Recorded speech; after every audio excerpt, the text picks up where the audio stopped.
My name is Richard. I am Darkside Phil. Oh my god. I really need to make this fucking money. I need that money. I really do. I need that money. I'm done. Why am I poisoned? What?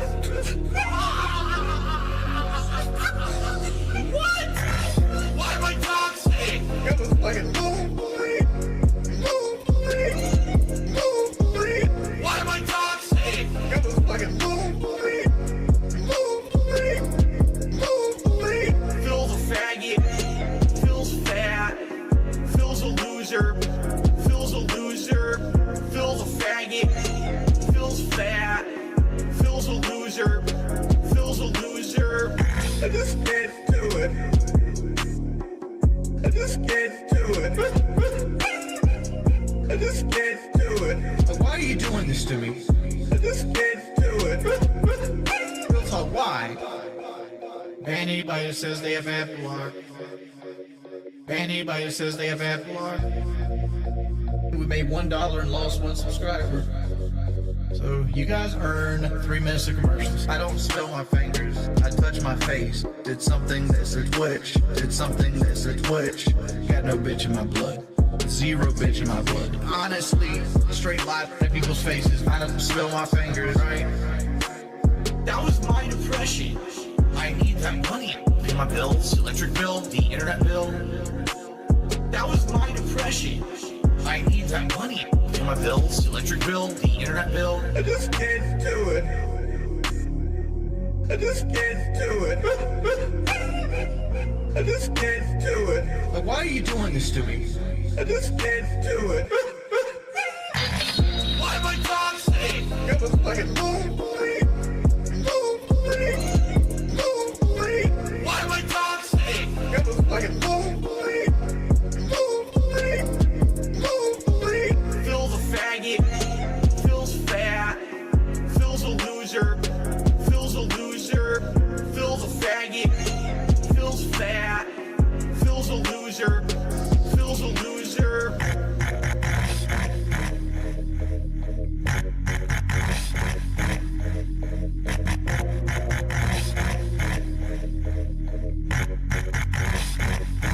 Big up. Flippin' Richard. Nigdy nie żal nikim nie będę. Dopiero gdy nikim nie byłem. Dopiero gdy nikim nie byłem. Dopiero gdy nikim nie byłem. Byłem. Byłem. Byłem. Byłem. Byłem.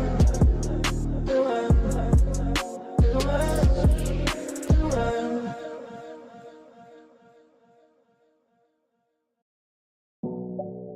I was like stressed out in my sleep for some reason. I don't know why. Probably because of the post-nasal drip and the cough. You know, it's in the back of my head. Oh, it's dripping in your throat. It's dripping in your throat. You're gonna cough. You're gonna cough. So it ends up being like, oh, you gotta clear your throat so you don't cough. You gotta clear your throat so you don't cough. I started feeling drippage in my throat. Drippage in my throat. I got my drip. I've got pressure here and here. Drippage in my throat. Drippage in my throat. I got my drip. Clear your throat so you don't cough. You gotta clear your throat so you don't cough. I got my drip here and here. I got my drip. I got my drip. I told you guys how stressed out I was recently this week. And that's what it is. It's a combination of a ton of stress, being around people who are sick, being overworked, right? I started feeling drippage in my throat. Drippage in my throat. I got my drip. I've got pressure here, here, and here. Drippage in my throat. Drippage in my throat. I got my drip. Clear your throat so you don't cough. You gotta clear your throat so you don't cough. I got my drip. I got my drip. I got my drip.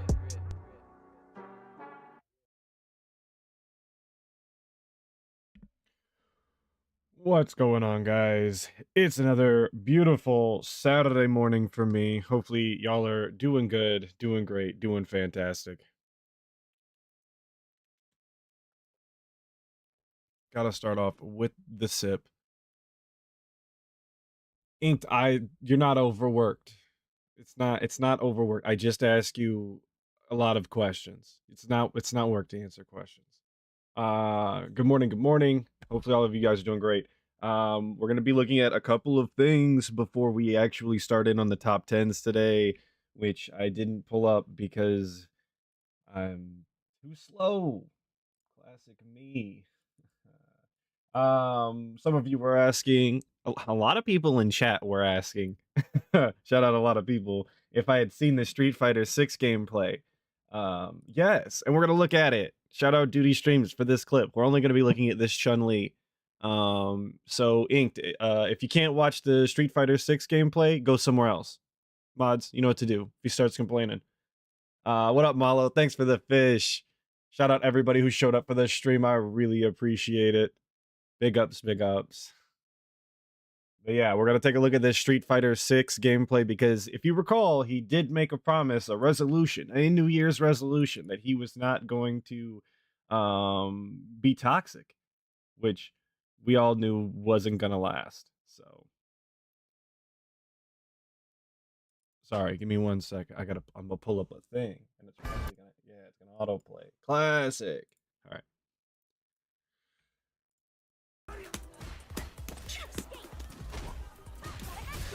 Wow, I can't. It's all setups.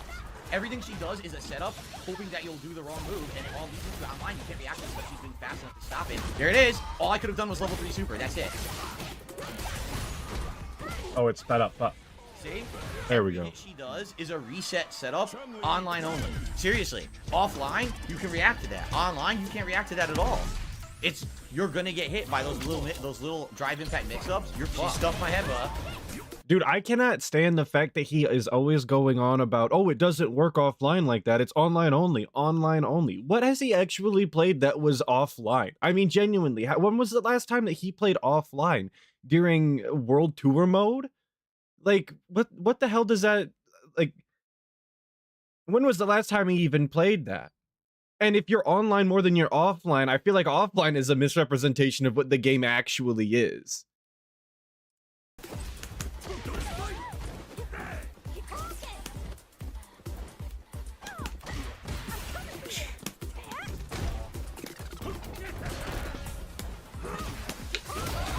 Oh my god, I didn't even realize he was only playing casual. Because I was watching this clip, and in its entirety, you can see him going up against a rookie-ranked Dalsum. And I was wondering how that even happened, being that he was playing with his Master Honda. But don't worry, spoilers, because we're not going to wind up seeing it. He got defeated by the Dalsum, too.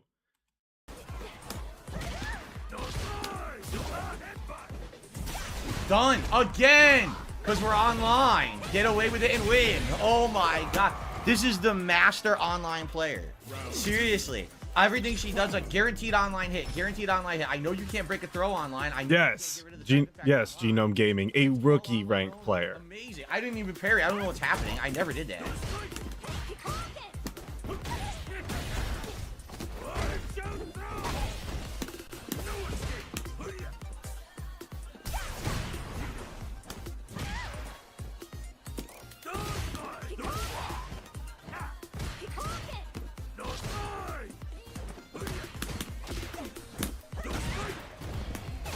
Mash. She got nervous and mashed. Wow! Of course, the neutral splits. Of course. Online only mix-up. Online only crossover. I love it. It's online only, dude. It's online only. Never get away with that offline. People will block it or counter it every time. I don't even know what happened. I don't know what he was doing. Yeah, I don't know if it's improper mic setup or if he's really just mashing that hard, but I don't think that you should be audibly able to hear the buttons. Maybe that's more common in like fighting game stuff. Online only. Online only combo. Like fighting game content, you can hear their buttons more. I don't know. I don't watch it. Because you're fucking playing online, it won't block. Look at that. Online only warrior. Wow, dude. That is something else. You are the online only Chun-Li player. Yeah, dance, Dustin, dance. Online only, dude. Figure it out. Figure it out, dude. Walk up throw. Can't do anything online.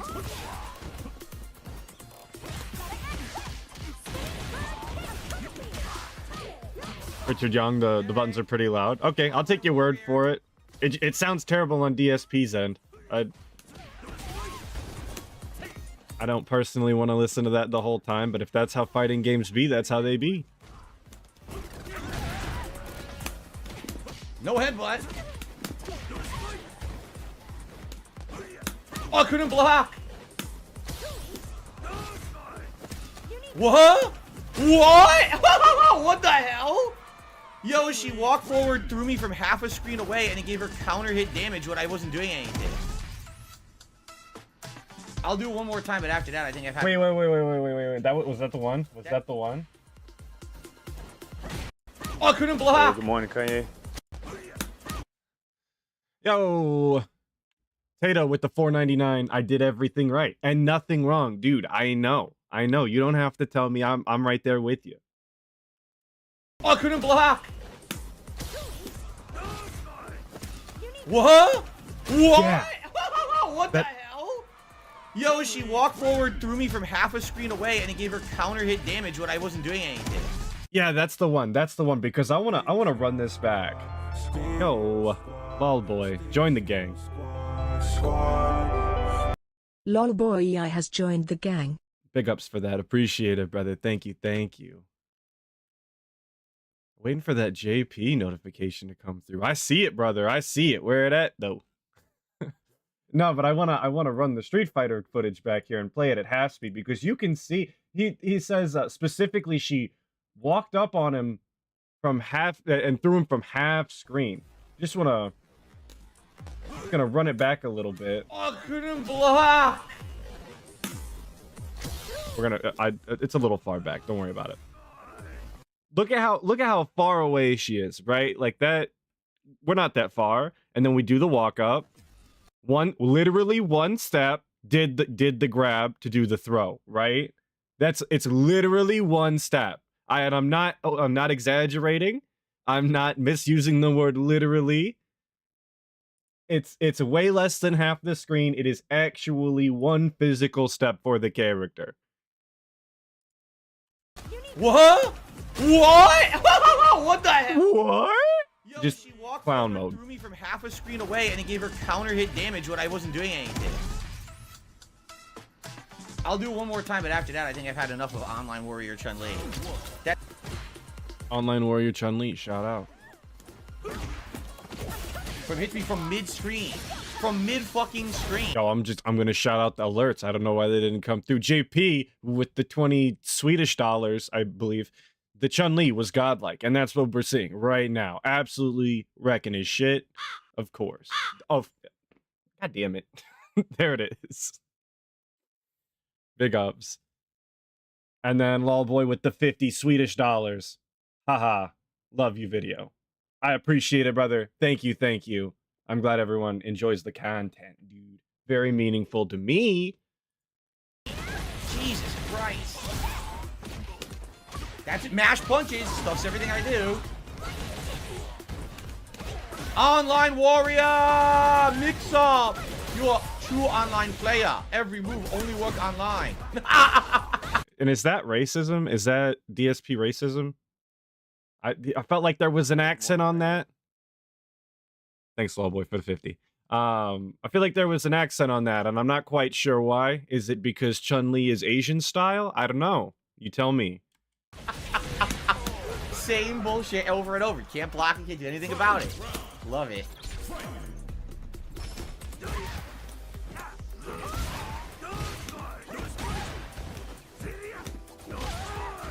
There's so many jump ins. It's like every time he does something, he immediately he does the headbutt and then it's a jump in.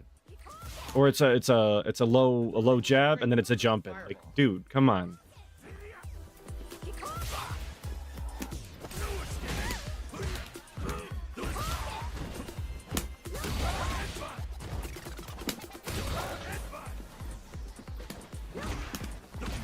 Kick stops fucking headbutt. What do you want me to do? She could just keep throwing out the moves and stuff everything I do. Couldn't do anything. Online Warrior. Can't counter it. Online Warrior. All right, I just wanted to see the Chun-Li. The JP is also, it also wrecks him, so it's all the same thing. It's Street Fighter 6 gameplay. I just wanted to show it off because I know he made that resolution about not being toxic, but I'm pretty sure if you're sitting there shouting about how somebody's an online warrior only and they couldn't do that offline, that's pretty toxic. I don't know, man. Yeah, and there it is again, that accent. Oh. Yeah, he thinks online warrior is it's not toxic, so he's allowed to say it. It's fine. And then so we watched the Street Fighter 6 thing. I woke up this morning and was working on some stuff, and then I went to go eat. This is irrelevant information, but I seen there was a duty video about how much DSP had spent on WWE Champions. So if you didn't see it, I'll show you straight from TJ Gamebox himself. Here it is. Hopefully there's no docs information here. DSP almost spending $1,200 on WWE Champions, potentially. Maybe only 1,000, but still that's way too much given the fact that from what I'm told, it was only $500 a couple days ago. So if he managed to get up to 1,200, that means he spent $700 very recently. That's kind of crazy. Kind of, but you know those Baldur's Gate 3 streams, they've been doing wonders. They're hitting the goals, man. He said I need to stop doing that. He was saying the other day that according to his audience, the Baldur's Gate 3 streams have hit the tier 2 tips goal every single stream, which means every Baldur's Gate 3 stream is $100. And that's before memberships. Isn't that great? We love Baldur's Gate 3, of course. It is WWE Champions time. Yeah, wait, there it is, right here at the bottom. 11 hours ago, and this is 2 hours ago. So in that span of time, he went from 437 or 562 to 1,100 or 1,000. That's crazy. Crazy, crazy, crazy. Shout out TJ Gamebox. Big ups. So that's all of that. We're going to get into the top 10s. There's a bunch of top 10s still online on DSP Reacts from the rebrand originally, if you guys recall. So, was it from DSP? I might be talking out of my ass, but they're still online. You can find them. They might actually be on DSP Gaming. I think I did lie. I'm a dirty liar. There's nothing you can do about it. Here it is. This is going to be DSP's top 10 games from... When was this from? 2011. You can't see it, but it's right there.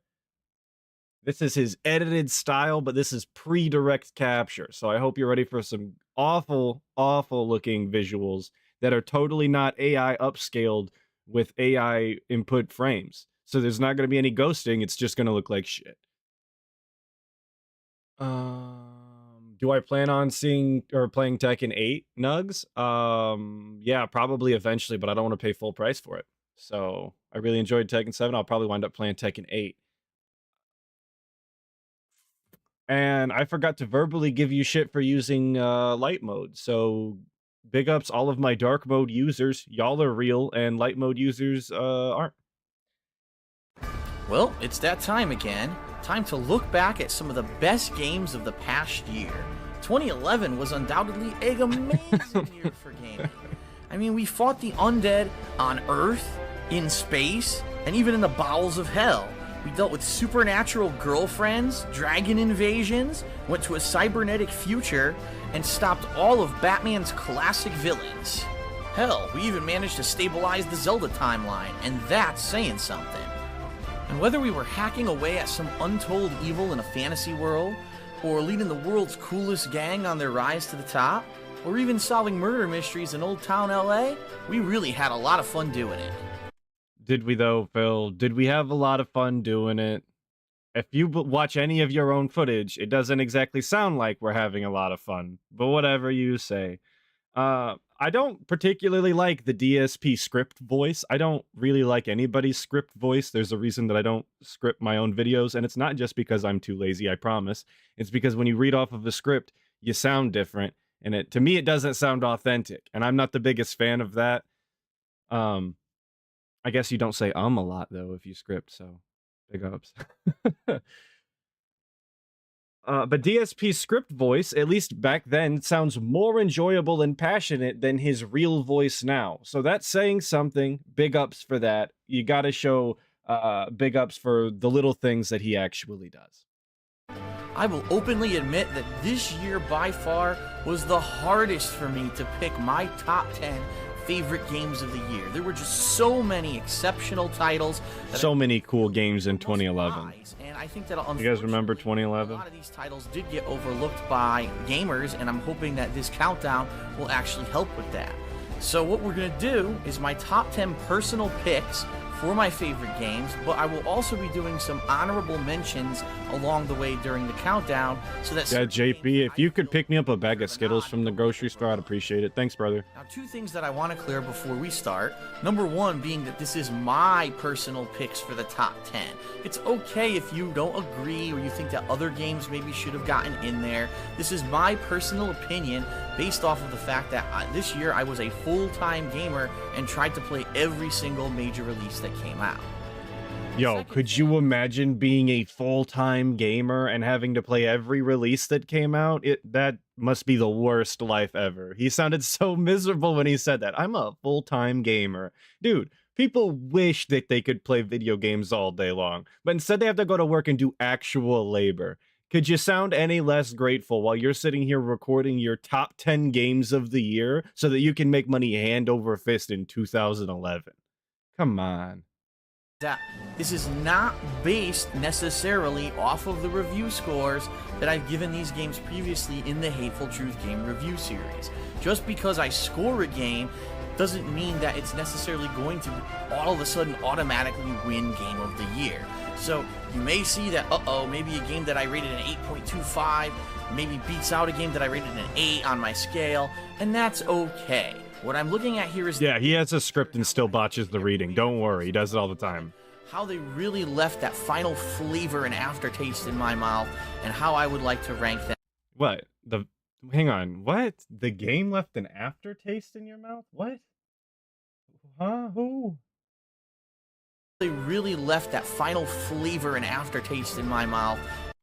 Very flavorful, very robust style flavor left in the mouth after 2011. And how I would like to rank them on my personal opinion. Well, we got a lot of ground to cover, so let's get started. It's DSP's Game of the Year Awards, the best games of 2011. Number 10, Dead Island. So, did you ever wonder what it would be like if you and 3 of your closest friends were stranded on a tropical island? Was that poppin'? Number Like, 10, watch her Dead bikini Island. as he comes in the room? Little glitch here. Did you ever wonder what it would be like if you and 3 of your closest friends were stranded on a Nice, looks good, tropical looks island good. as a 2011 zombie was great. herd? Well, that's Yeah, I exactly have 3 what Dead friends. Island sets out to find out. The game excels in many Yo, he is areas. playing with people, though. That's Mayor McJustin. Big ups Mayor McJustin, I guess. I mean, every single room that you go inside in Dead Island has little minutia, things on the desks, really interesting stuff. It really feels like you are stranded on a real tropical island. The driving, some of the amazing amount of side missions and mini quests, there is just a lot of content in this game. In addition, every single one of the characters is unique and has their own special loadouts and skill trees that kind of make this a hybrid between a first-person hack and slash or shooter and an action RPG. I know we talked about it already, but fumbling over your words when you have a script and you can just re-record the line. I don't script my videos, but I can tell you when I fumble a line, I do just re-record it right then and there. That's kind of the whole point of doing the recording, is that when you mess it up, you could just do it again. That's the reason why videos and streams are a different experience, because I can't re-record this and go back when I mess it up. But with the videos, I absolutely can. Really enjoy. Yo, what up, Gunblade? Of Dead Island, Glad you could make it to especially when I the was stream. with my co-op friends. And really, Dead Island's where it excels is actually could be considered its greatest weakness as well. This game at its core is meant to be a 4-player cooperative game. However, the game does actually allow you to play by yourself, and from everything that I've heard, this game actually isn't very good, and the difficulty curve actually spikes when you're playing by yourself. What up, However, Amadeus? when we did play Dead Island, myself, John Rambo, Grog, and our friend Mayor McJustin as well, all Yo, shout out, obviously, Rambo, big ups. Grog, I don't even know who that is, and Mayor McJustin, who we already talked about, big ups. did a 4-player online co-op. We had an absolute blast. Yo, did he call it a hack and slash? I'm not going to rewind the video, but if he called it a hack and slash, he's regarded. It's not a hack and slash. This is nowhere near a hack and slash. Dude, this looks just like Devil May Cry now that I'm thinking about it. What are you talking about? Probably some of the most fun I've ever had gaming with my friends, and I have to say that if you have 3 friends and you love zombies, you love survival horror, you want to get into something, this is the co-op game of the year for me by far. In fact, the only reason I think I didn't put this higher on my countdown is because of some annoying bugs that we experienced during our co-op gameplay. Most notably, actually the matchmaking having major problems. Sometimes we just couldn't get into the same room, or someone would randomly drop out of the game and wouldn't be able to rejoin, which was really annoying, especially because we were playing it on launch week and obviously there were no patches or anything available to fix these kind of issues. There are a couple other bugs as well, including some spots where we would get stuck in a certain area, but besides that, besides just these little amount of suffering, the amazing amount of gameplay, the fun, the experience you have just destroying the zombie hordes with your friends is definitely worth the experience. I definitely recommend it. You gotta check it out if you haven't. Coming up. Yeah, I don't know what the background music is about. And I don't know how many of you saw the community post about the stream today, but I was asking how many, is it going to be good or is it going to be full of hot takes? And some of the hot takes might actually be from me. But not this time, because I enjoyed Dead Island back in the day. I wouldn't go back and play it, especially the PC port. It's not great. It's okay. It's not great. But it was all right back in the day, too. I had a good time.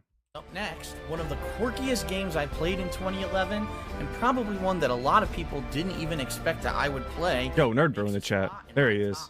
Check it out. Yeah, why is the music? No, it's zombie related, dude. It has to be sad. So that's number 10. Of course, he did all of these numbers, video by video. So it's like 10 different 5-minute videos for the algorithm, of course. I hate the way he structured his channel. Ugh. It's DSP's Game of the Year Awards, the best games of 2011. Kevin, the only person I've actually seen play Dead Island 2 is you. So I'm gonna have to take your word for it. You made it look fun, I guess. I've never played it. In one of the first major releases of the year, we again rejoined our hero Isaac as this alien infestation left the USS Ishimura and actually started to spread in the main settlements of humans. And everything was, again, just spot on, just like the first Dead Space. The creepy atmosphere, the variety of enemies, the interesting and fun gameplay, the certain amount of weapons and variety of weapons that you had, the puzzles actually becoming a little bit less annoying than they were in the first Dead Space. In my opinion, there were a lot of improvements between Dead Space 1 and Dead Space 2. My one thing that I feel was a little bit detrimental, I don't think it was quite as scary as the first Dead Space. In particular because the first Dead Space, you always felt like maybe you were about to run out of ammo, you never really knew what was going to jump around that next corner, and in this game, being that it is a direct sequel, it did lose a little bit of its scare factor, and the ammo, to be completely honest, seemed a lot more plentiful, so I was never really afraid that I was going to be weaponless. But that doesn't mean that it's a bad game. In fact, so I haven't played Dead Space 2 in years, like since probably like I had a PS3 back in the day. Was the ammo dependent on the difficulty that you played on? I don't know. That sounds like something Dead Space would have done. And if he's complaining about the ammo being too plentiful and not feeling like he was gonna run out to put that little extra edge on the game, then he has no one to blame for that but himself. He always plays on normal difficulty, which I would never let happen. I don't do that personally. I always try and play on a harder difficulty. But that's because I'm a professional gamer, dude. I'm one of the best in the country, obviously. I don't know. And I'm really surprised that he put this as high on the list as he did, given the fiasco that happened surrounding it. So It's probably one of my most enjoyed games of the year. Definitely one of the best scary games, and probably the only survival horror game that I played this year, and definitely deserves a mention, at least, in my Game of the Year awards. Oh yeah, and without spoiling, you finally figure out what the hell's been going on in the entire past 2 games, and it really is interesting and a rewarding twist ending, so definitely check it out if you haven't. Yeah, DeadX, so I wasn't going to say playing on baby mode, but... So back to our countdown, coming in... Yo! What? Who? Oh, that was an honorable mention? That wasn't even number 9? I'm dented. But anyway, still got an honorable mention. We put Catherine at number 9? Dude, ask him about Catherine now. Just please. Because he will hate this game. He does. There's too much sex in this for him. But he puts it at number 9 back in the day. What? Number 9, Catherine. I think a lot of people didn't expect me to play this game. Reason being that it is heavily influenced by Japanese culture. I mean, the art style, the reactions of the characters, everything here is laid out like an episodic anime series.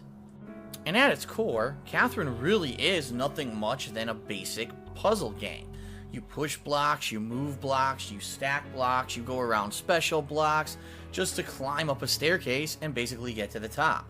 And really, that is it. But that's not really what hooks you on Catherine. What really makes Catherine such a unique and interesting game is the story.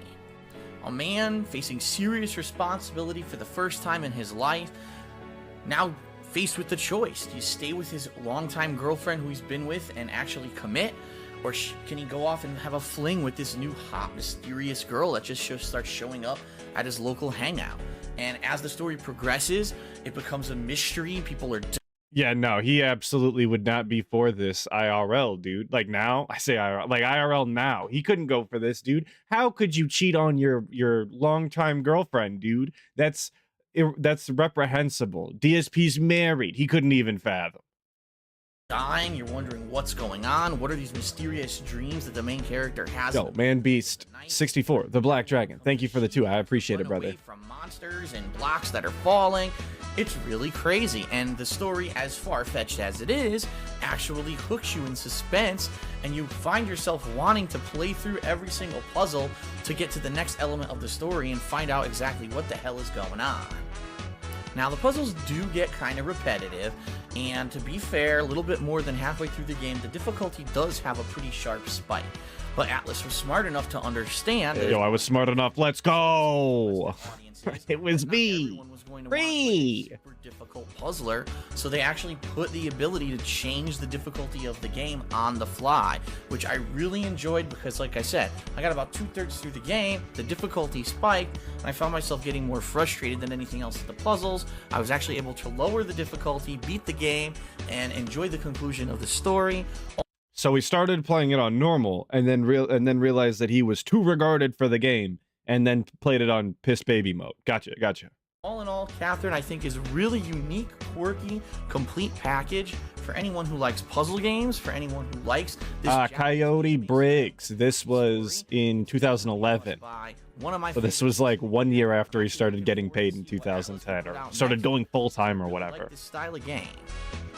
Coming up next, a game that I love that the audio went so loud. Do I have a favorite Persona game? No, I've never played one. Favorite games of the year. I know, the lore. So fun fact, I've never played a Persona game. I don't have a favorite one. The name is just kind of a dig at DSP, as well as some other stuff. Anyway, regardless, I don't actually play Atlas games. My sister does, though. She loves them. She says they're great. She's a big Persona fan. So shout out Sister Atlas. Big ups. Yo, Vanguard denies re-upping on the membership. Vanguard Denies has joined the gang. Atlas, what's ongoing, my guy? How are you doing? Got support the family. BTW, you ready for the endless content Phil is going to give us? I'm ready, lol. Oh, I am always ready for the Phil content. I can't miss a day, dude. You gotta watch the level 1 pre-cum piss cast, at least. And then all of the super cool game of the years and all of his retro style throwbacks and the documentary this year. It's gonna be loaded. gonna be loaded. All right. That was number 9 and an honorable mention. I guess big ups for having 2 video games in the one video. It's Very DSP's convenient. Game of the Year Awards, the best games of 2011. Yes, Inked, I'm stealing your shit. That's what you get for saying it at Honorable me. mention, LA Noire. Wait a minute. So we're gonna honorable mention LA Noire, but we give a full shout out to Catherine. Never played it. Great game, never played it. But I don't know. This seems backwards to me. I enjoyed LA Noire. Whatever. Rockstar Whatever. Games usually Whatever. puts out a good showing I every never played year, Catherine. I and can't. I guess I can't talk 2011's about it. LA Noire was no exception. As we followed Detective Cole Phelps and his advancement from a mere patrolman through all the different investigative desks at his local police precinct, and Yo, shout out Son of the Divine Bear for the 9.99. Keep fighting the good fight, Atlas. I appreciate it, brother. Thank you. Thank you. finally to the epic conclusion of his story, we became engrossed Haven't played my favorite game is Fallout New Vegas. environments of 1947 LA. The detailed character models, including facial recognition software that had never been used before in any game, led to unique investigative techniques and interrogations. A suspenseful and gripping murder mystery plot. Inked. Never mind. I'll talk to you after the stream. Acting work done today in video games made LA Noire a unique package and one of the best games of 2011.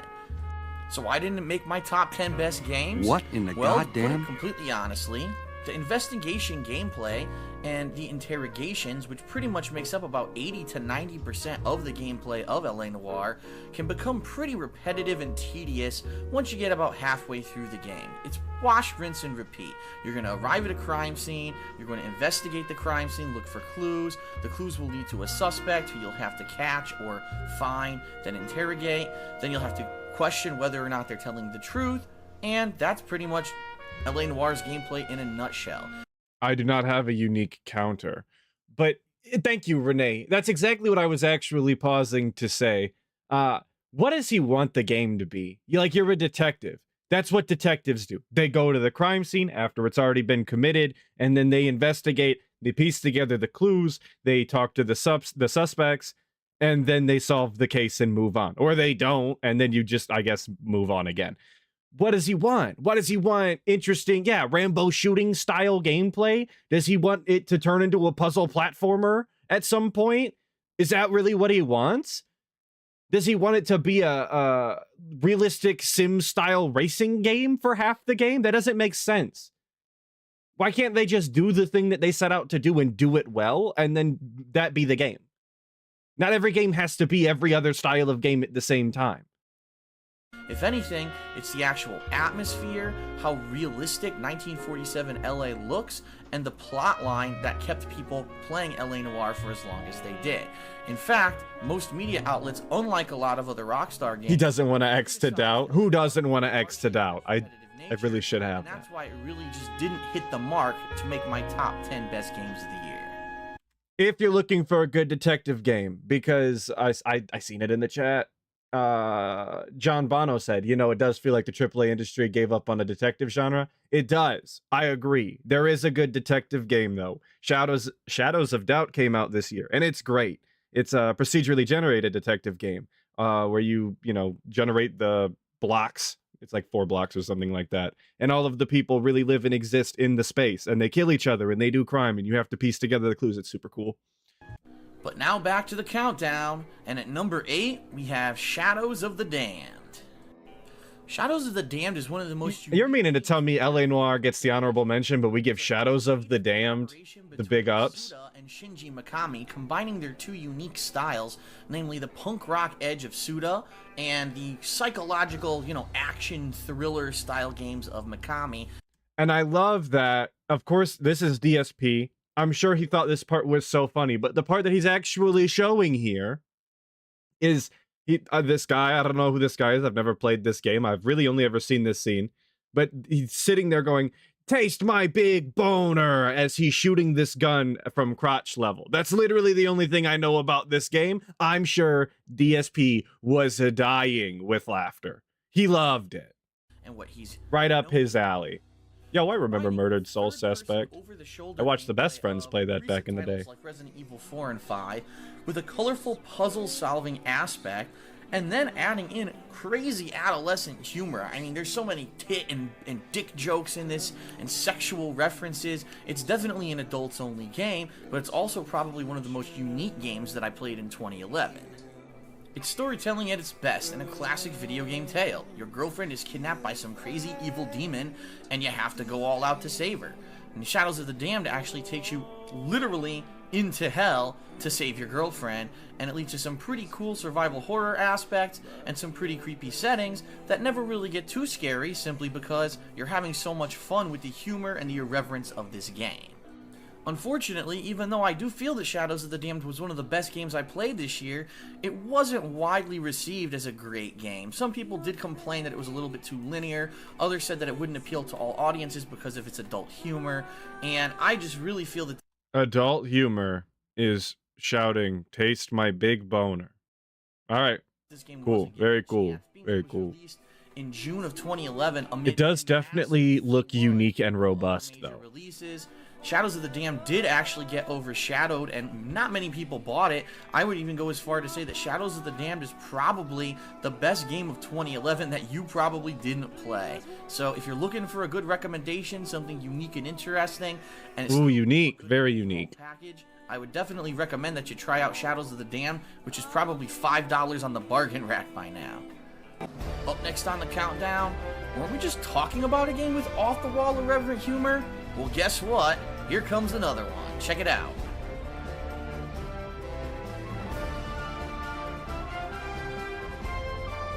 Is that? Oh, of course. Of course, that's the end of the video. Why would we get another one? That would be too convenient. It's DSP's Game of the Year Awards, the best games of 2011.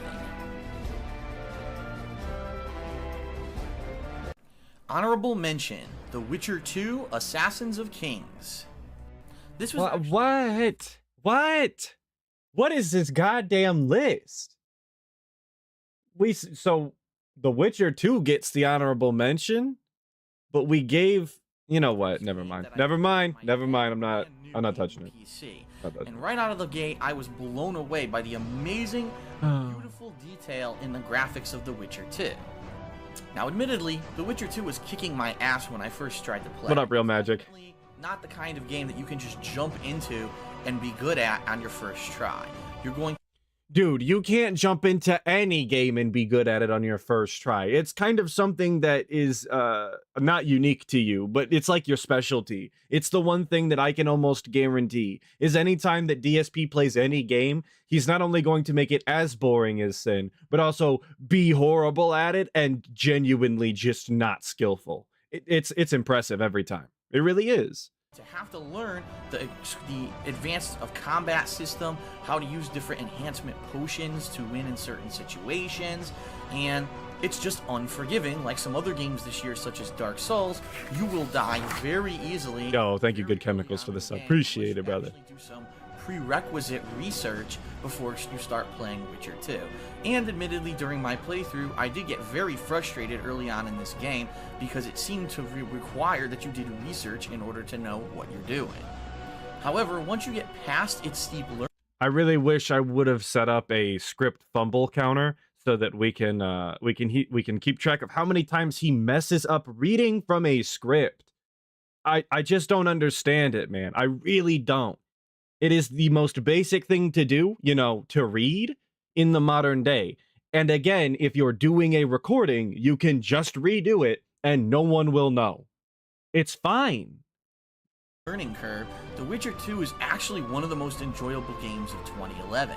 I mean, a very, very multi-leveled, engrossing story, different plot arcs, and depending on which choices you make in the game can actually completely change the gameplay, and some really cool boss battles, some really interesting situations, it's really a beautiful game. And so they does need to get some respect and definitely needs a mention in my Game of the Year awards.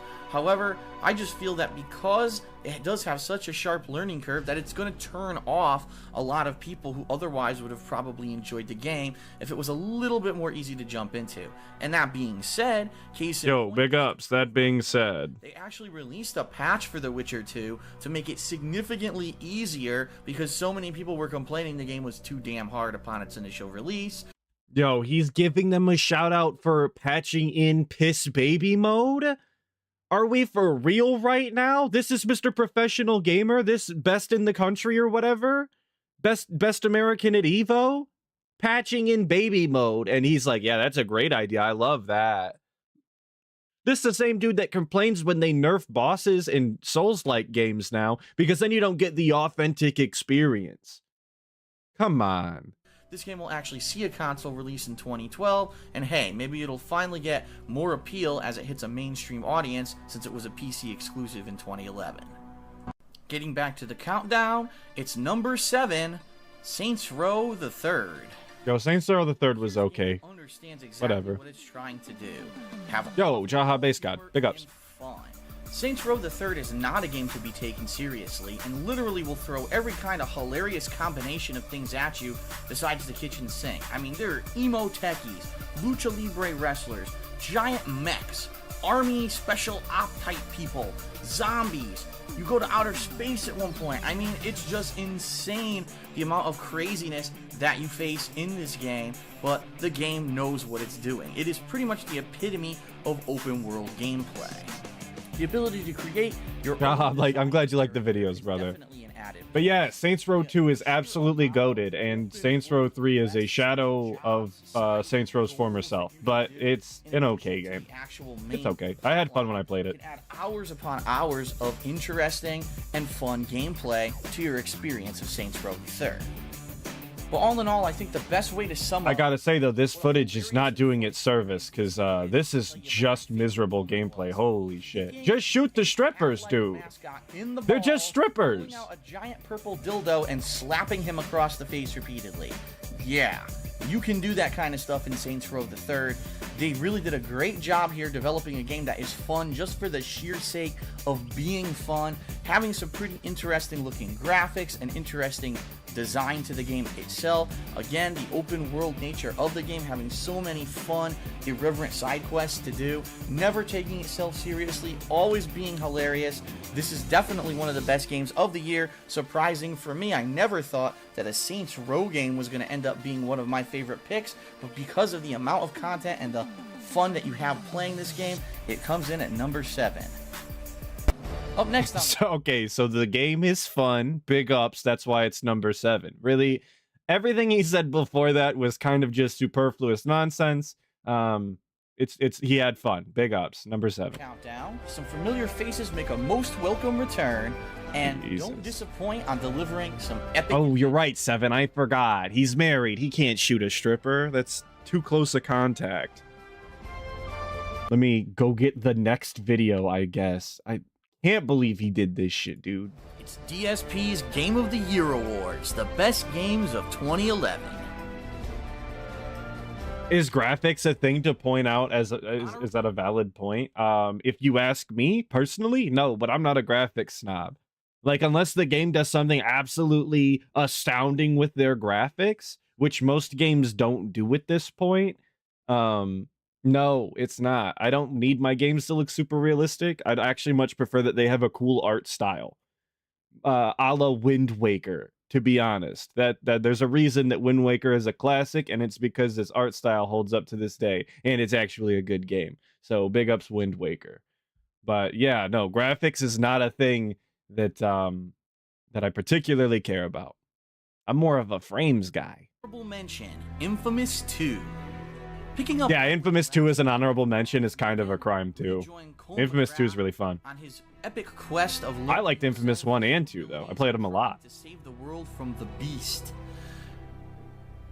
Moving locales to Noire, which basically is like the real-life New Orleans, was a pretty interesting choice, giving you a little New Orleans. variety outside of the city and actually being able to go into the swamp areas as well. Now, why isn't this game higher on my listing, even though it probably is one of the longest games, some of the best content and gameplay of the year? Well, honestly, the game is just kind of repetitive. It's more of the same of what you had in Infamous 1, which isn't necessarily a bad thing, but being a direct sequel, I would have definitely liked I did not to play see Second Son, no. new additions, with the exception being that the melee combat is slightly improved, and also, unlike in Infamous 1, whether or not you choose the good or evil route can actually significantly change some of the missions that you do during the campaign, rather than just give you different powers. It still just really wasn't enough to captivate me and make me say, wow, they really went all out and improved for this sequel. So, Infamous 2, a really solid entry, a really good game, but just didn't make it into my top 10 this year. I just can't take anything that he says seriously when his gameplay looks the way it does. Like, I don't know, man. When you play video games this poorly, I don't really care what you have to say about them, because you're not getting a real experience. You're shit at the game. I don't know. It's like when it's like when you see people play like a Mario Kart or something, and they hit every single wall around the track, and then they want to tell you the game is bad. Why do I give a shit what you have to say? You don't even know how to play. Year. But now back to our countdown, and it's number 6, Uncharted 3: Drake's Deception. An epic adventure story that delivers? Check. A cast of memorable characters who all have their all interesting personality, quirks, and stories? Oh, yo, shout out all of my quirky brethren in Uncharted, I guess. And adventure aspects? Check. Uncharted 3 delivers on all levels. And this time, yo, I didn't even think about the urban elements in New Orleans. DSP was probably chewing his fingers off, man. He couldn't deal. Oh, no, but that was at a time where he could say the things he wanted to say. He didn't have to bite his nails. He was probably living it up. I bet that playthrough is horrid. Naughty Dog actually put some extra focus on the multiplayer gameplay. Nil, thanks for the $250 fake dollars from Canadian. Like you get hooked, you want to play. Phil lives in a cat-style house. As do I. Was kind of tacked on and really not that interesting. The good thing about the Uncharted franchise is that you know you're spending your money well. You're going to get a lengthy, interesting. Yo, Ink, did he call something quirky in every vid so far? I haven't even noticed. However, why isn't this higher on my countdown? At this point, I do feel that 3 games in, it's all starting to be a bit too cliche. You pretty much know where the plot's going to end up. You know that at the end of the game, there's going to be some huge temple discovery, and somehow everything's going to be a showdown. There's going to have a huge explosion, or something's going to blow up, and you're going to have to escape. I mean, 3 games, it's the same kind of adventure movie, Indiana Jones cliches, and I'm interested to see where the series will go with Uncharted 4.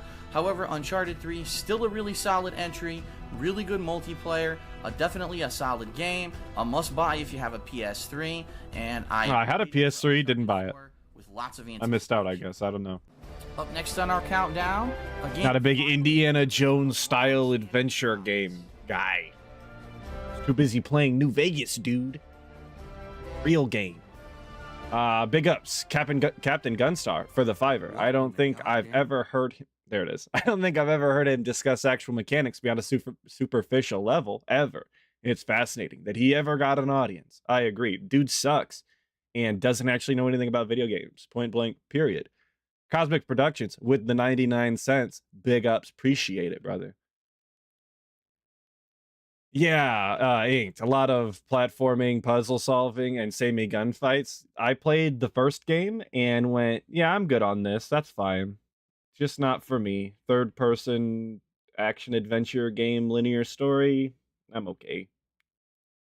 Not saying it's bad, just not for me. It's DSP's Game of the Year Awards, the best games of 2011. What up, Zach? Morning. Honorable mention, Dragon Age 2.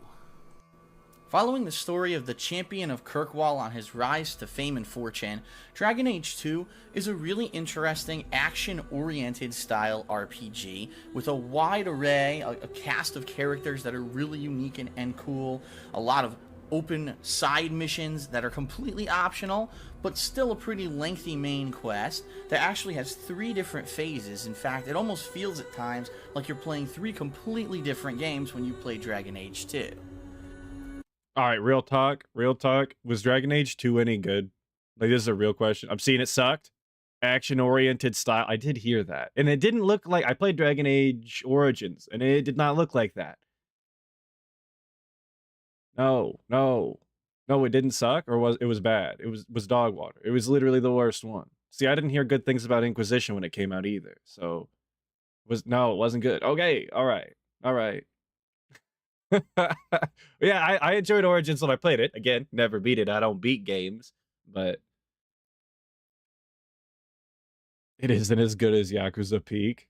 Well, Yakuza's good, so Yakuza. Why isn't it in my top 10 games of the year? Well, to be honest, Water. the gameplay does kind of get repetitive. The side quests, once you do some of them, you finally realize you're actually going to the same locations over and over, and it's kind of annoying that they reused things a lot. And also, the combat, as from what I hear, is a lot less complex from Dragon Age Origins. I wouldn't know because I didn't play it, but really, at its core, the way that I design... I'm running that back. Gameplay does kind of get repetitive. The side quests, once you do some of them, you finally realize you're actually going to the same locations over and over, and it's kind of annoying.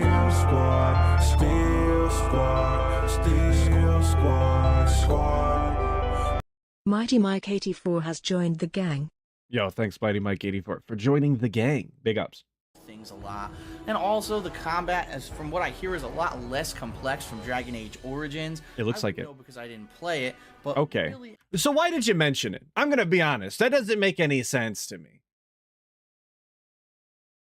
I don't know why you would bring up, oh, I hear it's a lot less complex than the other game, but I don't know. I didn't play it. So why'd you bring it up? Why didn't you just say that you didn't play so you can't speak on it? Why are you docking this game for an aspect that you know nothing about? It doesn't make any sense to me. Why would you speak from a place that you don't know rather than just say, I don't know up front and not speak on it at all? At its core, the way that I designed my character, it ended up being more of a hack and slash masher than anything else. A hack and slash masher. So, big ups. One of the coolest games of the year. Definitely one of the longest games of the year.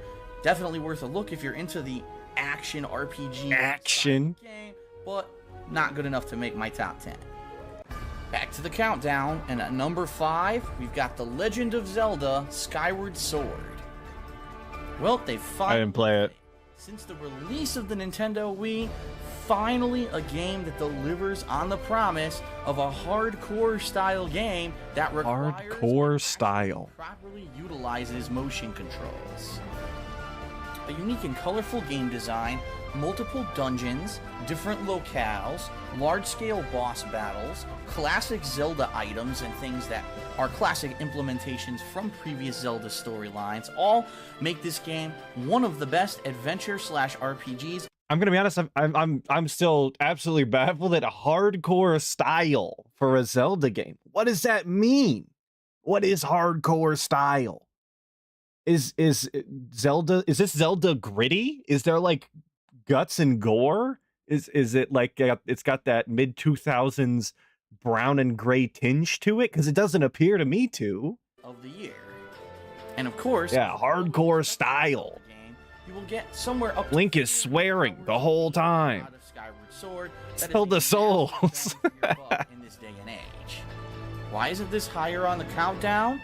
One reason. Backtracking. Zelda Skyward Sword backtracking, dude. To use this flying mechanic to get from place to place, and constantly makes you backtrack through the same areas over and over and over. What this leads to is a lot of repetition and a lot of boredom. Why on earth they didn't have a fast travel mechanic when it's been present since Zelda Link to the Past, remember? You play the flute, the bird takes you away, so you don't have to backtrack through all these same things and have repetitive gameplay.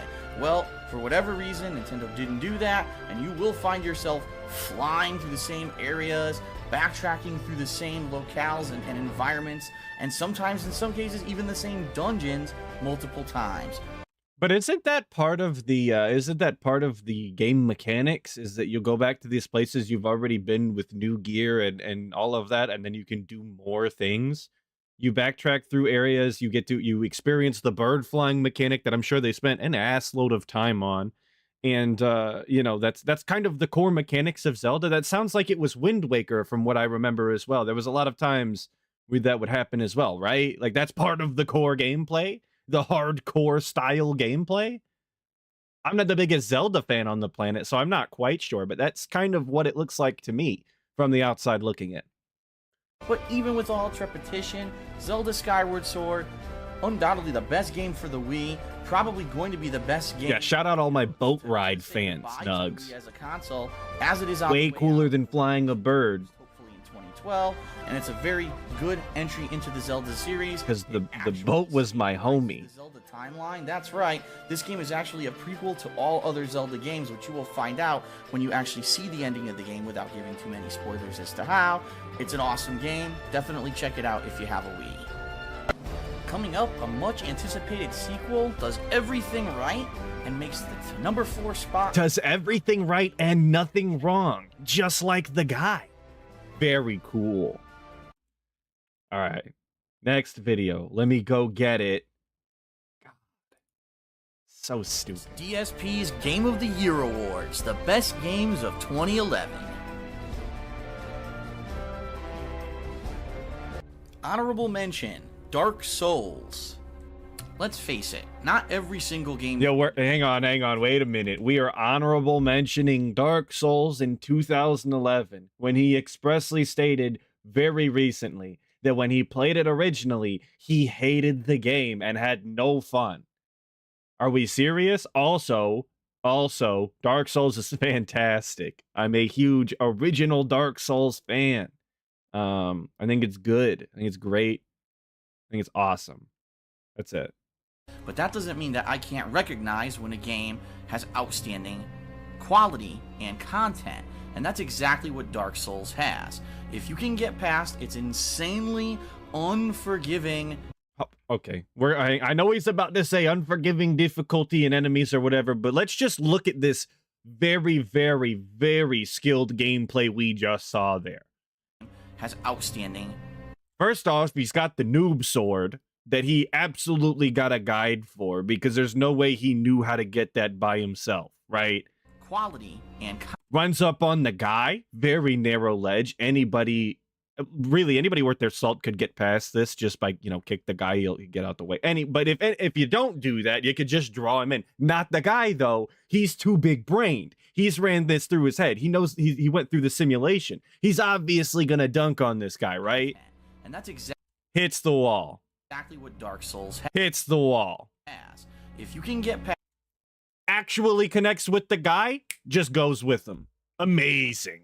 Yeah, exactly, Sizzy Mac. Just runs up and mashes jab. It's oh my god. Unforgiving gameplay. And unforgiving gameplay. Like they don't let you just jump off the side of the bridge. Enjoy it and find a lot here to reward you. I mean, the game is very, very long. An open world that you can explore at any time, except for the exception of a couple doors and things where you need to find keys. Open world that you can explore at any time. Dude, this is not a free roam open world style. Like, what are you talking about? You can go different places. There's branching paths that you can take, but I don't know if I would go as far as to say open world. Come on, dude. Just use accurate adjectives, please. Gigantic large-scale boss fights, epic-style enemies, really interesting. Epic-style enemies. Again, if you can put up with the fact that every single little thing in this game could kill you. Okay, Ink, it's not literally linear. It's got branching paths. You can go different ways, but it's not exactly what I would call open world. And make you have to start over. So why didn't this make my... It do got big titty spiders. This is facts, Chris. The game is so difficult that it just doesn't appeal to mainstream audiences. The fact that in some places you have to grind, you have to repetitively do things over and over and over until you finally figure out how to beat them. Some people just don't like that in this day and age. Let's face it, games are going more mainstream, they're getting a lot easier. Some people just want to be able to sit on their couch and relax and pump through a game. And that is DSP in a nutshell. He does not actually want to be good at a game. He just wants to sit back on his couch and relax and be good. He is the definition of a lame-brained gamer who needs his quest markers. Not that there's any shame in quest markers. Look, I love Skyrim. But he needs his quest markers. He needs his handheld. He needs the game to tell him exactly how to do the puzzle. And he needs aim assist more than anybody else on the planet. I'm not necessarily saying that's the kind of person that I am, but I do think that the learning curve and the difficulty spikes in Dark Souls are annoying to the point where it's going to turn off a lot of the mainstream people. It still should be recognized for being an outstanding game, but it didn't make my top 10 games this year. So back to the countdown with number 4, Portal 2. Well, talk about getting a sequel right. Portal 2 takes... Yo, I don't know why I thought he was playing the Total Drama Island theme when we started this number. That's the first thing I heard. It was essentially just a side minigame puzzler added into the orange box when Half-Life 2 was being bundled along with Team Fortress for console release. Portal 2 expands upon this game. And I gotta say it, because everyone will be salty. I've never played Portal 2. I played Portal 1. Again, never beat it. Great game, never beat it. Never played Portal 2. Going on in the world in this post-apocalyptic setting, the gameplay being advanced. Sure, it's still at its core just the same Portal gameplay with an in and an out portal, but adding cool things like speed gel, bounce gel, all kinds of new enemies and aspects like the beam bridge. It's just amazing the amount of content that was added to Portal 2. And all of the cool quirks and character aspects. Oh, shout out all my quirks. And some cool new characters like Wheatley just add to the overall enjoyment of the game. And now, pick up Stephen Merchant for being Wheatley. That's pretty much all I know. Portal 2 has a full-on co-op campaign that you can play along with a friend over the internet or with split screen, as I did with John Rambo.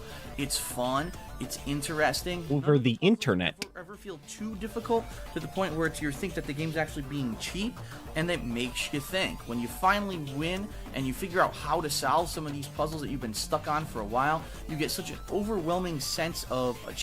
Dude, when you figure out how to solve the puzzles, it's really next level, I'm sure. Very next level. Robust style co-op gameplay. Achievement and completion, and it's just a hell of a lot of fun.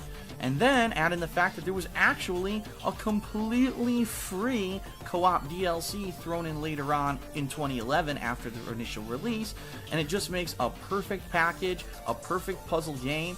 I hope that they continue this series, although I don't know how they could possibly. They didn't.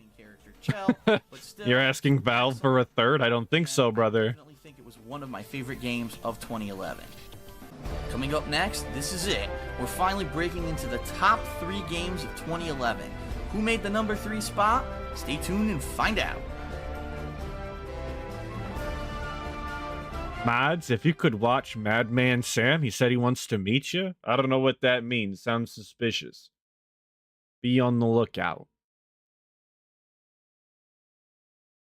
He might say he uses light mode or something, and that's a bannable offense. It's DSP's Game of the Year Awards, the best games of 2011.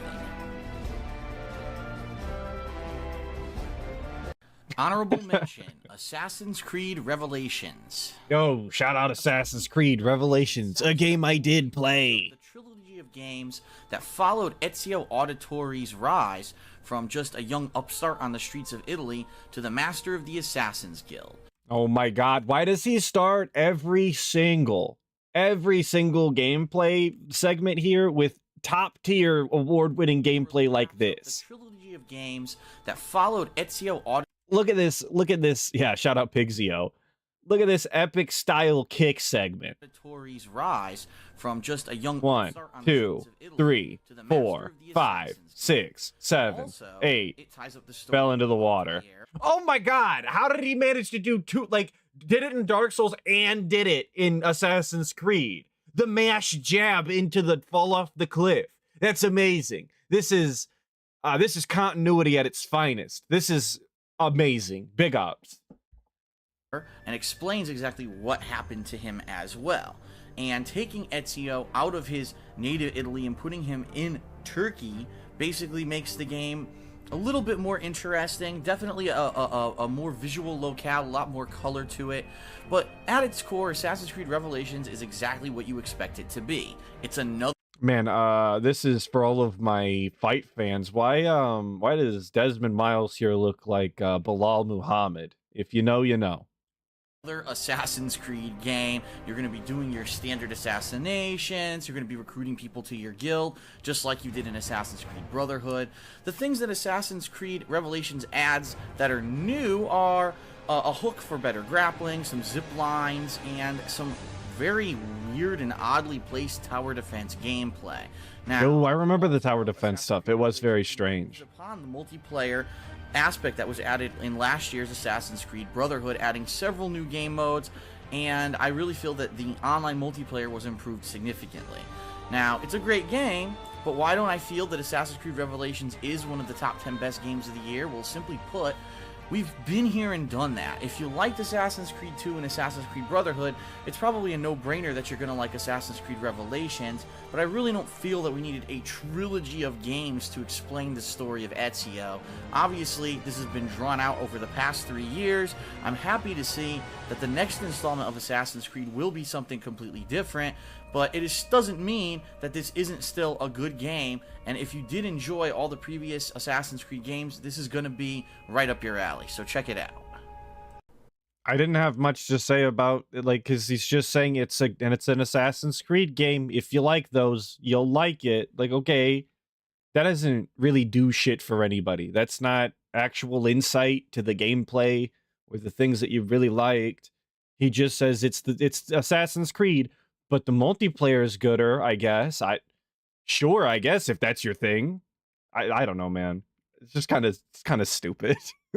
Dark Souls gets the honorable mention, but we're gonna praise, Assassin's Creed for doing the same thing again. And he straight up was like, well, it was long and drawn out. I'm glad it's gonna be something else next time. So that kind of sounds like a negative to me, but you put it higher on the list than some other games, and you gave the honorable mention to LA Noire, and I'm still upset about it. So Alright, so we've counted down numbers 10 through 4 of my favorite games of 2011. It's time to finally break into the best... I also liked Revelations, though. I didn't like it as much as Brotherhood, but I thought Revelations was okay. games of the year, and for my number 3 choice, it is Deus Ex Human Revolution. It had been quite a long time since we'd heard from a Deus Ex game, but thank goodness they're back. The unique gameplay of Deus Ex has always been... Black Flag was good. It's like my favorite Assassin's Creed game. Maybe, probably. If not the first, it's the second. Whether you'd like to immediately start leveling up your gun skills and turn a game into almost... Yes, this is the original RoboCop. You can actually level up your stealth. I'm memeing. RoboCop came out before this. You can punch through walls, and really yeah. you can find I don't know, I never saw it. ways to be successful at any mission in Deus Ex. Now, Yo, big up Skycrow. What's going on? About Human Revolution here is that it's actually a prequel to the original 2 Deus Ex games, explaining what exactly happened with Jensen, how he got his cybernetic powers, and how these cybernetics started to become more mainstream in the culture of the planet Earth. Where I really feel that Deus Ex Human Revolution shines is the amount of content, the amount of side missions, the amount of detail, the interesting locales and places that you actually visit during the game, and the story. The story is actually really gripping. A lot of the times you're not sure what the heck is going on with cyber terrorism and things going on all around the globe. So, if I recall correctly, he absolutely tried to face tank and mash his way through this game, correct? This is the one, I'm pretty sure I saw at least a clip of him playing this, that very first boss that you come across. He got demolished like 100 times in a row or something. I'm exaggerating a little bit, but not by much, right? That's this one. I played this game again, didn't beat it, never do. I had an okay time, but I want to say I'm recalling this correctly. Adam Jensen, goes from place to place trying to figure out exactly who is behind this plot with some interesting twist endings and actually having multiple endings so that you can have incentive to replay the game and do things differently. Deus Ex Human Revolution has an amazing amount of content and is definitely one of the best games of 2011. Coming up next, alright, this is it. Only 2 games remain, and they will go face to face in a Game of the Year showdown of epic proportions. Stay tuned. Whoa, it's gonna be an epic style showdown. It's gonna be so cool. You're all gonna love it. And I can't believe I only grabbed 2 years of this shit. We might have to get a third on the fly. It's fine. It'll be fine. It's DSP's Game of the Year Awards, the best games of 20. Epic showdown. Alright, this is it. It's gonna be interesting, unique, robust, meaningful, curated. It's gonna be all of the adjectives. You know it. So do we have guesses on 2011's top 2 game of the years? I don't even remember what came out that year. But do we have guesses? What do you guys... I'll give it a second to catch up. You can look it up, I guess. I'm not going to, but, you could. Skyrim. Oh, Skyrim, of course! 11, 11, 11. And Arkham City, you're right. Those are the games. We got them, boys. It's not WWE Champions. Of course it's Skyrim. Of course it's Arkham City.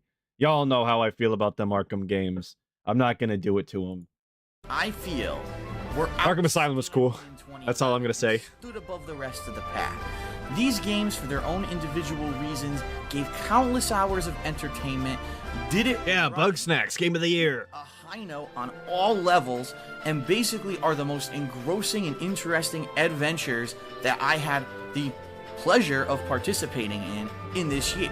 So, without further a pleasure in participating in this year. That's how he describes playing these video games? Is that what just happened? These games, for their own individual reasons, gave countless hours of entertainment, did it right, hit a high note on all levels, and basically are the most engrossing and interesting adventures that interesting and engrossing adventures I had the that we had the pleasure of participating in. Dude is literally trying to hit a word count. Like that's all this is, right? Like he's basically written a report and he's got to hit the word count. He's just, he's on thesaurus.com and he's trying to find the most complicated way to say as many words as possible while still being somewhat coherent. So, without further ado, let's begin the showdown for... Also, very suspicious when people say without further ado. Definitely gives off like middle school report style speech. Game of the Year of 2011, and the nominees are... Well, first up, it's the Elder Scrolls V Skyrim. I honestly don't even know where to begin talking about Skyrim. Just the amazing amount of content that Bethesda packed into this game. It's packed into Skyrim, dude. Daunting. Being that as it may, Skyrim is... And that's being that as it may, very suspicious. I'm not convinced. Bro really went on like how to make my essay sound professional.com and thought he was doing something, I guess. It's just not natural, dude. That's why scripts are stupid. I don't get it, man. That's why I do all of my recordings on the fly, no script. It's a game that if you really just want to play through the main quest, you can get through it in a reasonable amount of time, just like any other retail release this year. However, it's the overwhelming and amazing amount of side content, the detail, overwhelming and amazing of the gameplay that variety into Skyrim. Variety of the gameplay? Where? What Skyrim were you playing? Are you just talking about magic, stealth, or melee? Melee? Is that it? Very robust variety style. Really makes Shut up. Shut up. It's Skyrim. I mean, as an open world game, I have to say, it probably is the best, most engrossing universe that I've ever participated in. And keep in mind, I did play Fallout 3 and Fallout New Vegas in the past few years, so that is saying something. Skyrim takes all... Yo, Fallout New Vegas, actually a more complicated game.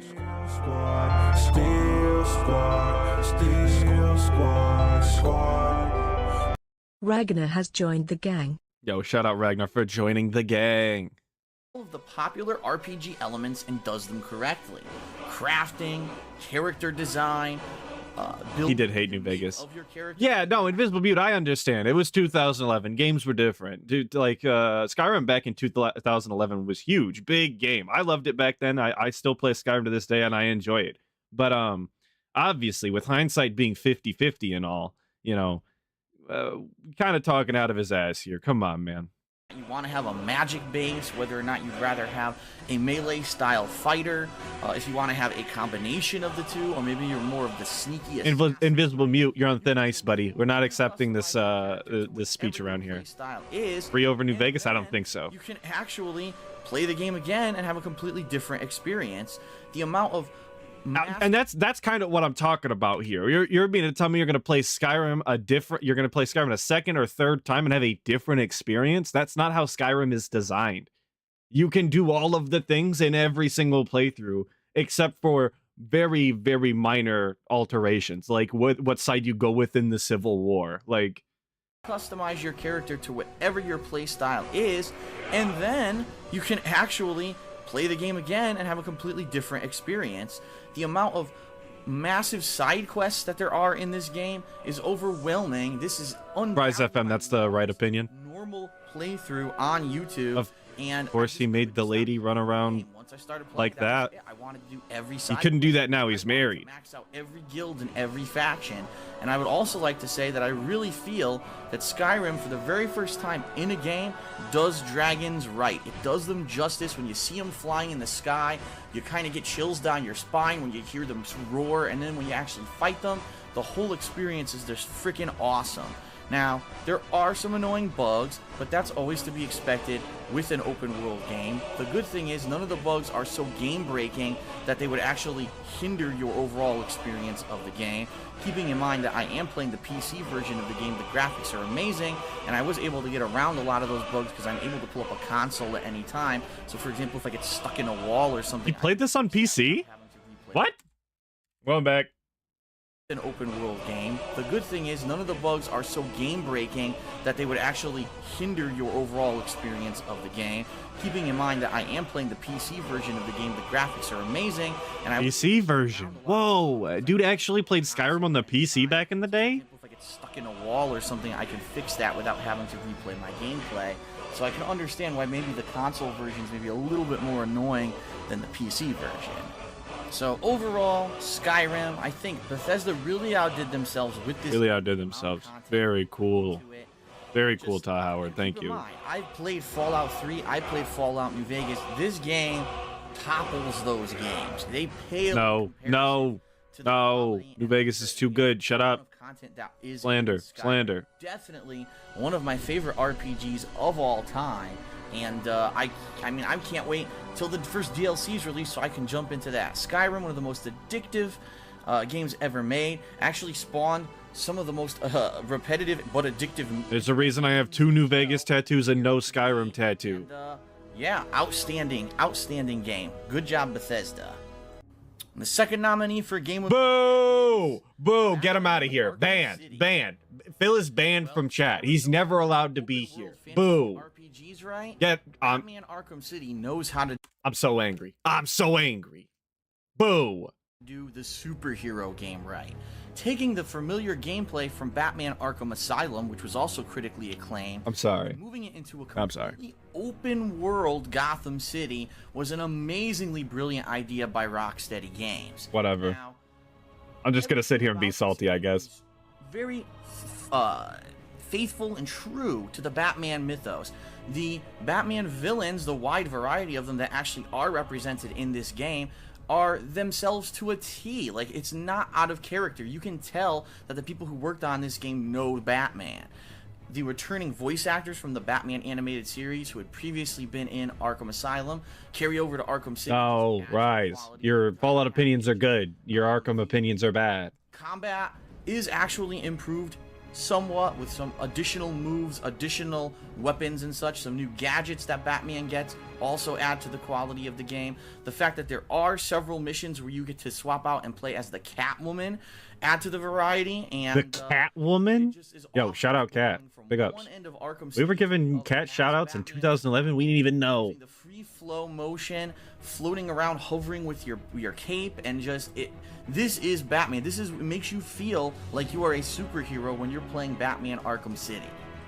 In fact, this game does Batman so well that I would go as far to say that Batman Arkham City is officially the best licensed video game ever made. Taking the Okay, I'm gonna say it. This is one of the reasons why I actually dislike cities so much. It is this stance that I cannot take. That, like, Arkham City, right? To me, an okay game at best, mediocre. Just I don't think it's as good as Asylum. I'm gonna say it. I don't think it's as good as Asylum. Okay, and when City came out, people were giving it 10 out of 10, 11 out of 10. Best game ever, period, or you know, shit like this. The best licensed game, bro. It's just Asylum, but it's in the city. Great, cool. Not exactly unique or awe-inspiring. Didn't exactly blow me away. Arkham Asylum actually more unique, robust, and unique. Did I say unique twice? Shit. Meaningful. Just replace it. It's fine. Bullshit.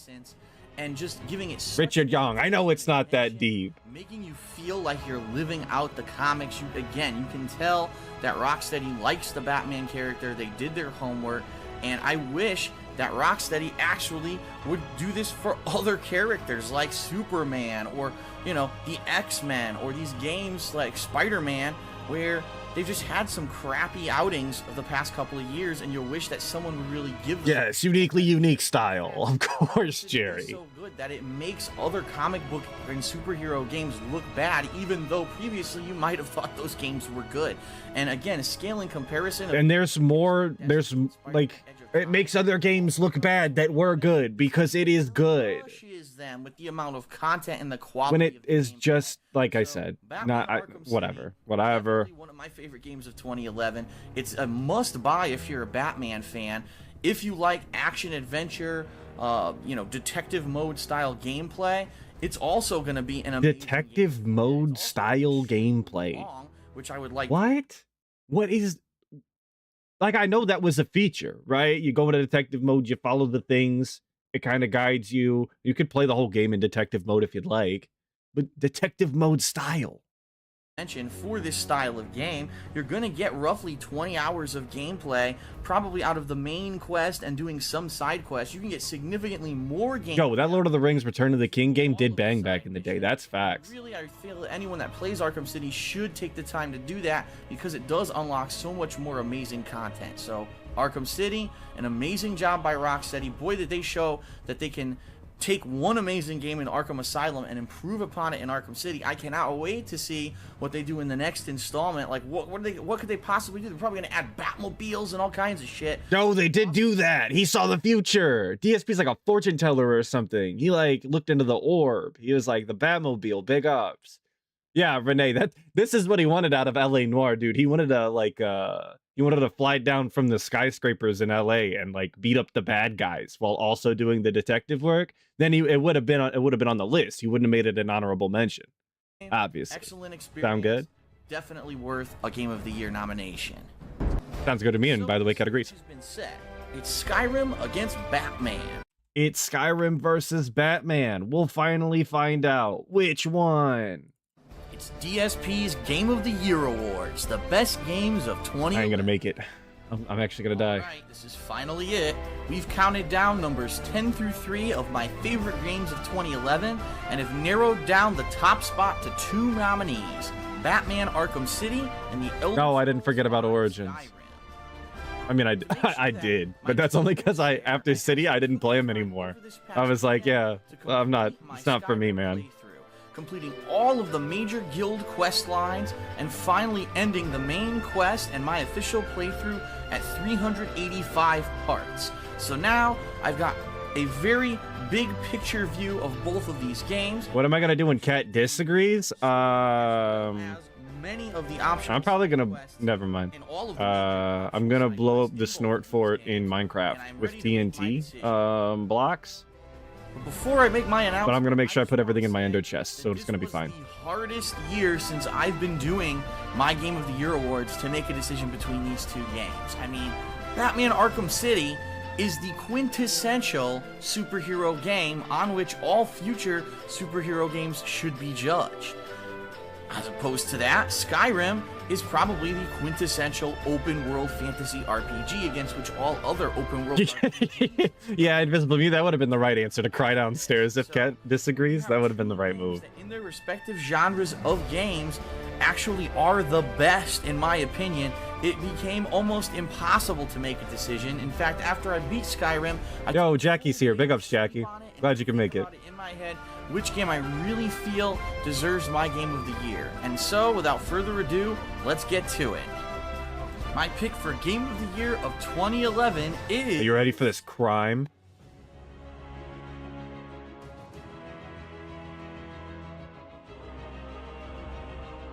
Who's rolled that, motherfucker?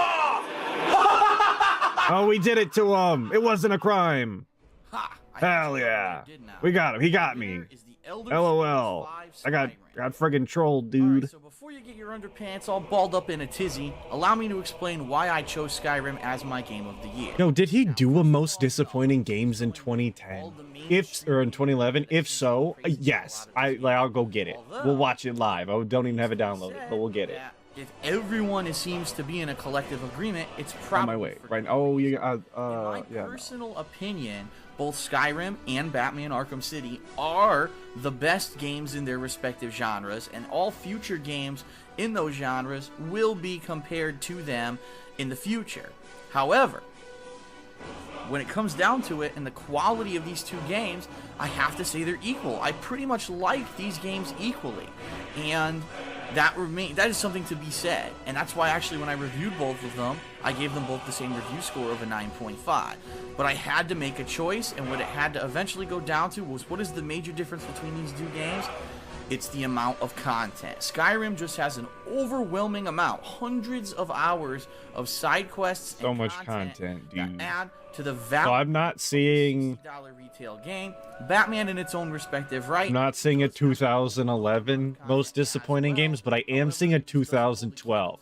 Of content that you so to flip the script, we're going to be watching the most disappointing games 2012 before we watch the best games of 2012. You know, Batman Arkham City was hundreds of hours long. You would get bored and you think it's repetitive.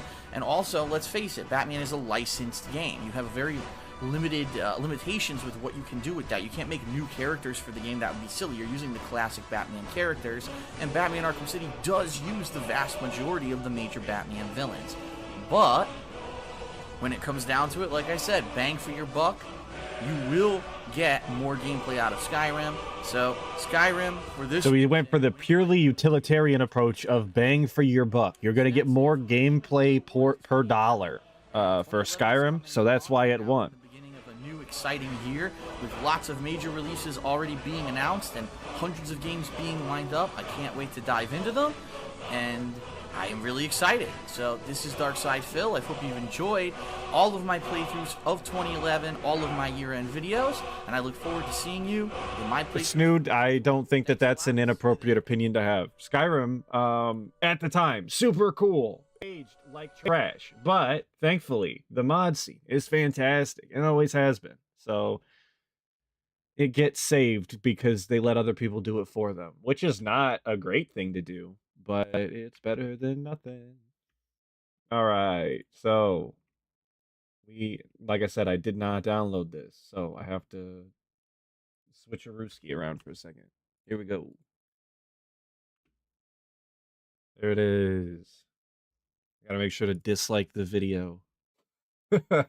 These are I guess 7 most disappointing games of 2012. I hope you guys are ready for DSP's genuine, honest style critiques.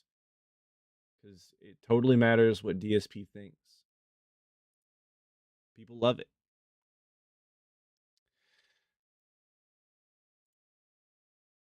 No, I messed it up. There it is. What's up, everyone? DSP here, reflecting back on the year of 2012 and gaming as a whole. And I just have to say, I think there was something in the water this year, because there were so many games that were super hyped, seemed like everyone was going to be interested in playing them, and they had massive potential. I have no idea why not 10.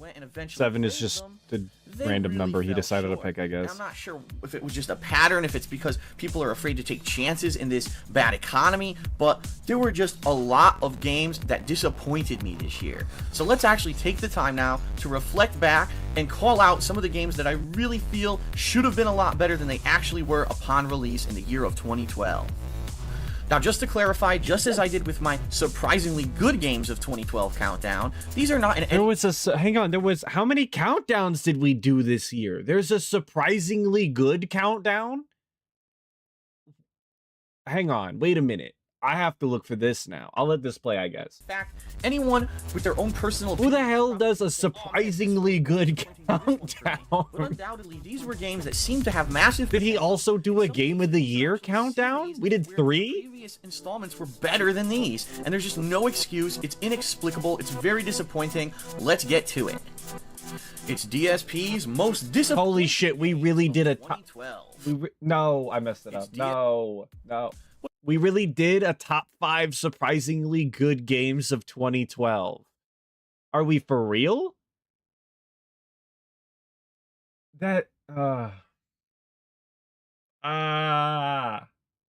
want to scream and shout.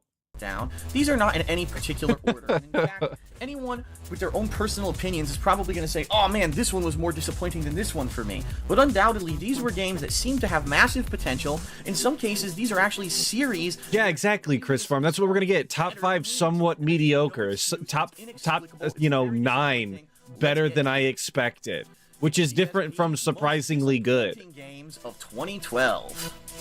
Oh yeah, one more thing. This is a top 7 countdown. Why top 7 instead of top 10? Because these were honestly the 7 games that really disappointed me this year. I'm not going to make a top 10 just because that's what everyone else does. I'm an originator. It's a top 7 most disappointing. Oh, dude, he's not like other girls. He's not doing a top 10 just to do a top 10. Out of the way and get on to other stuff. Epic Mickey 2.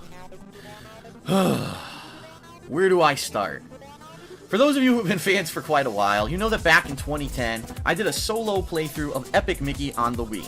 And I had a lot to say about this game that some critics disagreed with, but some actually completely agreed with.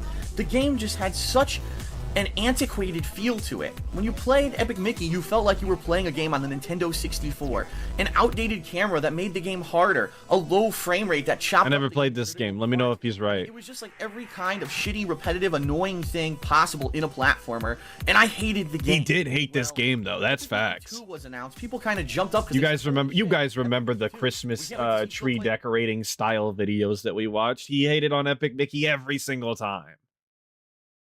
This game again because we know that it's probably gonna suck, and I just all right, the game's co-op, which is cool. That's a new addition, okay? And that's probably the only positive thing I have to say about Epic Mickey 2, because when I played this game with my girlfriend Panda Lee, we hated it. The real reason the game sucked. Some other things that happened during the course of the game. Now, keep in mind that we played Epic Mickey 2 on the Wii U, which is a brand new console. But that's just no excuse for a game to have the problems that we experienced. If anything, if you're porting a game to a brand new console, and this could potentially be a game that will sell that new console, you want to be sure that this game is perfect. Well, guess what? Epic Mickey 2 is a steaming fucking dog turd on the Wii U. In fact, you know what? No, it's not. Very funny. Did you guys laugh at the poop on the screen? I'm leaving it up on screen so you could laugh if you forgot to. It's right there. Isn't that so funny? Not a dog turd because Very fun. The game is Very so antiquated. cool. It's a petrified dinosaur turd, okay? Let's talk about the issues with the game. Let's Yeah, see. Panda Lee was his girlfriend. She's dancing in the corner right now. I'm watching her dance. Check. Delayed platforming jumps and basically things that you haven't experienced in a platforming game since the year 2000. Check. A frame rate that drops into the motherfucking toilet at critical times? Check. How about some of the most boring gameplay ever? We played this game for about 2.5 to 3 hours. We had no idea what the fuck we were doing or why we were doing it. It really seems like they went... Bro, whose fault is that? You were playing a game, you didn't know what you were doing and why you were doing it? I find it very hard to believe that a bunch of other people played this game, and this is the only time I'm hearing it described like this. You have this problem with more than just this game. You do this a lot. You never know what's going on or how to do something because you don't pay attention. You don't actually learn how to play the game. Out of their way. Whatever, man. Absolutely nothing was improved from Epic Mickey 1. To make matters worse, they made the odd design choice that the game would be a musical, but while we were playing, there was a game bug where the cutscenes had no sound. So a musical with no sound. Yeah, exactly.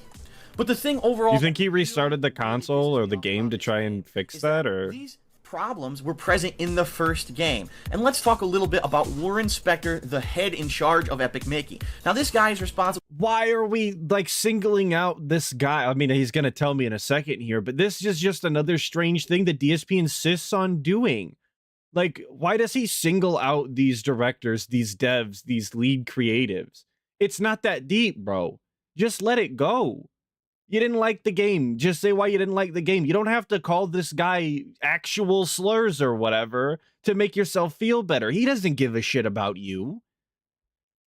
For a lot of great games in the past, like versions of Ultima. He even invented Deus Ex. So this guy obviously is a tried and true game developer who loves what he's doing and knows what he's doing. So why is it that when Epic Mickey 1 came out and there was a massive critical criticism about the way that it played, the fact that the camera was antiquated, why did he ignore it? Like, if there... And I'm starting to think that these videos aren't scripted, but I can't believe that because that's the only time that he does the, you know, the script style voice. Who says in a script? Did he write that?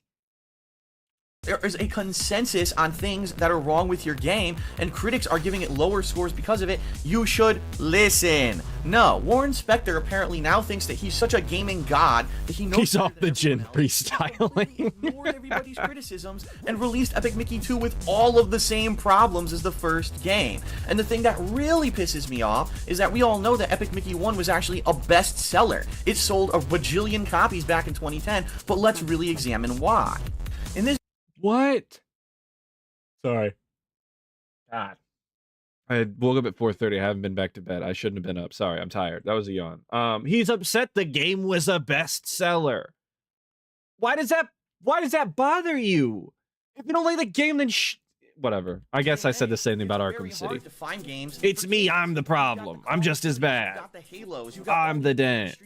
I'm the lolcow. It was me. Free. After attending E3 and says that he felt that games are ultra violent to the point where they're kind of glamorizing it and it's not right. Well, you know what? He's kind of got a point in that respect. Yeah, I'm him.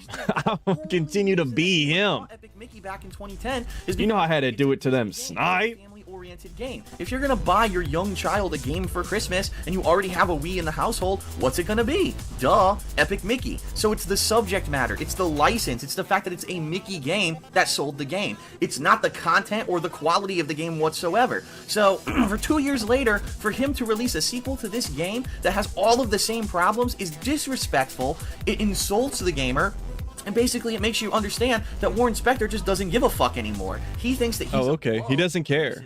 And so if he's going to keep putting out this gold coming from DSP that this guy doesn't care about criticism. Christmas this year, unless you want to have a really boring, just uninspired experience. The game is generic. The game is boring. You don't know what you're doing. There's so many bugs that it annoys the fuck out of you. Did he say it's boring twice? The fucking wall repeatedly than play this fucking game anymore. I'm rewinding the toxicity. I'm sorry. You get it all again. Running it back like 30 seconds.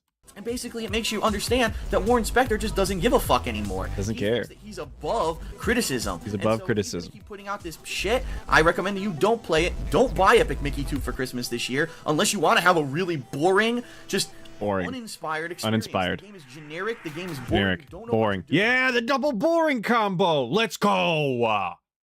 There's so many bugs that it annoys the fuck out of you. I'd rather ram my head into the fucking wall repeatedly than play this fucking game anymore. It's a piece of shit. Dude, that explains... that would explain a lot, actually, if DSP did that instead of doing a second playthrough. Let's move on. Up next, a game whose only redeeming factor is the license that they chose. Yeah, and it's actually not Epic Mickey 2. Stay tuned. It's DSP's most disappointing games of 2012. Number 6, 007 Legends. Man, 007's one of those characters who's just been through the ringer when it comes to video games. He's had several outings in the past decade, but honestly... 007 is a character? Like James Bond? Isn't his name James Bond? We're just calling him 007 now? Yeah, 00. Whatever. 007 the person, the guy, the character. And this year was kind of more of the same with 007 Legends. Now the premise of the game is pretty interesting. Let's take the current version of James Bond, Daniel Craig, and put him into the classic... I'm on a code, yeah, no, exactly, Steve. I'm well aware that the code name is 007, but like when you... Yeah, that's just... Okay. Yeah. But being on a code name basis with James Bond is absurd. That's... Only DSP is calling 007 the character. And love 007 Goofy. movies. The problem here is with the execution. What could have been a really epic premise, like Hitman from Hitman, boring, generic FPS because of the design of the game.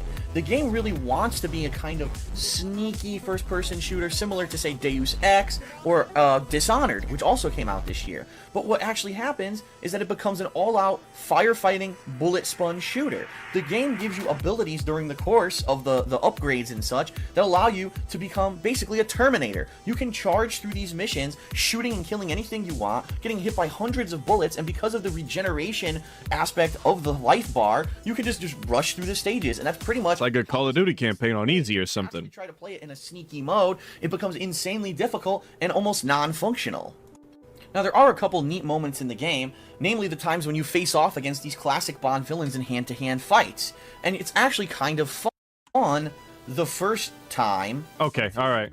I really thought he was going to sit here and praise these QTEs that I'm seeing on screen, because this is atrocious gameplay. That every single one of the hand-to-hand fights in the game is completely identical. The people you're fighting stand there like generic sparring partners and allow you to punch the shit out of their guts. They literally don't throw a single punch. That's really impressive. There's no challenge whatsoever. It's boring. It's repetitive.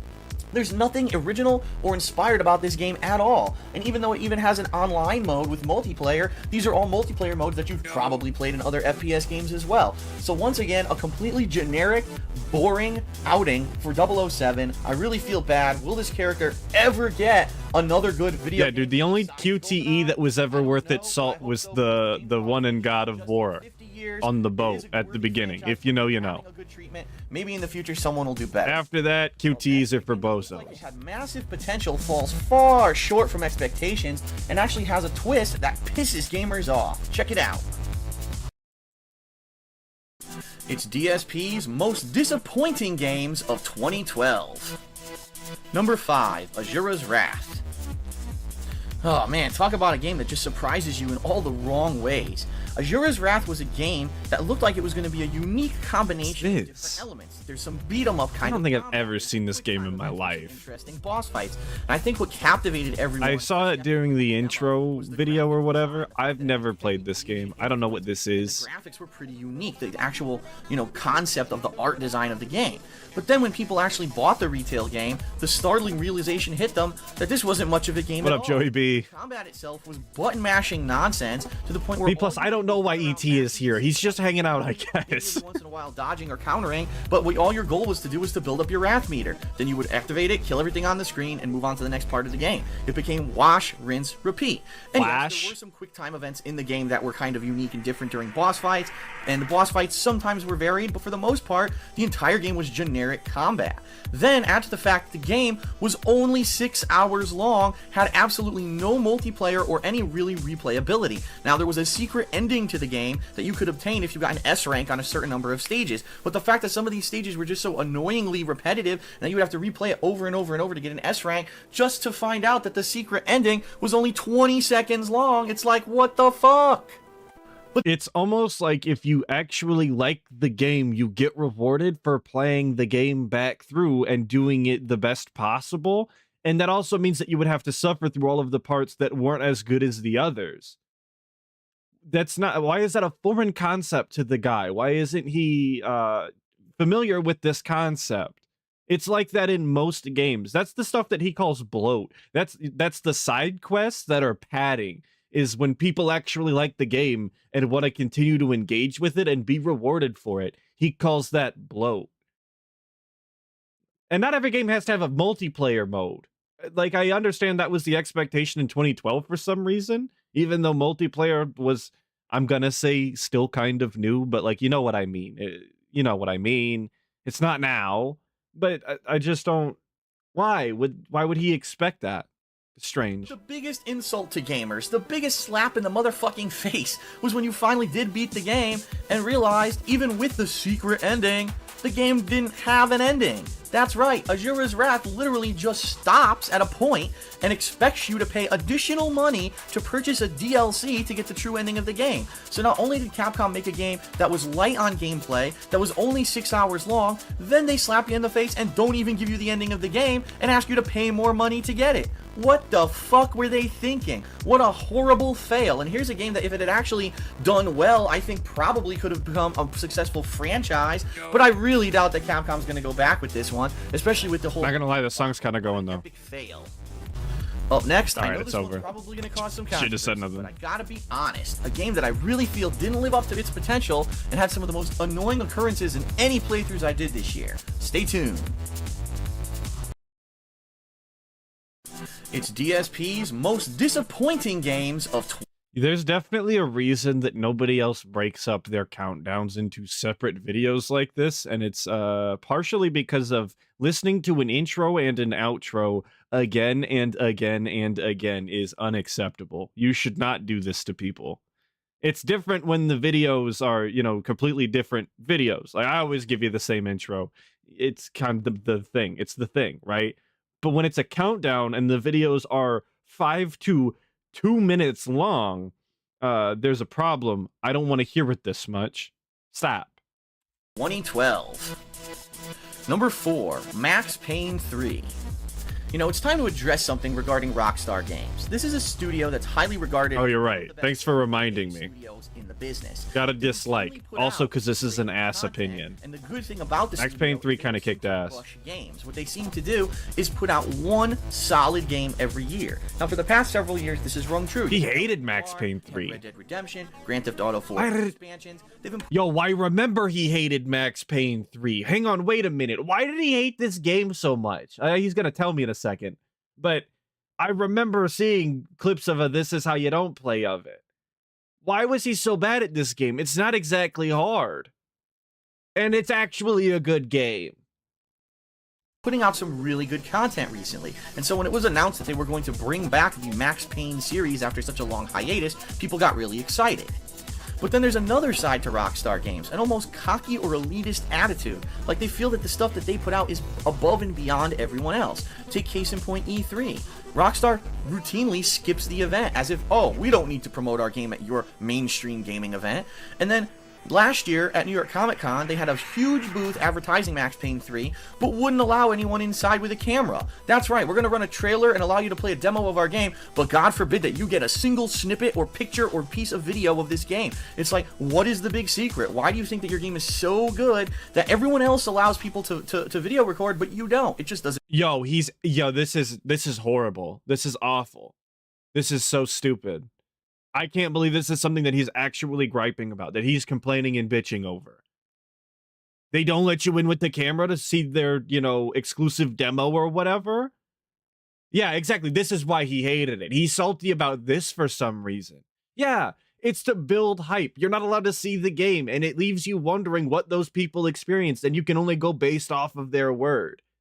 What are you talking about, dude? This is so dumb and petty. And Max Payne 3 was actually good. You're doing a disservice to people by telling them that the game is one of the most disappointing games of the year like this. Awful human being style. It makes sense.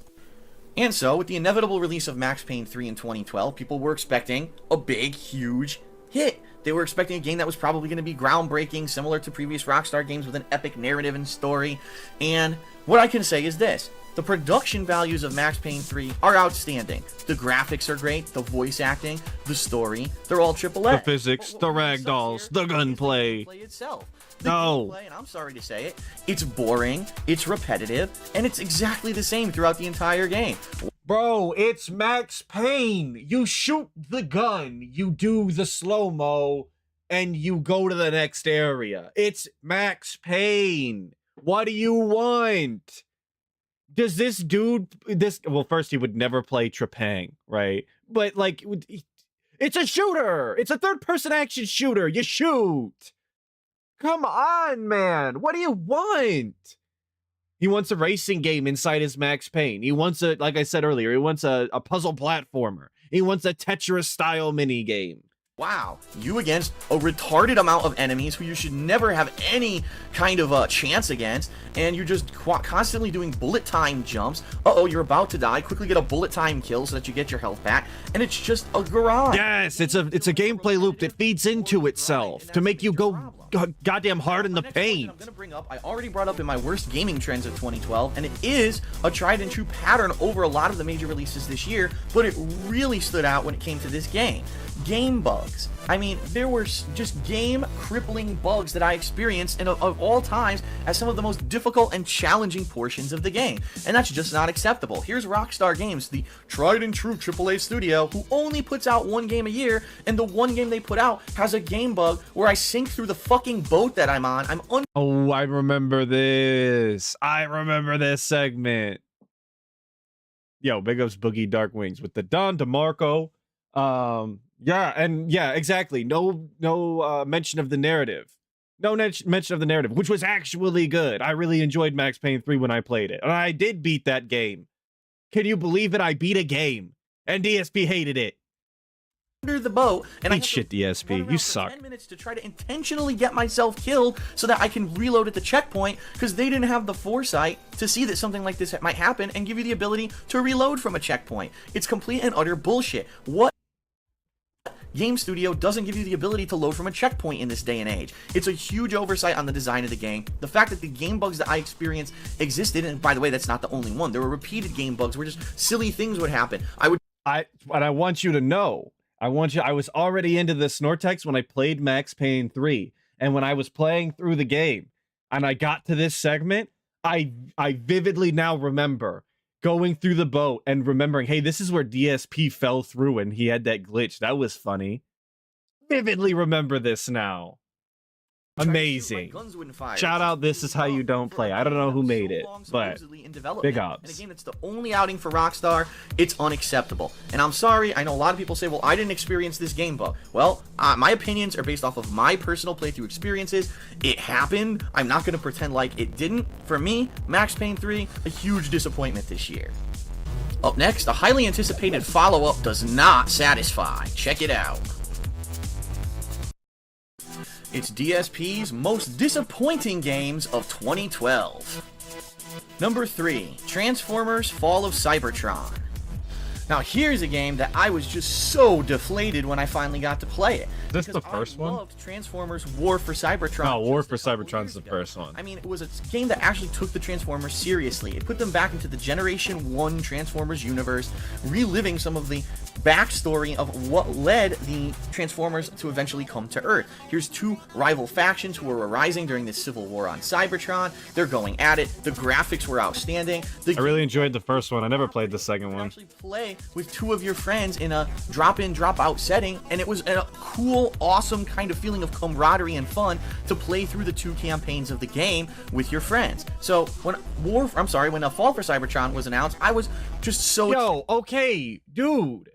It's pre-recorded. He literally messed up and apologized in the recording. Not for a bit either. Like, genuinely just flubbed the script and couldn't redo the line or edit it out and do it again. Oh my god, the lack of effort on this. Yeah, one take Phil. Oh my god. This guy never fails to surprise me. Every single time. It's been years, and every day I can't believe it. Dark of the Moon, and it really wasn't a very good game. You could tell the game felt rushed. It felt Yo, generic. thanks to Nervous Wreck for subbing. I appreciate it. This time, because in this case, it wasn't their fault. They were given a title and told to rush it out to coincide with the release of the movie. Just wait for Fall of Cybertron. That one's going to be great. And so when the game was released, everyone was really, really high with their expectations. Well, when the game came out, it was just appalling. There was no co-op. There weren't separate Autobot and the Decepticon campaigns. It was just like they'd taken out some of the elements of the core game that were so much fun in the first outing.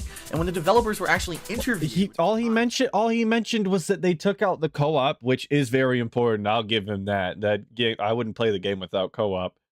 But then they took out the 2 separate campaigns, and they probably gave you one campaign where you did both of them. Okay. Is that really all that different? what they were focusing on, they said, well, this time around, we really wanted to emphasize the characters. And we wanted to really show that the characters are different and they have unique abilities. The problem being that the game focuses all too much on characters that people really don't like. Now listen, I'm all for, understanding that people have their different favorite characters of a series, but undoubtedly being Cosmic able to Productions, play I hope you feel better, brother. Decepticons such as Soundwave, Starscream, and play them for extended periods of time would have been a great idea. The problem is, the game doesn't do that. The game actually puts you into the control of some of your favorite characters for very short periods of time, and instead has you playing as some really generic people such as Bumblebee and Cliffjumper for hours. What? Bumblebee, generic, he's like one of the guys. He's like the second or third guy. Yo, some people say he's the first guy, to be honest. Oh my god. Yes, exactly, Snooted. It's also like it's a mechanic. They specifically designed that way so that you don't get tired of it. And you might even want to go back and replay those sections specifically because it is one of the rare times that you get to play as those characters. So, like in my head, I'm attributing this, or like I'm attributing is not the right word. The example I'm thinking of is in New Alexandria in Halo Reach. You get to fly the Hornet Falcon. It's one of the two. You get to fly it around the entire map and experience it. It's one of the only times you get to do that in the campaign. So you know what a lot of my friends did back then? They played that mission all of the time because it was one of the only missions that you get to do that. It's kind of an actual feature. It's designed that way on purpose. On in. Why is it that the Cliffjumper stage, where what you're supposed to do is use cloaking to sneak by enemies and really doesn't feel like Transformers at all, ends up... Yo, I think Soundwave is him. You can at me about it. For 5 friggin' minutes. It makes no Soundwave is so cool. sense.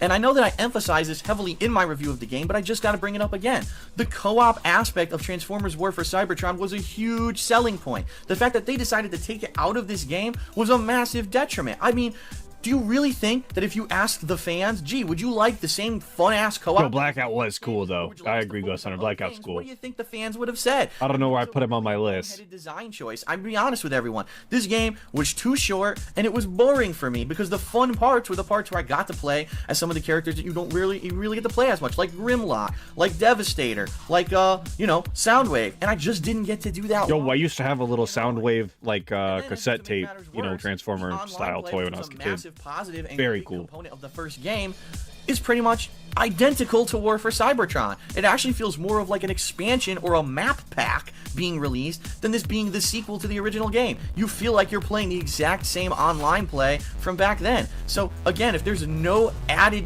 content whatsoever to the online, what is your incentive for playing it? And the answer, quite honestly, is there really is none. The online play is almost identical to what the previous game was. There's really nothing new here, and some of the biggest, most fun things about the game were taken out. What a massive disappointment. This was a series that I really feel could have been a massively successful franchise, and just because of the design changes that they made in the sequel were some of the worst I've ever experienced, I really think they ran it into the ground. Too bad. Too bad. This game has really divided gamers down the middle. Either you really like it or you really hate it. Unfortunately, I'm in the latter category. Check it out. Yo, shout out the latter category. With that being said, of course, shout outs. I'm going to run to the bathroom real quick. So I'll be right back. I will put on music. I'm not going to leave you in silence because that's rude. Here you can have this. You know what this reminds me of? You know what this reminds me of? I worked at the helicopter company. It 1,000,000% reminds me of that. American ball. Band. Gone forever. Band. Gone forever. Band. Gone forever. Band. I worked for a major company. A helicopter company. It's called Aftermarket Support for Helicopters. Okay? They're flying around. Things are breaking down. Parts are wearing out. We're a one-stop shop for helicopters. So I was told, we see potential for you. You're better than just working customer support. Revamp the business from ground up. You can map it out and find bottlenecks and find shortcomings and find helicopters so that our company runs more efficiently. Okay? So I busted my ass. I worked my ass off. I did double work, never got paid for it. And you say, oh, it's part of the process, man. It's just part of corporate America. Fuck you. Band. Gone forever. Band. Gone forever. Band. Gone forever. Band.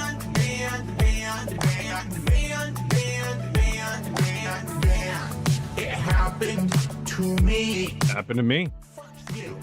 Why don't Why don't you listen? To me? Hey.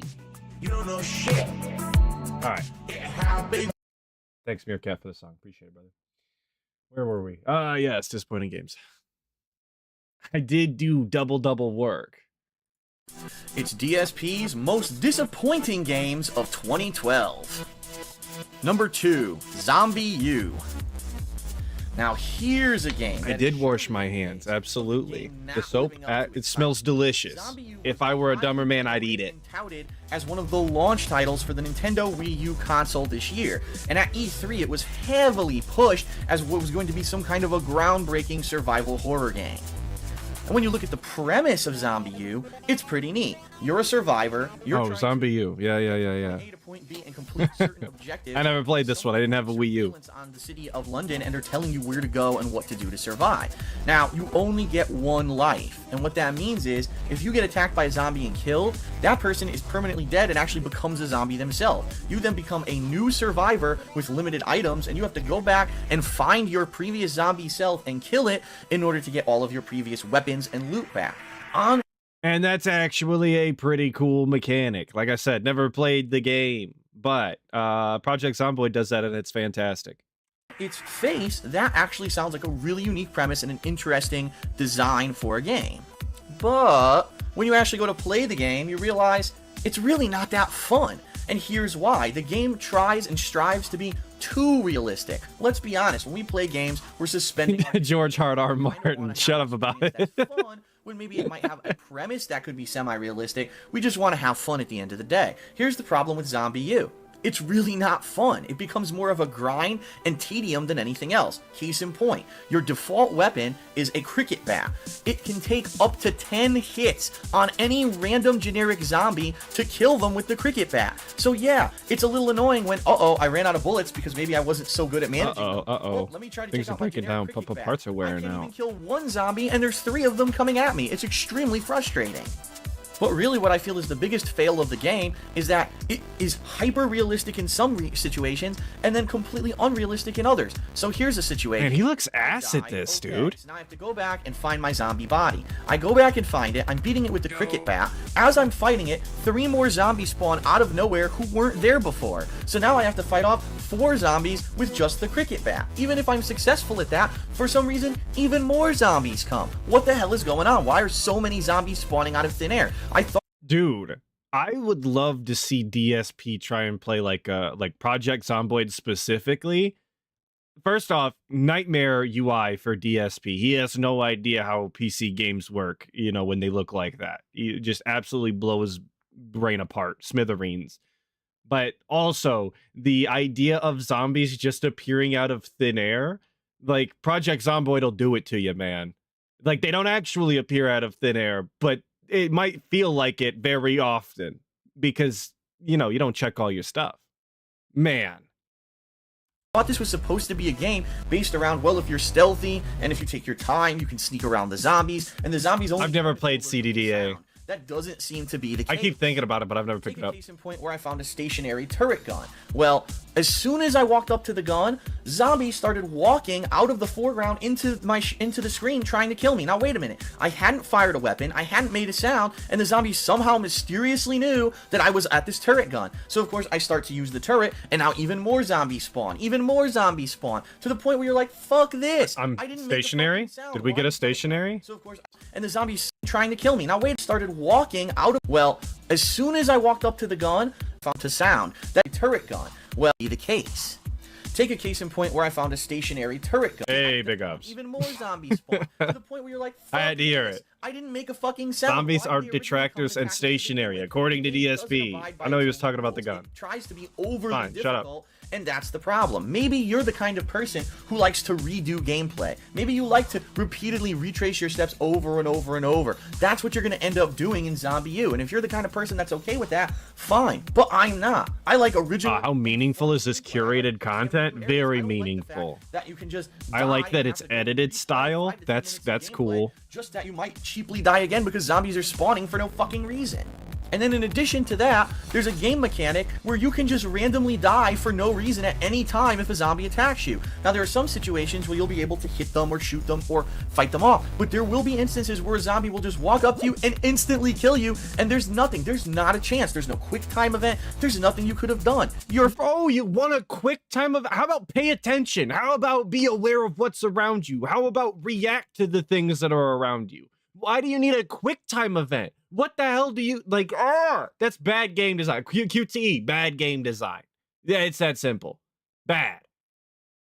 Like I said, he would hate Project Zomboid. Sometimes you just be walking across a window or something, and then you get got. There's nothing you could do about it sometimes. You want a QTE? No, you just die. You get infected. Fucked. And it's like, what the fuck? I did absolutely nothing wrong, and just to up the difficulty and ramp it up, the game decides I'm going to randomly die. That's fucking bullshit, especially if you're forced now to replay several minutes of gameplay to get back to that zombie body and try to get all your items back. And then the last straw is that I only played the game for about 2.5 to 3 hours, and I had probably killed the same looking zombies a dozen times. The game only had like maybe 5 different zombies up to that point. Are you kidding me? In this day and age, you can't give me more variety in enemy types? Man, I would hate to hear him talk about modern games that also only have like 5 models. They exist. They're out there. And it ends up just being tedious, boring, annoying, repetitive, and just not very good. Very disappointed with this title. If they had just gone a little bit in a different direction with it, it could have been an amazing game. It actually falls flat on its face, much like a bumbling zombie. Up next, here it comes, my pick for most disappointing... I think it was before Panda Lee left and before Champions. He was playing Supercard, dude. It's DSP's most disappointing games of 2012. Number 1, Resident Evil Operation Oh, okay. You know what? That makes sense. I hear this game wasn't good. Very definition of an underwhelming stinker.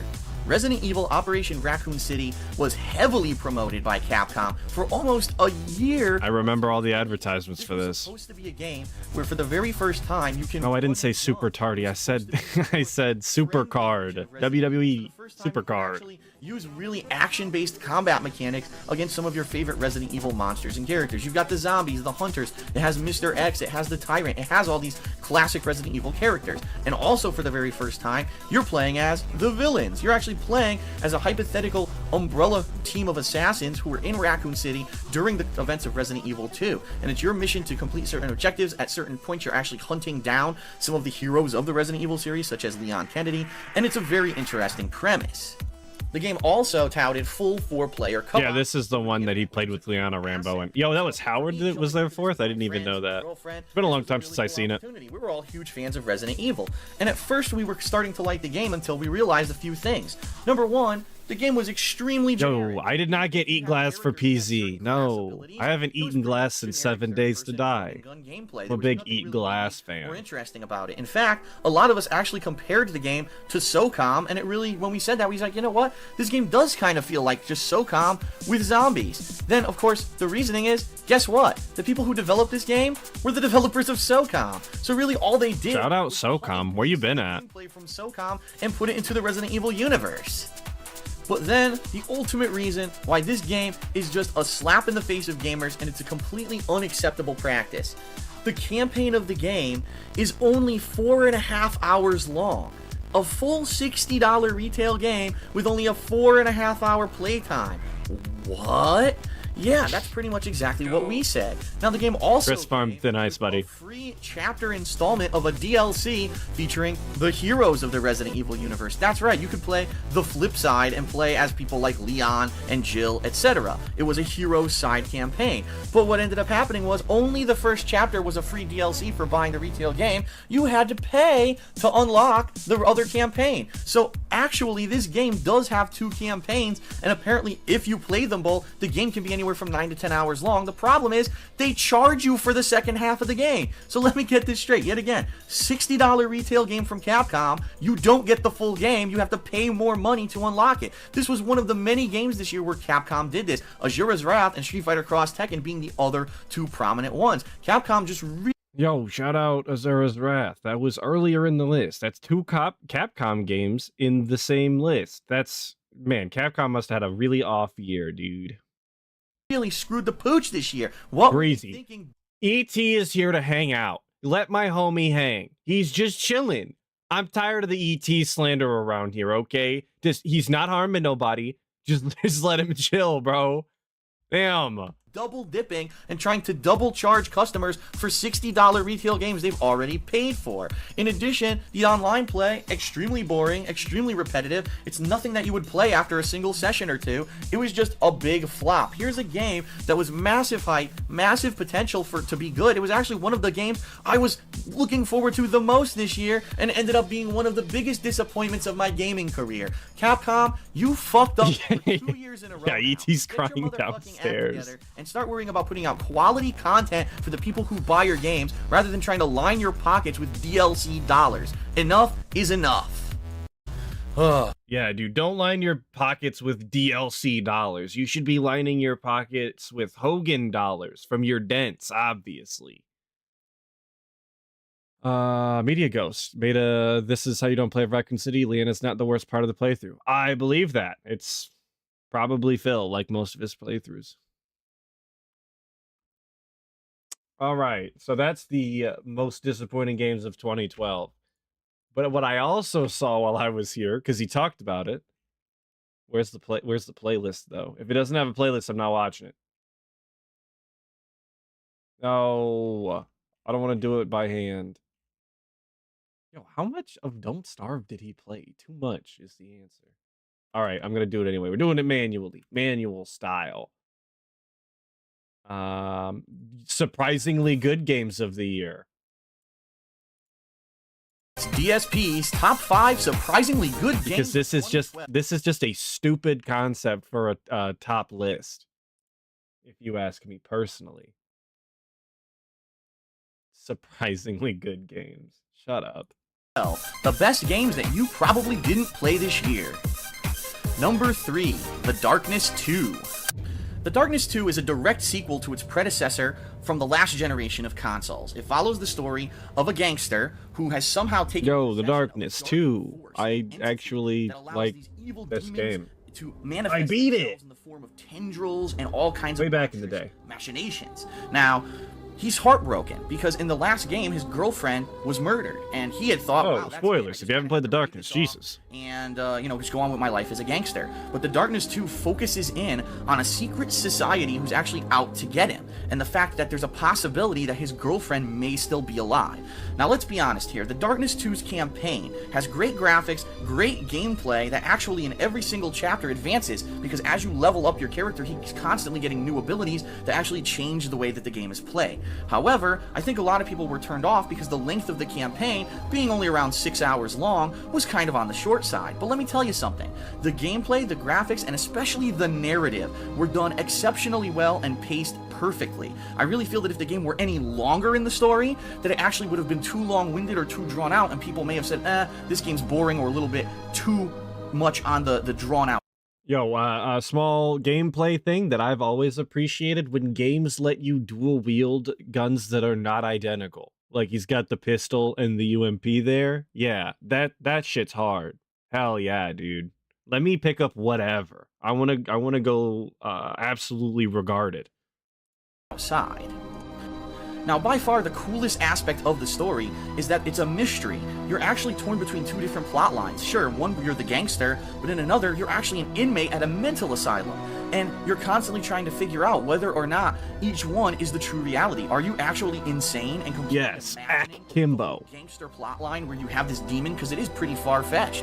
Or is this secret society or whoever this is behind everything trying to brainwash you into thinking that you're a mental patient for their own reasons? It's a really cool mystery. It keeps you on the edge of your seat until the very end of the game. The one negative that I really have to say about the game is that the ending is a cliffhanger ending. And this is kind of where things get a little bit disappointing, because The Darkness 2, even though it was an outstanding game, and even though in addition to the campaign, it actually had a full co-op mode that added hours and hours of additional online gameplay to the game didn't sell that well. People kind of skipped over it. They didn't understand it. They said, oh, it's just going to be a dial-at-home first-person shooter sequel, and a lot of people didn't buy it. Yo, can't play this game anymore, dude. He's married. There's a girl. Story-based Whoa. DLCs that were going to be for the game had been canceled, and how disappointing to see a game that was a hell of a lot of fun, had one of the most original stories in quite a long time, kind of got swept under the rug when people saved their money for the bigger AAA titles that they were anticipating this year. What was that? Why? Yeah, dial it home. Yeah. Not phone it in, but dial it home. Whatever the hell, dial at home. Whatever the hell that means. Listen to his voice change here. Is he holding in a burp during this recording? For the bigger AAA titles that they were anticipating this year, a lot of which What was that? weren't very good or were a lot of which weren't very bigger AAA rug when people saved their money for the bigger AAA titles that they were anticipating this year, a lot of which weren't very good or were pretty disappointing. Was that, yeah, him trying to make people sound snobby? Even if you've Okay. never heard of it, even if you've never played it, even if you haven't watched my playthrough of it, I urge you. For now, it's probably at bargain basement prices. One of the most fun and surprising. It's bargain basement prices, not bargain bin, but bargain basement prices. Whose basement is he going to that's selling games on the low? It must be a Connecticut thing. I don't know. I've never been to a bargain basement. You should definitely So- check it out. Up next, a game that really Sounds like something your mom might warn you about when he was a kid. finally finds a publisher and a place to shine. Check it out.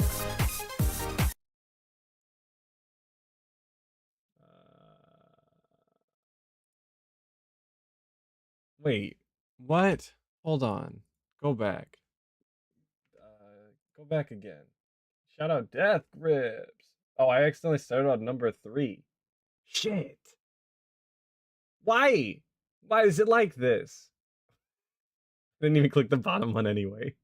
You know, I really love December because it gives me an opportunity to work on my year-end videos. It's fine. It doesn't actually matter what order they're in. They're all stupid.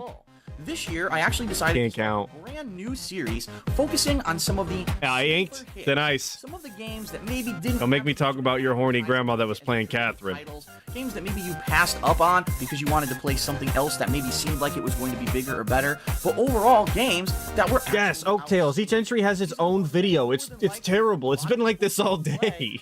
We're need suffering. to have a chance to shine. So let's get started focusing on some of the best sleeper hits of 2012. Now, just to clarify, I'm not saying that any of these particular games are better than any of the others. Yo, shout out Binary Domain. Any better than number 5. But these are all games that did a great job of entertaining, that really stood out in their respective categories, and might be a pretty fun and, honestly, pretty inexpensive way to stuff your stocking come this Christmas. So let's check it out.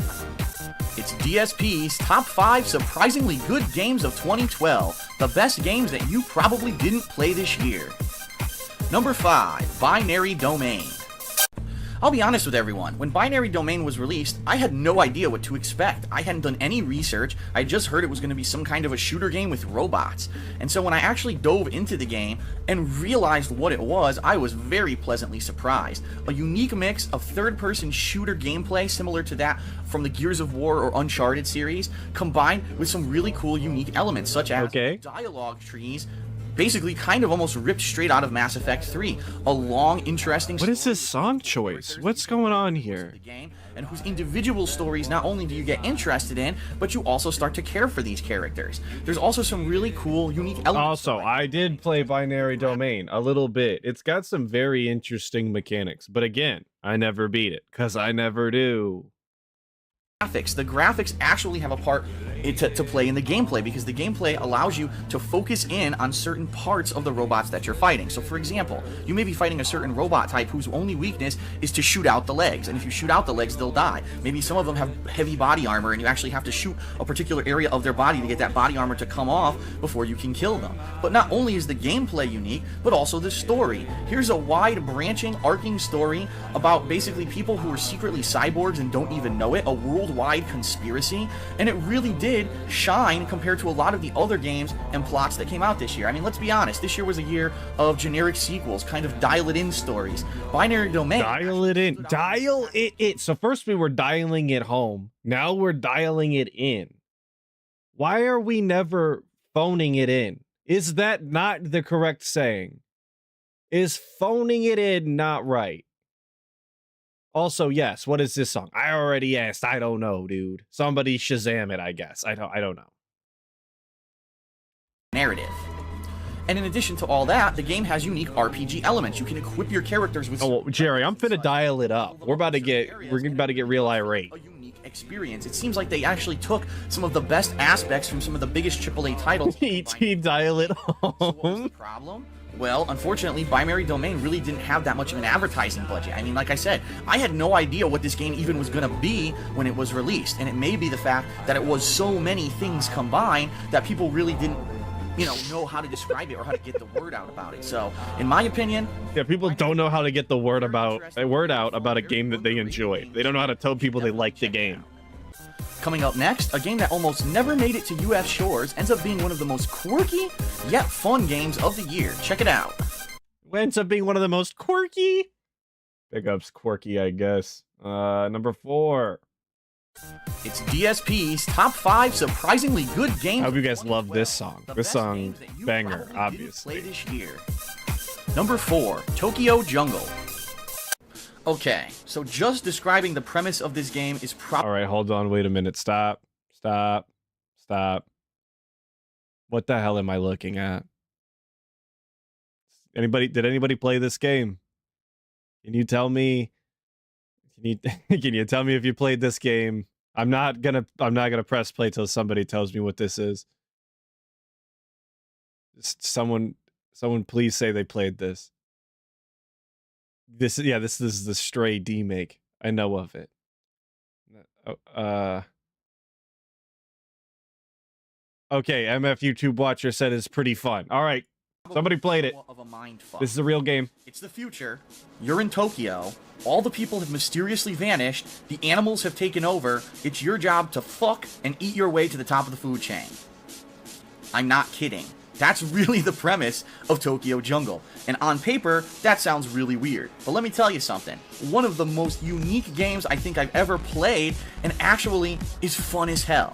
just the fact that you can pick a variety of animals, whether it's a carnivore, such as a dog or a hyena, or you're an herbivore, like the cicadere, and you have to strive... Like the what? Search to Like find a cicadere? resources, to find Is that an water, animal? to find places to have basically a home where you can find a mate. And Now this is unique and robust. This is very quirky. He's not wrong. It's unique, it's interesting, it's refreshing, it's crazy, it's zany, it's kind of irreverent, showing two animals butt fucking, but it's kind of fun too. What? Really cool thing No. about Tokyo Jungle What? is it's addictive nature. What? No, animals, they don't do it in the butt. That's not, whatever. There's no point. They're there to breed. Time after time after time playing through survival mode to earn enough points and complete enough challenges to unlock the next animal and check out their attributes and see. Yeah, zany meaningful is animal butt stuff, I guess. I don't know. The slow but very powerful animals like the crocodile, who can basically kill almost anything with a precise bite. The fact that the game actually has action elements. You need to time your bites and your attacks to get critical hits, and that you can actually do a two-player co-op mode where you can strategically have one player be one kind of animal and another player be another one that complements that animal and maybe aids it in combat or survival. There's a lot of really cool elements to this game. Now, add in the fact that you can actually equip wardrobe items to. When are we getting a remastered playthrough of this game? The fact that there's always something crazy going on, like. When's he gonna go back and do his redemption run of check out and see what he's doing and Tokyo Jungle? The cool mystery aspect of what's going on, where did all the people go, and the time warp aspect, because there's actually dinosaurs in the game and saber-tooths and woolly mammoths.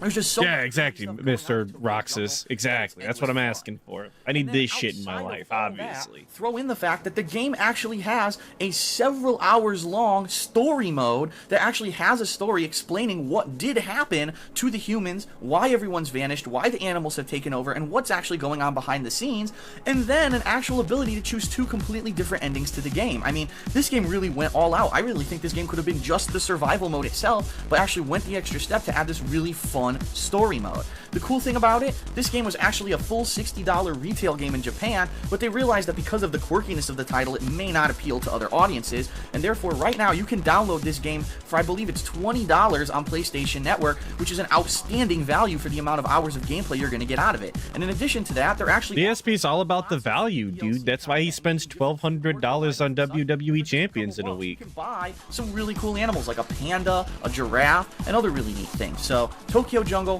one of the weirdest, most different games. You're definitely getting lean and manualed if you ask for this. This is never coming back. He will never look at this twice. Not gonna happen. Next, a game that proves that just because it may be a little bit on the and it's got a panda in it? Hell no. Outstanding experience. Check it out.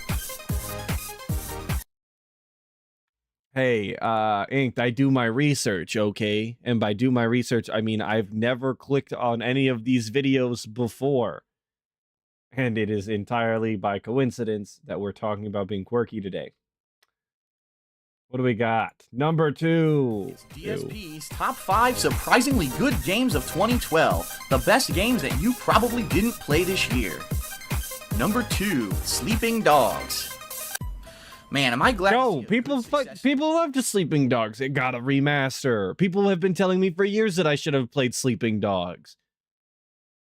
I guess it's why it's on the surprisingly good games list, but I canceled. Here's a game that went through multiple publishers, multiple titles. At one point, it was actually going to be called True Crime Hong Kong until that particular publisher dropped the game. Well, they finally found a home with Square Enix, and Sleeping Dogs really found a place to shine. Focusing on the life of an undercover cop who basically dances the line between being a law enforcement officer and an actual member of the Yakuza, Sleeping Dogs' plot is unique. Here's a guy who's getting to know these gang members. Here's a guy. I'm watching his Twitch. To defend them and protect them, not only from other rivals. No, Nathan, you did not miss the bread-style sandwiches because we're closed. So I guess, yeah, you missed them. I lied. I've been doing that today. I'm a liar. Now, the gameplay of Sleeping Dogs undoubtedly is going to draw some parallels to the Grand Theft Auto series. I mean, it's a free roam in a large city. You can steal any car you want. You can attack anyone you want. You can collect weapons.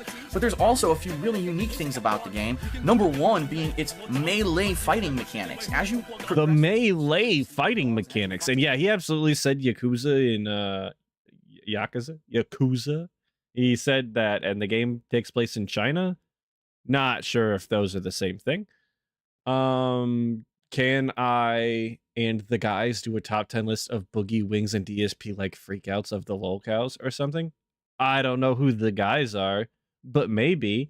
Actually, in kind of relation to that, there is going to be a video this week that's not DSP. It's going to be on Cobra. So if you don't know Cobra or you are interested in Cobra, you should watch the video that's going to be coming out this week. I promise. I even recorded it this morning. It's okay. It's good. It's good.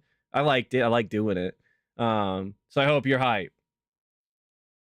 Find certain items, you're actually going to unlock Branching out, variety style. some pretty crazy martial arts moves, chained attacks. If anything, I would actually compare the melee combat of Sleeping Hong Kong isn't China. You're right.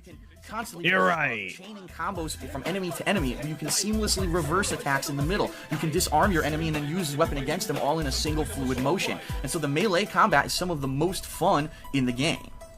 But outside of just the melee gameplay, the combat, the gunplay, the graphics, the racing, everything about the game is outstanding. This really felt to me like I was playing a AAA title, to which I was like, gee, it's kind of a shame that the game got kicked around so much to finally get to this point. And I really hope that people understand that regardless that this isn't some big, oh, it's not Grand Theft Auto, it's not true crime, that this is still a game that you should take the time to play. It has a lot of effort, a lot of polish, it's fun, it's very long, and has quite a lot of side content. Yeah, I hope we get this remastered on the Throwbacks channel so we can hear how racist he is, but with ghosting and AI upscale. Oh, next, a game that pretty much no one expected to be. Shout out all my melee enthusiasts. I'm sure you loved Sleeping Dogs. Check it out. All right, last one. This is the biggest surprising game of the year. Spoilers, because you can see it. It's gonna be The Walking Dead. It's DSP's top 5 surprisingly good games of 2012. The best games that you probably didn't play this year. Number 1, The Walking Dead Season 1's episodic game from Telltale Games. Telltale Games is certainly making a name for themselves in the episodic gaming market. Now, what is an episodic game? It's a game that's released over a series of episodes during the course of the year. So, for example, last year we had Back to the Future, which had 5 episodes that were released about 2 to 3 months. Oh, Renee, his old AC gameplays were fine, dude. He's Italian. He's allowed to say that. He's like an 8th Italian or something. Basically did some pretty good usage of the licenses of those movie series. However, the gameplay left something to be lacking. Sometimes they were game-breaking bugs, sometimes it was pretty much just boring point-and-click figuring out how to solve a puzzle, and it wasn't very interesting unless you were really into the characters of those games. The Walking Dead basically is such a great game just because of the writing itself. It takes the premise of the Walking Dead universe and throws a totally new cast of characters into the mix that are interesting, unique, very different from each other, but they all are forced to find a way to interact. Shout out Boatmaster Kenny in the back. Big ups. Now, the gameplay of The Walking Dead isn't necessarily anything to write home about. I mean, sure, again, barely gameplay. Puzzles, maybe you'll have to pick up an item here and use it somewhere else, similar to some previous Telltale Games outings. Yo, see you, Moody. Glad you could stop by, brother.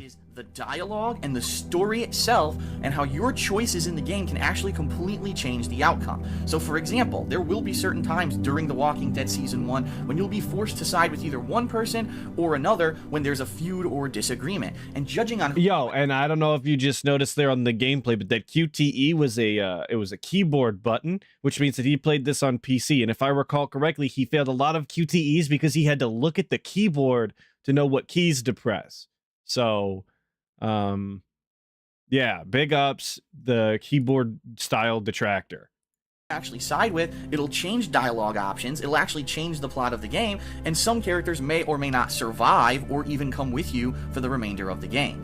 Over the course of the 5 episodes of The Walking Dead Season 1, you really get to know and feel for the Yo, why did he use this footage? I've never seen anybody actually die in the game. Like, ever. Dude, the game has been out for how long? And I have never once seen anybody die in it. To the point where when it finally comes to a resolution, and no real spoiler here, but with most of these zombie and apocalyptic style plots, you know there's going to be some kind of a depressing ending where something horrible happens. Well, yeah, that's kind of par for the course for The Walking Dead without spoiling, but it's pretty just emotionally gripping and intense when at the end stuff starts happening and you're like, oh my god, this is a character who's it's emotionally gripping at the end when stuff actually starts happening. The rest of the game, forget about it. I'll openly admit, I admitted it in my review and I'll admit it here. At the end of The Walking Dead, in episode 5, when the shit hit the fan, the writing of this series is so abysmal style aim. So well developed and written. I'm gonna run it back. Sorry. Look at this. Look at this shit. Look at this shit. Sorry. Can't believe how bad he is at games sometimes. Starts over here. All right, cool. Whatever. Get it to the guy, right? Way past, up, you know, to the right, up, just way high. Somehow. The writing. Oh, almost, but it's way too late. Never gonna happen. This series is so good. Amazing. So well developed and written. I actually cried in the final episode. I mean, I couldn't help it. I was so moved by the things that were happening, by the sacrifices that were being made, the heroism, the people who you had been with through this 10 to 12 hour game who now unfortunately looked like they weren't going to continue on. It was pretty emotionally just tearing, heart-wrenching, and I have no surprise why this game was named Game of the Year by Spike TV's VGA Awards, and I wouldn't be surprised if many different outlets picked this as Game of the Year simply because the writing is so good. By far the best story of the year. For some reason, Telltale did have a death grip on the industry at one point just for doing the Walking Dead game, which was weird. You know, there are gonna be some. Was never the biggest fan. Oh well, I don't think it deserves any kind of recognition because pretty much The Walking Dead isn't much of a game. It's more like an interactive movie, similar to how people criticized Heavy Rain a few years back for being very light on gameplay and very heavy on dialogue. The same thing happens here in The Walking Dead. In fact, I'll be honest, it's even lighter than Heavy Rain was on gameplay. A lot of the times you're just gonna be sitting back and enjoying a cutscene. But for what it is, the fact that it is... Wait, it's okay for the Walking Dead Telltale game to make you watch 100,000 cutscenes and not actually give you gameplay, but MGS4 was a nightmare playthrough for DSP because the cutscenes were too long and Kojima should have just directed a movie. Okay, I'll remember that.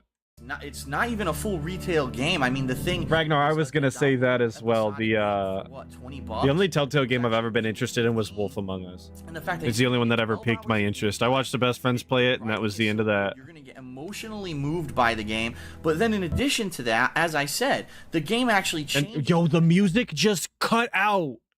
Like, I want to point this out because it's... Look, I edit videos in the modern day. I don't know what editing videos was like back then, right? But you can literally just hear the music just stop.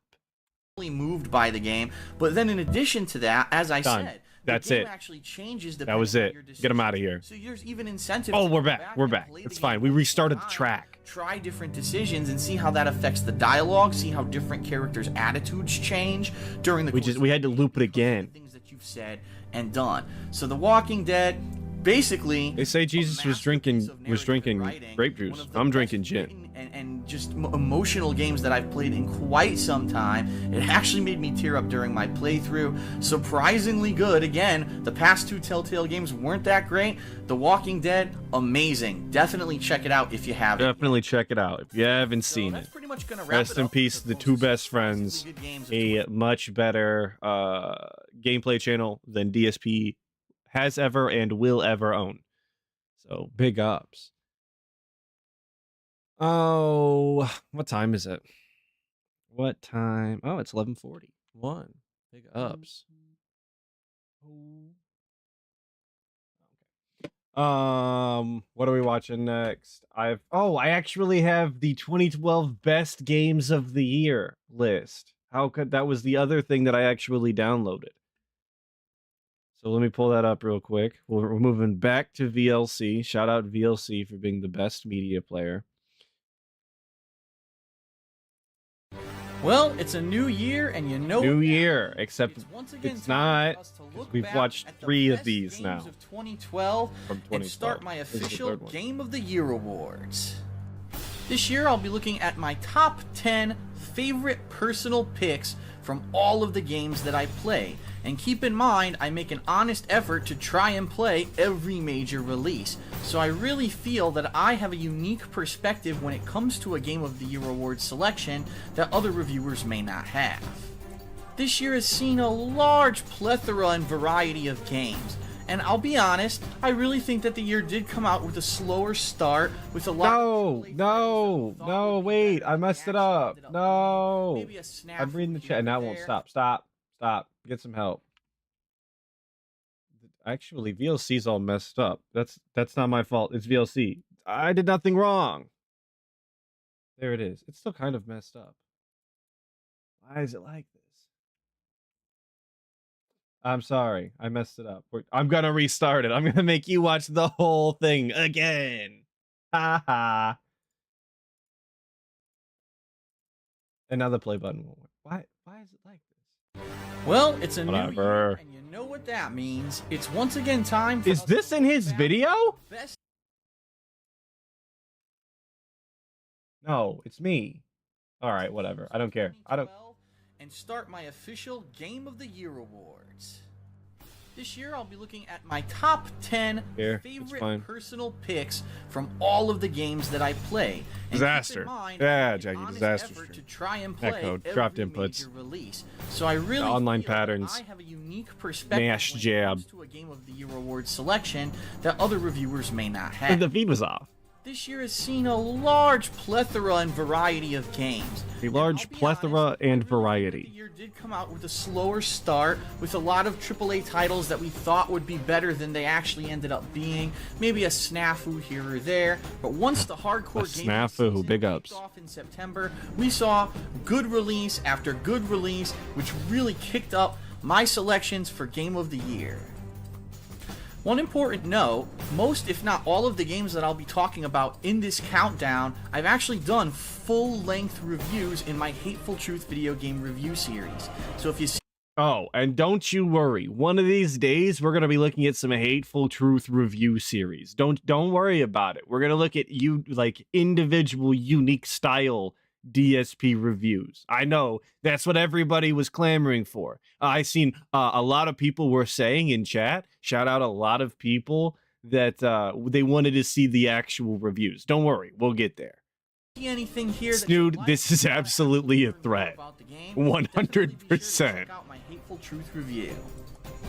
And also, as I've done in previous years with my Game of the Year awards, I've selected 8 games that didn't necessarily make my top 10 picks, but I really feel were outstanding. You know, it wouldn't be a DSP top 10 without 8 honorable mentions.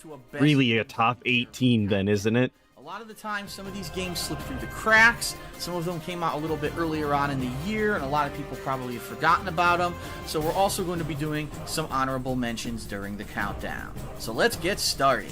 Okay, but if any of these honorable mentions are the surprisingly good games, like I'm actually seeing Sleeping Dogs on screen right now, I'm going to be upset.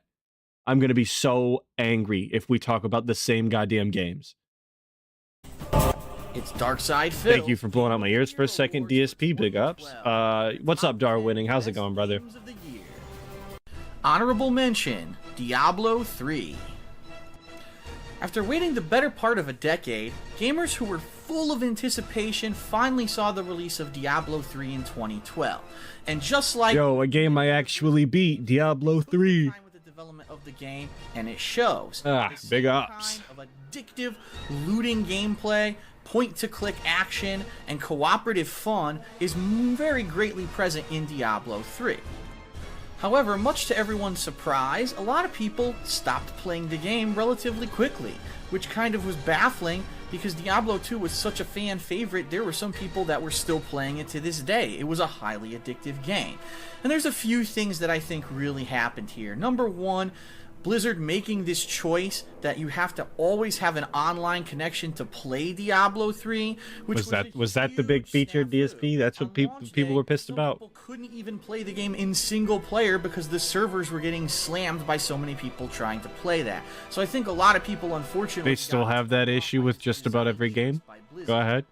But the other real reason, I think, is because the game pretty much resembles Diablo 2. Now, I don't mean graphically. The graphics are obviously beautiful. I don't think it does. I'm not a. I don't look. I've never honestly played Diablo 2. When they made that remaster or whatever, I wanted to play it, but it was only on the Blizzard launcher, and I'm not doing that. You can't make me. I won't. But from what I've been told, it's not like Diablo 2, and Diablo 3 is completely different. And while I had fun with it, it's probably just a mid game.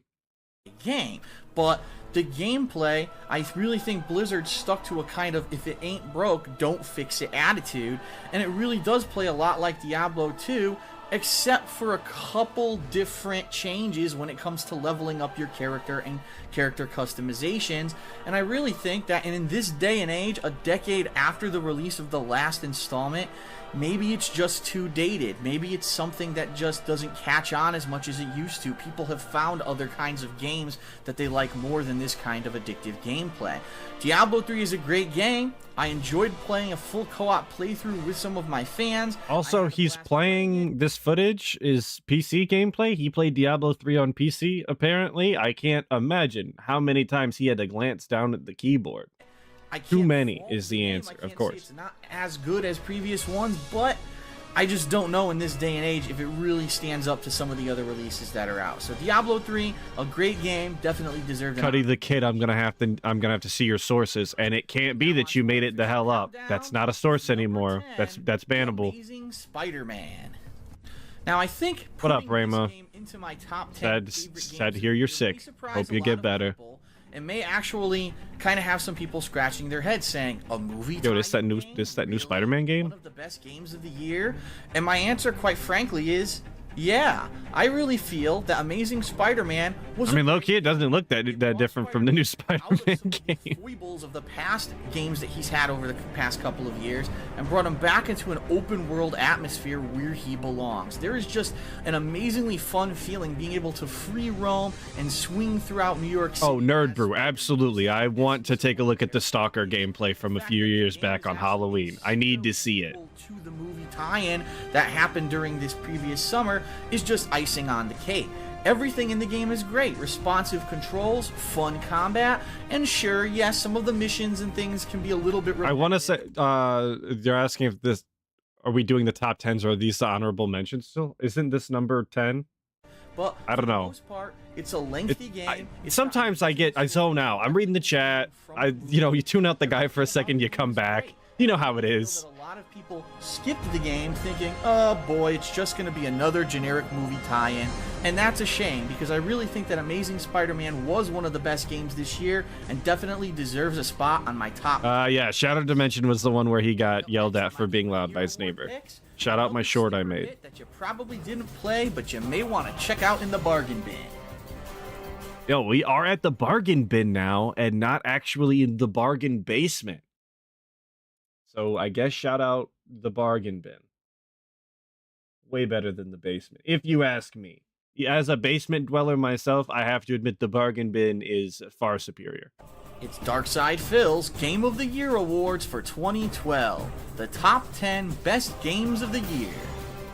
Honorable mention, Lollipop Chainsaw.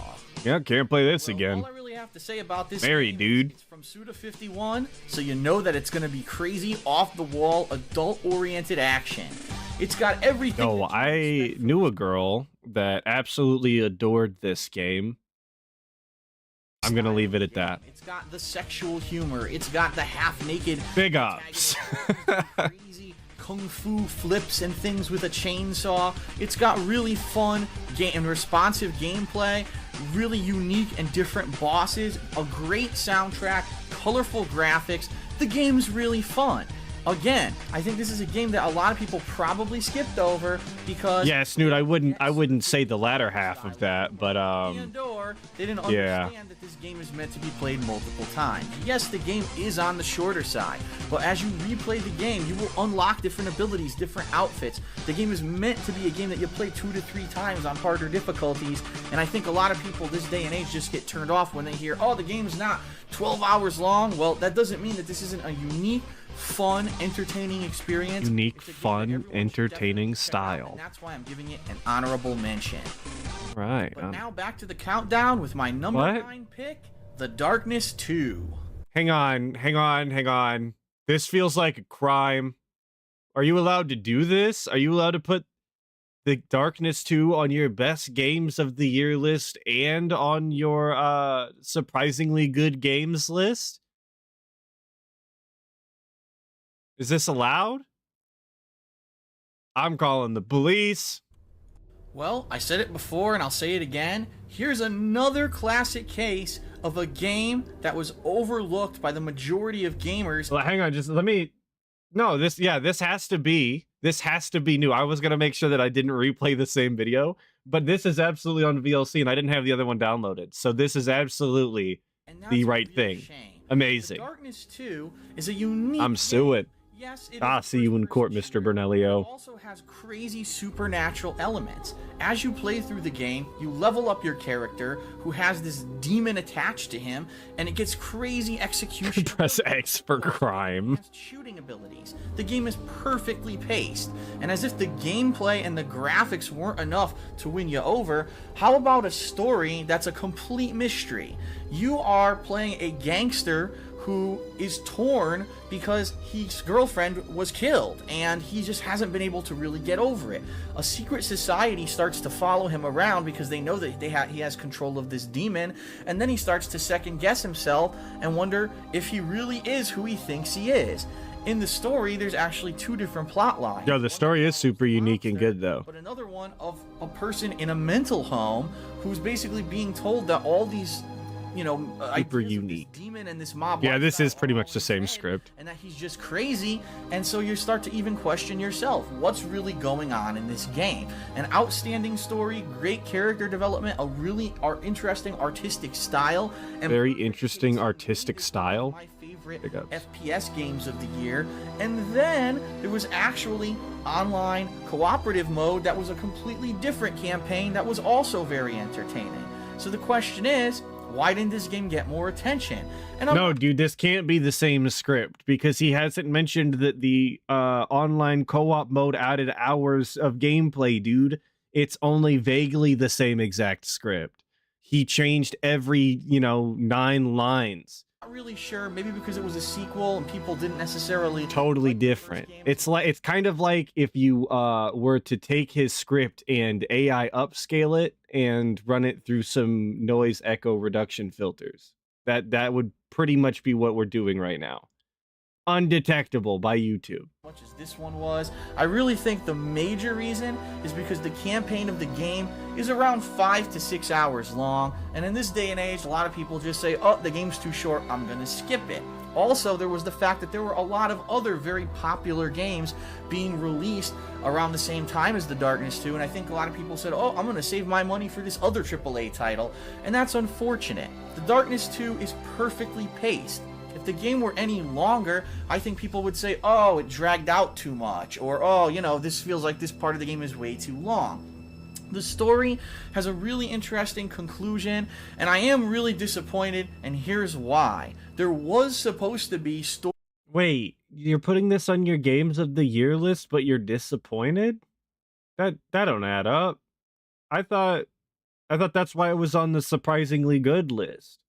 Story-based DLCs released for the Whatever. Darkness 2 over the course of 2012, but because the game did so poorly in the sales... God, this they gameplay decided looks like to add ass, too. a Why did he do the same move like 4 times in a row? And that's unfortunate, because I was so looking forward to having this plotline continue. The game has a cool ending, but it is kind of a cliffhanger, and I get the feeling that in the DLC they were going to continue it on, and unfortunately it just got tossed in the trash. So The Darkness 2... one of my favorite games of the year. Don't miss out. At this point, you can probably get it at a bargain somewhere online or at a game store because You probably get this on a bargain in the basement, in the bin. sell that well. If you just gotta dial it in at home This is a must-have. with Definitely ET, try and it it'll out. be there. Up next on the countdown, a game that almost I'm so never confused got as to why we heads keep up. showing Halo 4 footage on the end of this. Maybe it's going on the list, but like... it's Halo 4, so... I wouldn't have put it on the list. Shout out all of my Halo 4 haters. It's Darkside Phil's it's Game mid. of the Year Awards for The mid Halo 2012. game. The Top 10 Everyone knows best the best ones are Reach and ODST, and that's the honorable facts. mention, Tokyo Jungle. Bro, what did I say at the beginning of this? I specifically said if we sit here and give honorable mentions to the games we literally already covered in the other list, I'm gonna be pissed off. I'm gonna be pissed. Here we are. I'm upset. Why? Why are you wasting my goddamn time, dude? I thought you wanted all of your fans to watch all of your content everywhere all of the time and know all of the lore. Well, here I am, DSP. I'm watching all of the shit and you're wasting all of my time. Now, I just want to make it clear that I'm fully aware this game was released in Japan previously as a retail title, and it was released as a downloadable title here in the United States during 2012. But Tokyo Jungle really piqued my interest and became one of my favorite games of the year because of its quirkiness and its uniqueness. A game with an interesting premise. All the humans in Tokyo have disappeared. The animals have freed themselves from the zoos and from the residences where they were pets, and they're which list came out first? You know what? That's a great question. Wow, little field trip. You're not gonna go on it. I'll let you know. All right. Yeah, to pull open all this shit now. Okay. All right. Number 5 for the surprisingly good games list came out. Does it give me an exact date? Give me the date. December 11th, 2012. Somebody remember that, please, because I'm not going to.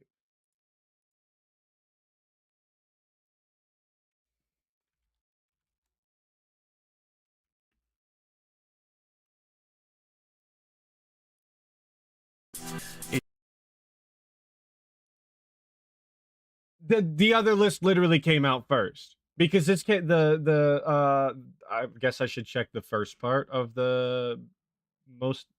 No, this is most disappointing games. God damn it, I'm dented. Oh my god.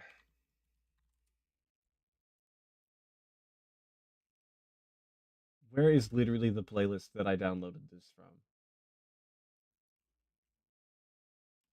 This is what happens when we do shit on the fly. I'm unprepared. I don't like doing stuff like this.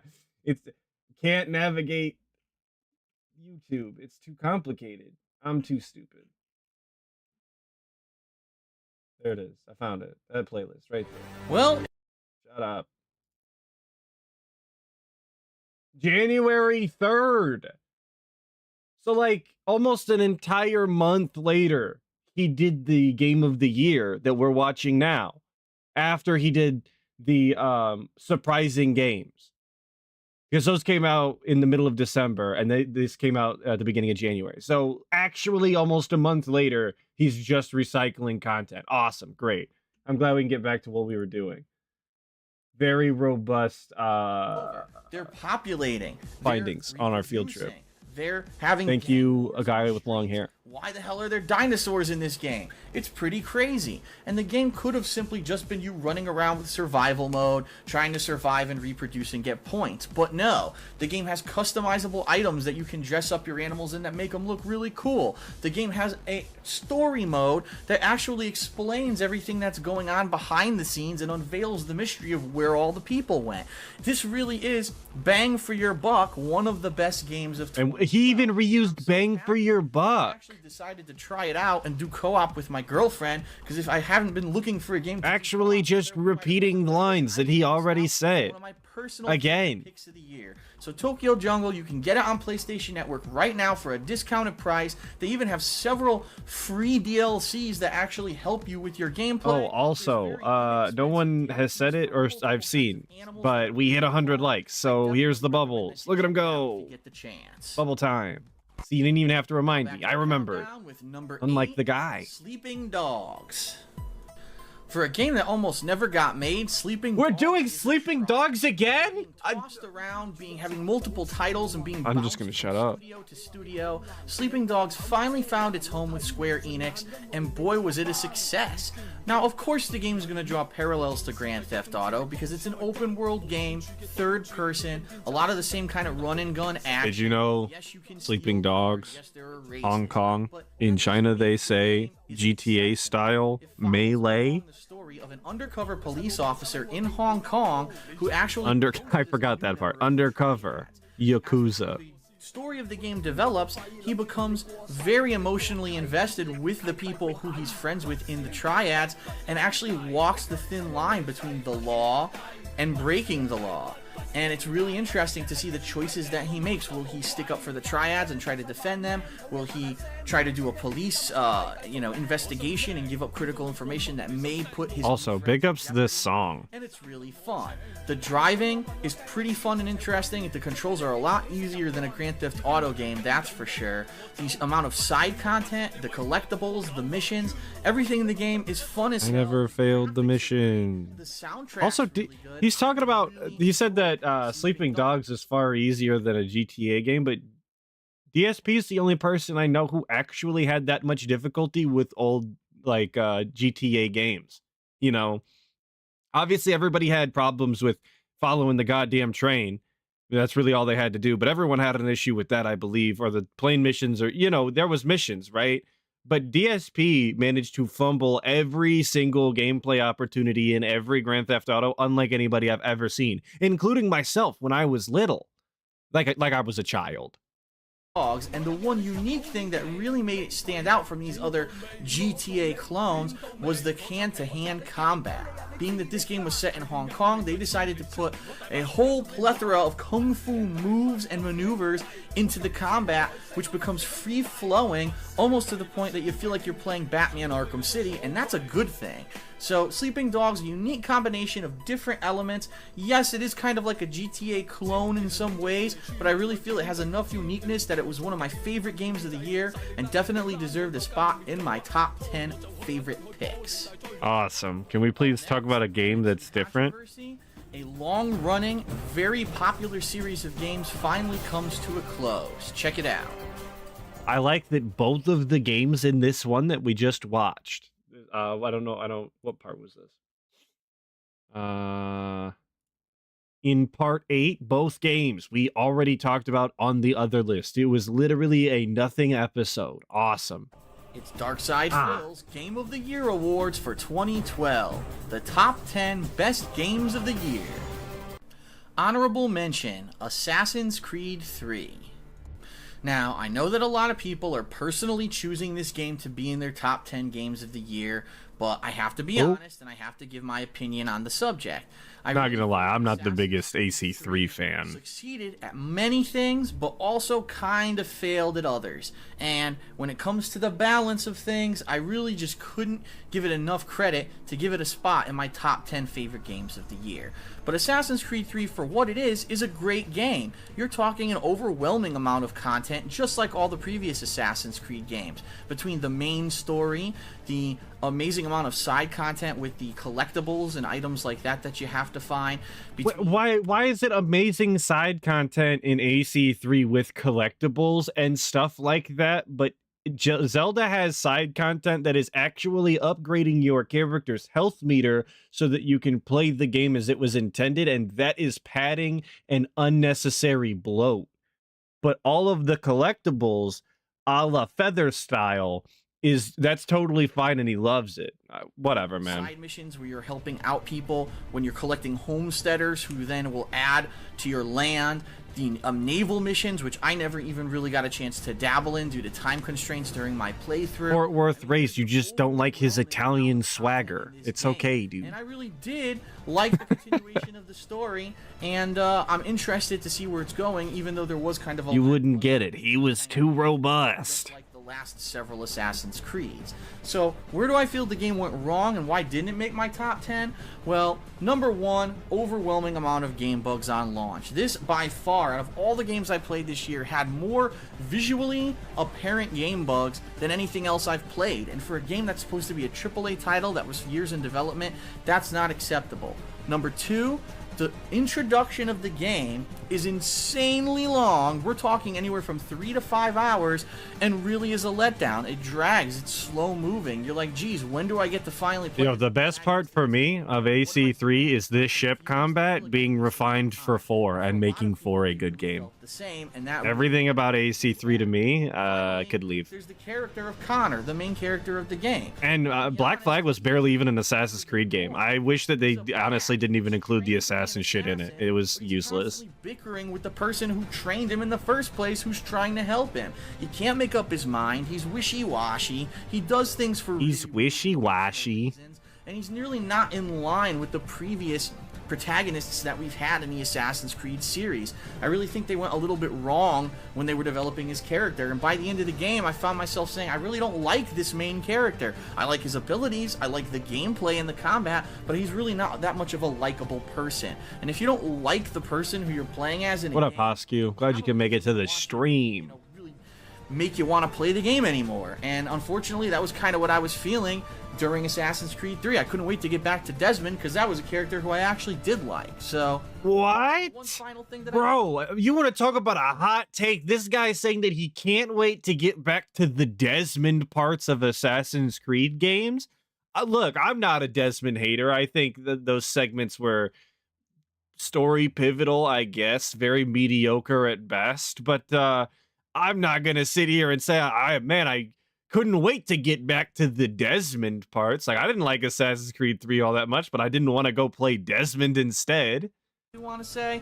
The online play at this point has gotten pretty stagnant. I mean, we've had 3 games now with nearly identical online play. There's almost no innovation in it at this point, and it's like they're kind of just dialing it in. They really didn't try to go outside the box and add anything amazingly fun or new to the online play. And so really for me, when I'm weighing and balancing the games this year, I thought Assassin's Creed 3 is one of the best, actually has a lot of content for your hard-earned money that you're going to pay to buy the game, but I just don't think that it stood up to my other picks for the top 10 games of the year. So it gets an honorable mention, well-deserved.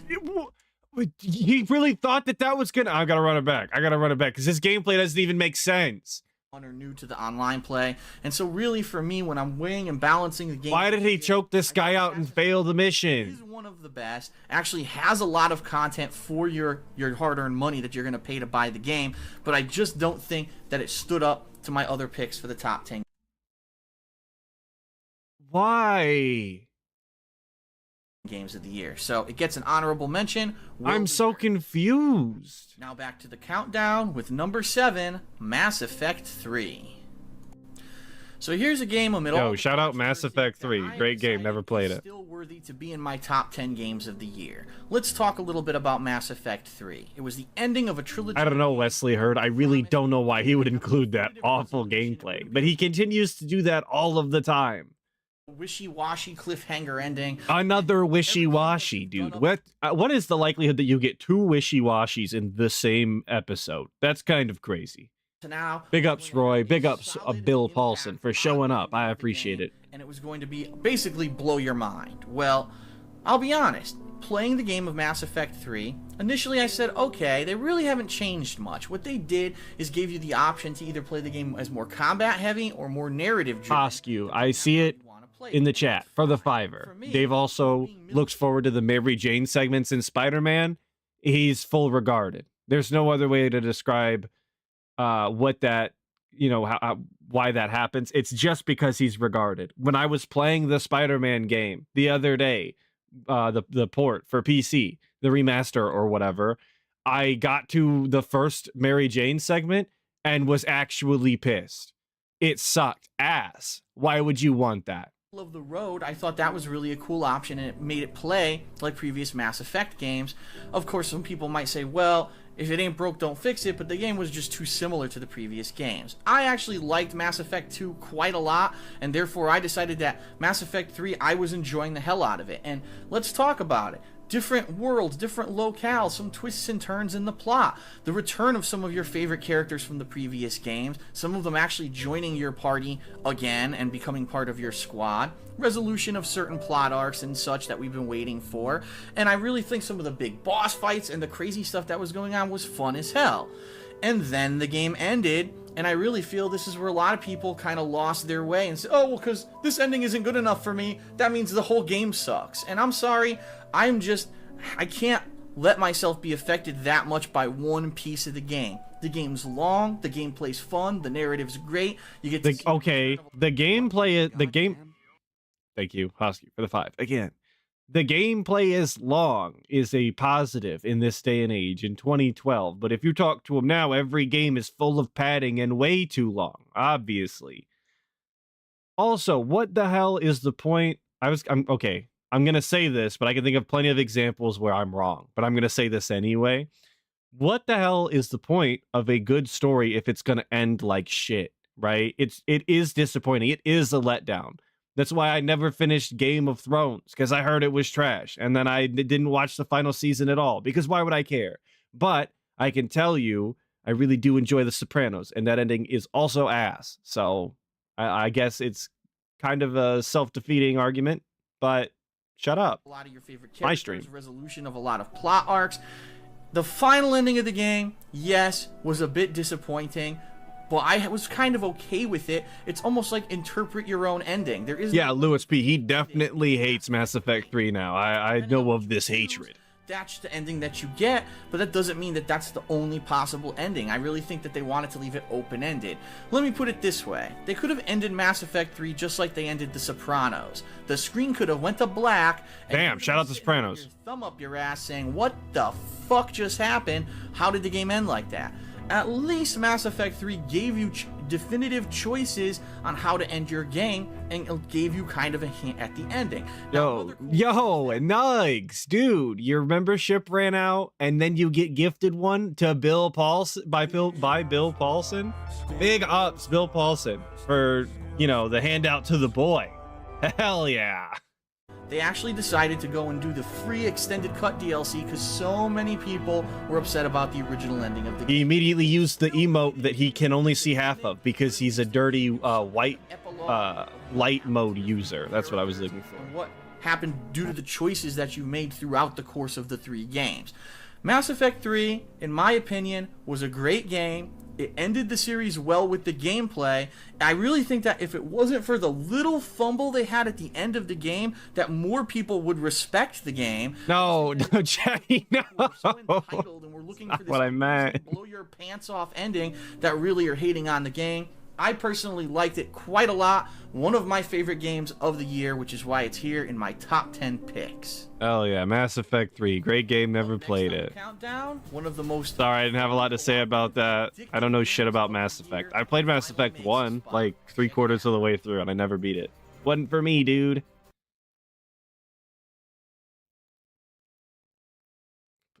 Did he say pull your pants off ending? I'm not going back, but... That's also inked. That's slander. I'm gonna have to take you to court. It's Dark Side Phil. I will sue you for $1 million. 2012. The top 10 best games of the year. Honorable mention: WWE 13. What? This is another. His game of the year list. He's putting WWE 2K13 on there.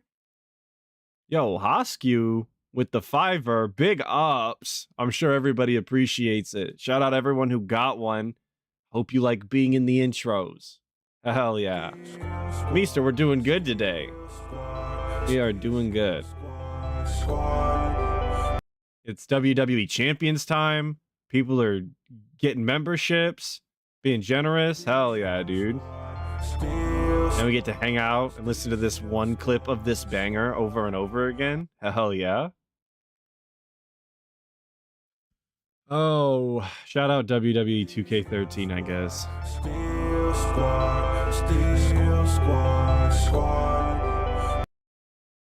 Yeah, he really should, Jackie, he really should have just made a top 18 list instead of doing a bunch of honorable mentions. It doesn't make any sense. It kind of defeats the whole purpose, if you ask me. But whatever. I didn't make the list. I didn't make his videos. If I did, I would have deleted them.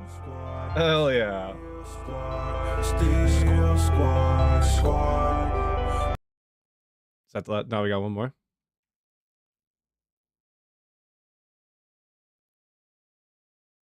Was that the last one?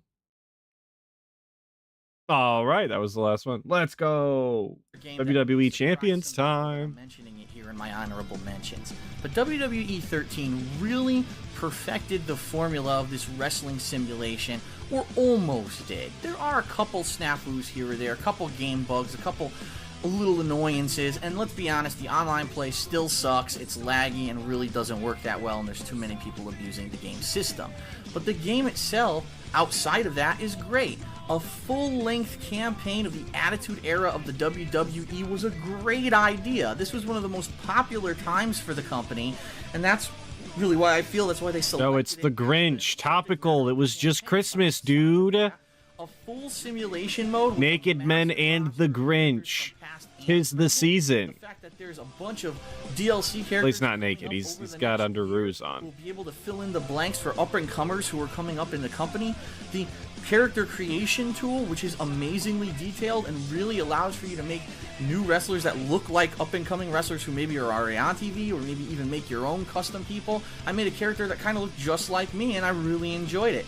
Of course that's what you did. Yo, he does that in every single game. This dude loves himself so much, he puts himself in every game that he possibly can.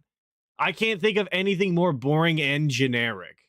Yes, I said underoos. Shut up. Go up against each other. It's for the meme, dude. Matches that are available in the game.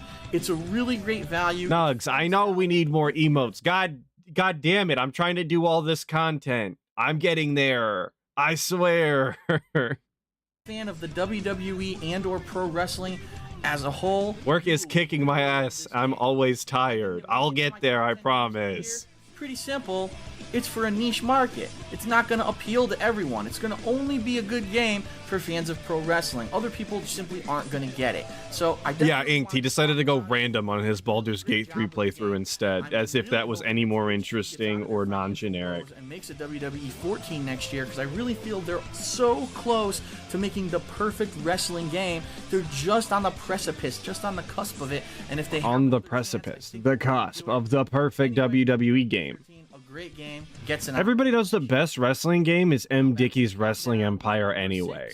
Borderlands 2. Well, the king of co-op is back.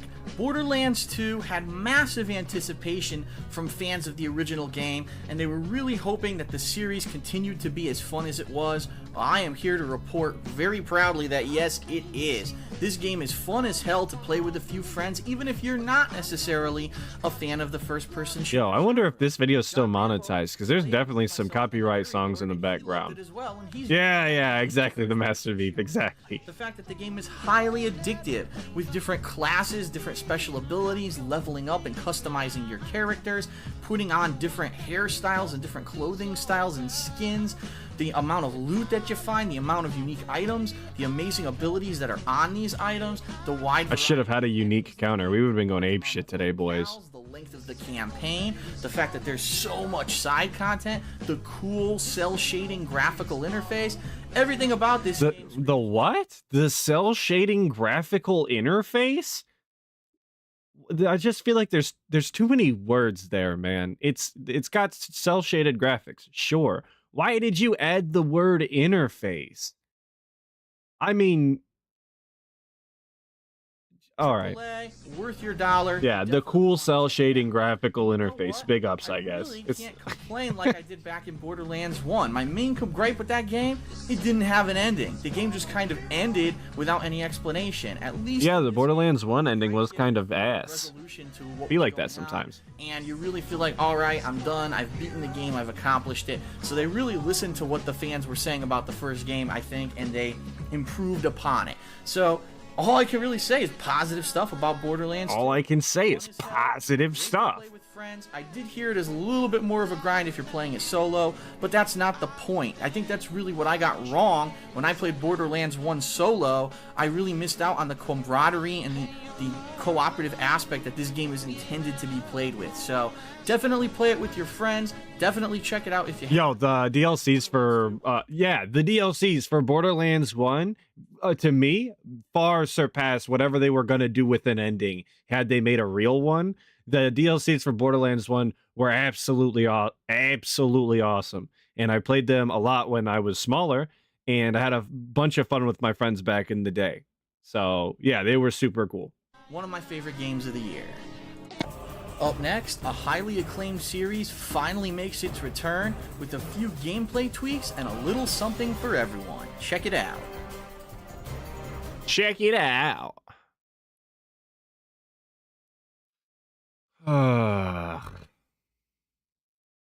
In between every video is kind of like a much needed reprieval from the guy.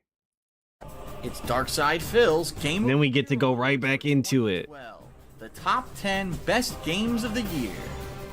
Honorable mention, Halo 4. Halo 4 gets the honorable mention. All right, whatever. When I see people telling me that just because I don't agree with a lot of the mainstream media, that I'm just hating on what's Meester, I gotta disagree. There's a lot I hate about these videos. Halo 4 is a huge game. It's a great game. It's a fun game.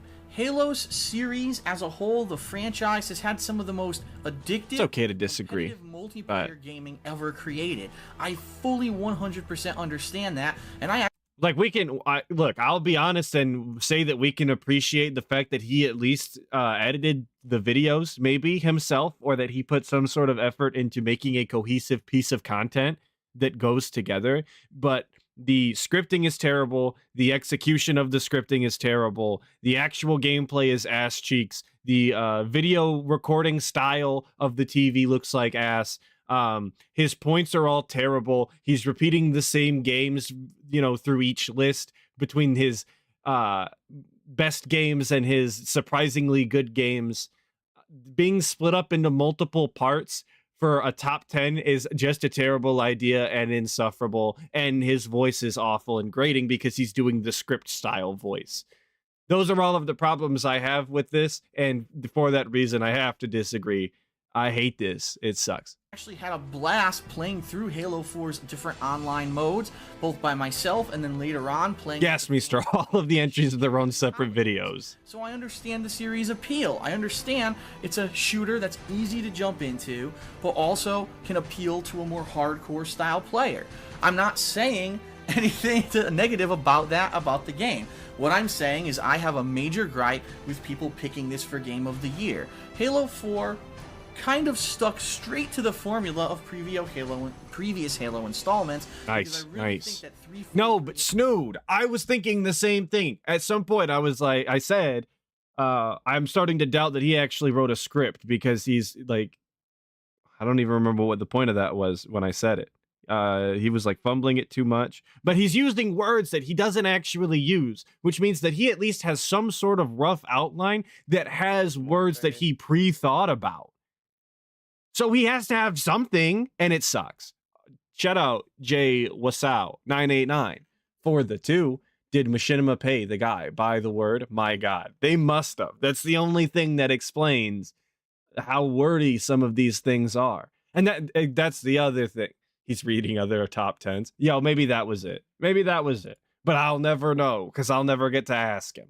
Industries, studios, whatever they're called, wanted to prove that they could make a good Halo game.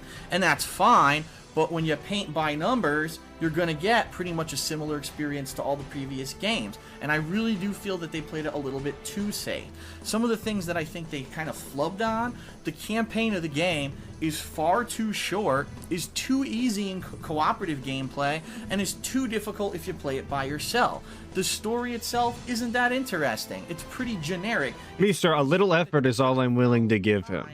During these sci-fi style games, and which I'll give him, a little effort, especially if he actually edited the footage. Sure.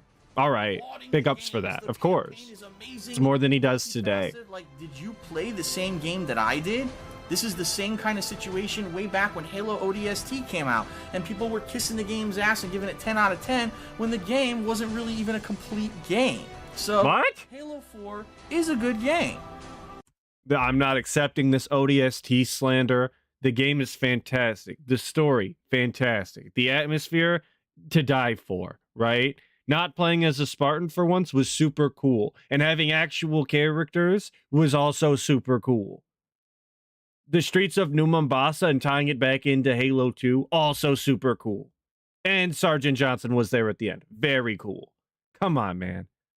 I hate it here. This guy's opinions suck ass. It may seem a little bit on the easy side and it may seem a little bit short. You will have a lot of fun online with Forge mode, making your own maps, with the online multiplayer. There's an outstanding amount of different kinds of online gameplay that you can do with Halo, and that's always been a staple of the franchise. But the reason that Halo 4 really didn't make it to my top 10 favorite... I was never the biggest Firefight fan, but it was really good when I played it with my friends a couple of times.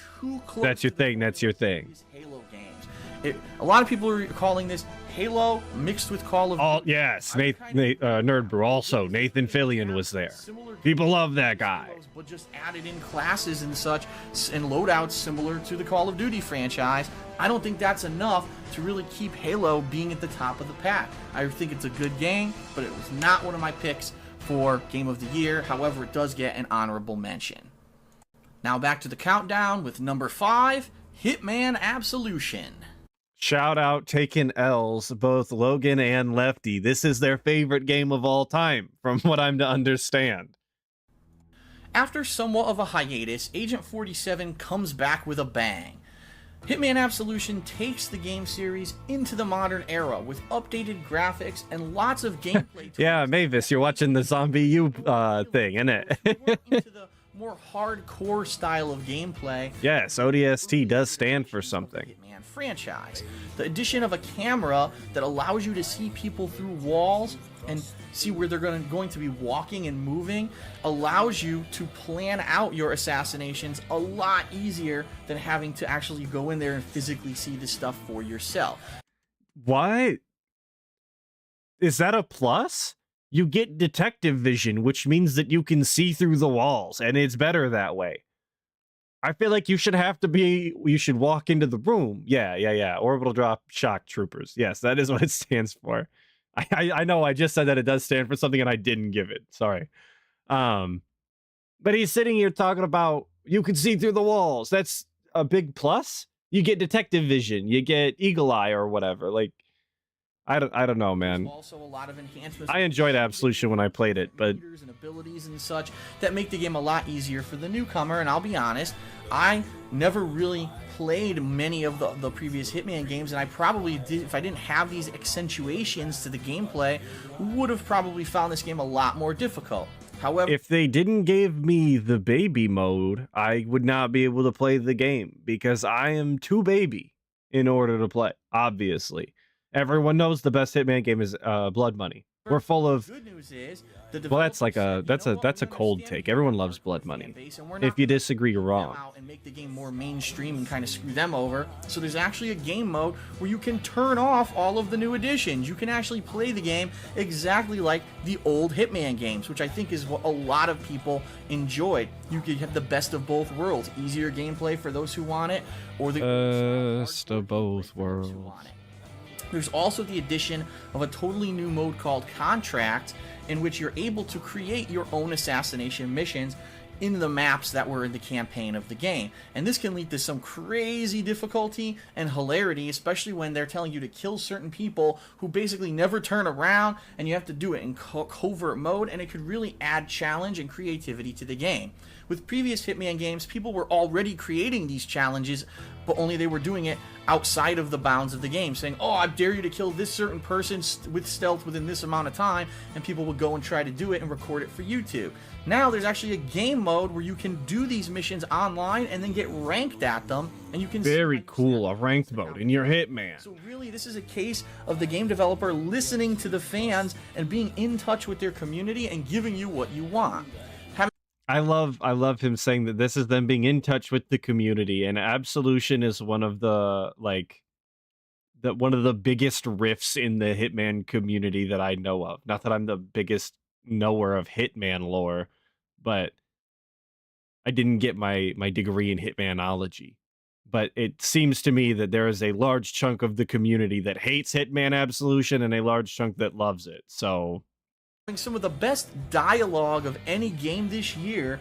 Hitman's just, it's great writing. Just listening to some of the side conversations of the people who were just around is fun, and it's great, and they're actually talking about the things that have happened that, you know, oh, Agent 47 killed so-and-so, and you're like, wow, that's cool, I just did that mission, and now they're talking about it. That's awesome. But also, just some of the variety of the missions in the gameplay. You have to kill a giant Mosky Bear, he's reading from his script, dude. That's why he's got the game journal voice. I mean, crazy off the wall stuff. I felt like the game was designed by Quentin Tarantino, but that's a good thing. That's kind of the uniqueness and the interest. He thought that, okay, whatever. You say, wow, this is really one of the best games of the year. Now, the one detriment, some people said, oh, the game's a little bit on the shorter side, especially if you're using the things that make the game easier. It's only about maybe 10 hours long, to which I say, yeah, but there's so much variety in the ways that you can kill targets. Why wouldn't you want to go back and replay the game several times to find out some of the more hilarious, more creative ways to get the job done? And I really enjoyed replaying missions over and over during my playthrough of the game to try to figure out what's a creative way to kill this guy rather than just running up and shooting him in the face or choking him out. So Hitman Absolution, great game. I'm glad the series returned. I hope the sales numbers are good enough that this game can now continue on as an ongoing series. One of the most Yeah. No, the Tarantino slander from DSP is Next, it's controversy time, but I call it like I like me some Quentin Tarantino movies, that's for sure. Gets a high spot on my countdown, but Got a feet thing though. Big ups feet. Check it out. No, don't big up. I lied. Don't big ups feet. Don't big ups feet. I lied. I take it back. All right, next video. It's Darkside Phil's Game of the Year Awards. Game of the Year Awards 2012. Best games of the year. Honorable mention: Call of Duty. Oh, Wesley Hurt, don't clip that. Don't clip it. Well, here we go again. I'm sure there are going to be people who disagree with me, but the Black Ops 2. Black Ops 2 is another. Hey, I got a hot take about Black Ops 2. I really didn't enjoy it all that much. People loved it. Not me though. To a massive amount of gameplay and value. Thought it was kind of mid as far as Call of Duty games go. Single-player campaign that puts you on a Imagine being less fun than all three Modern Warfares and the first Black Ops. Couldn't be me. Crazy stuff. I wouldn't let me personally. I wouldn't let that shit slide. Treyarch decides to put in critical decisions during the campaign that can actually give you different endings. Black Ops 3 Zombies is killer, and they got the mods. I love doing modded maps, but actual Black Ops 2 multiplayer, I always thought was kind of mid. I bought it because my friends had it and played it, but other than that, whatever. So I think it was an interesting experiment at something you I got Diamond ARs though. excel with everything else. Then you've got Zombies mode, a mode where you can play with your friends online. But the Zombies mode in 2 was mid. Unique map. This Imagine. It's several smaller locations. Imagine having Transit as one of your default maps. Gross. And there's actually hidden stuff in the fog. It's really interesting. There's a couple different Easter eggs. Inked, I'm not taking the Modern Warfare slander. Shut up. So much fun to play Zombies. That was harsh. I didn't mean it like that. What everyone really buys the game for, the online multiplayer. It's there. It's pretty much exactly what you would expect. It's the same kind of multiplayer that you've seen from Call of Duty for quite some time, with very few new additions. Yes, there are some new guns. Yes, there are some new kill streaks. And look at that hip fire with the LMG down this long haul and then still not getting a kill. That was impressive. If you're a fan of Call of Duty and you love that kind of gameplay, you're gonna love Black Ops 2. But again, I don't think this is a game that really reaches outside the box much or really jumps out at you and says, wow, amazing AAA title. I didn't get the same feeling playing this game like I did playing Modern Warfare 2 several years back. It doesn't seem like that epic of a game anymore, especially because it's pretty much just more of the same. So Call of Duty Black Ops 2, a fun game. Once again, it was kind of like, if it ain't broke, don't fix it. Very similar to the previous installments, and although it does have a couple neat new additions, it also has a couple fumbles. I think it's a great game. It's a mid Call of Duty game, but we're putting it on number 4? Now, back to the countdown, and my honorable mention at number 4. Okay, Resident sorry. Evil 6. Oh boy, here it comes. I haven't even finished recording the audio for the video yet, and I can already feel the rumblings on the internet from the rabid fanboys of the Resident Evil series. Let's talk a little bit about Resident Evil 6, and really what I feel, unfortunately, has happened to the game this year. Capcom right now is in a pretty tough spot. They've had some... Yeah, no, he likes... Yeah. Huh? Resi 6? Yes, dude. He's the only person I've ever heard actually heap praise onto Resi 6. And, this might shock you, I've actually beaten Resi 6. And I hated it. Why is the game 100 years long and mid all the way through? Resi 5 is a little better and much shorter. Resi 6 is 100 hours. I'm exaggerating, but way too long for being mid. That's my one gripe about it. It's okay if there wasn't 3 campaigns to do and then you get the Ada campaign. Nah, I'm good, man. I'm good. Screwed over their... Yes. I don't know how to say your name. Cow Tick Cone. That's how I'm doing it. That is 100% what he's gonna say. It's great because of how much content there is. 100%. Customers. I think I've heard it before. Years, and the customers are really not feeling very happy with the company.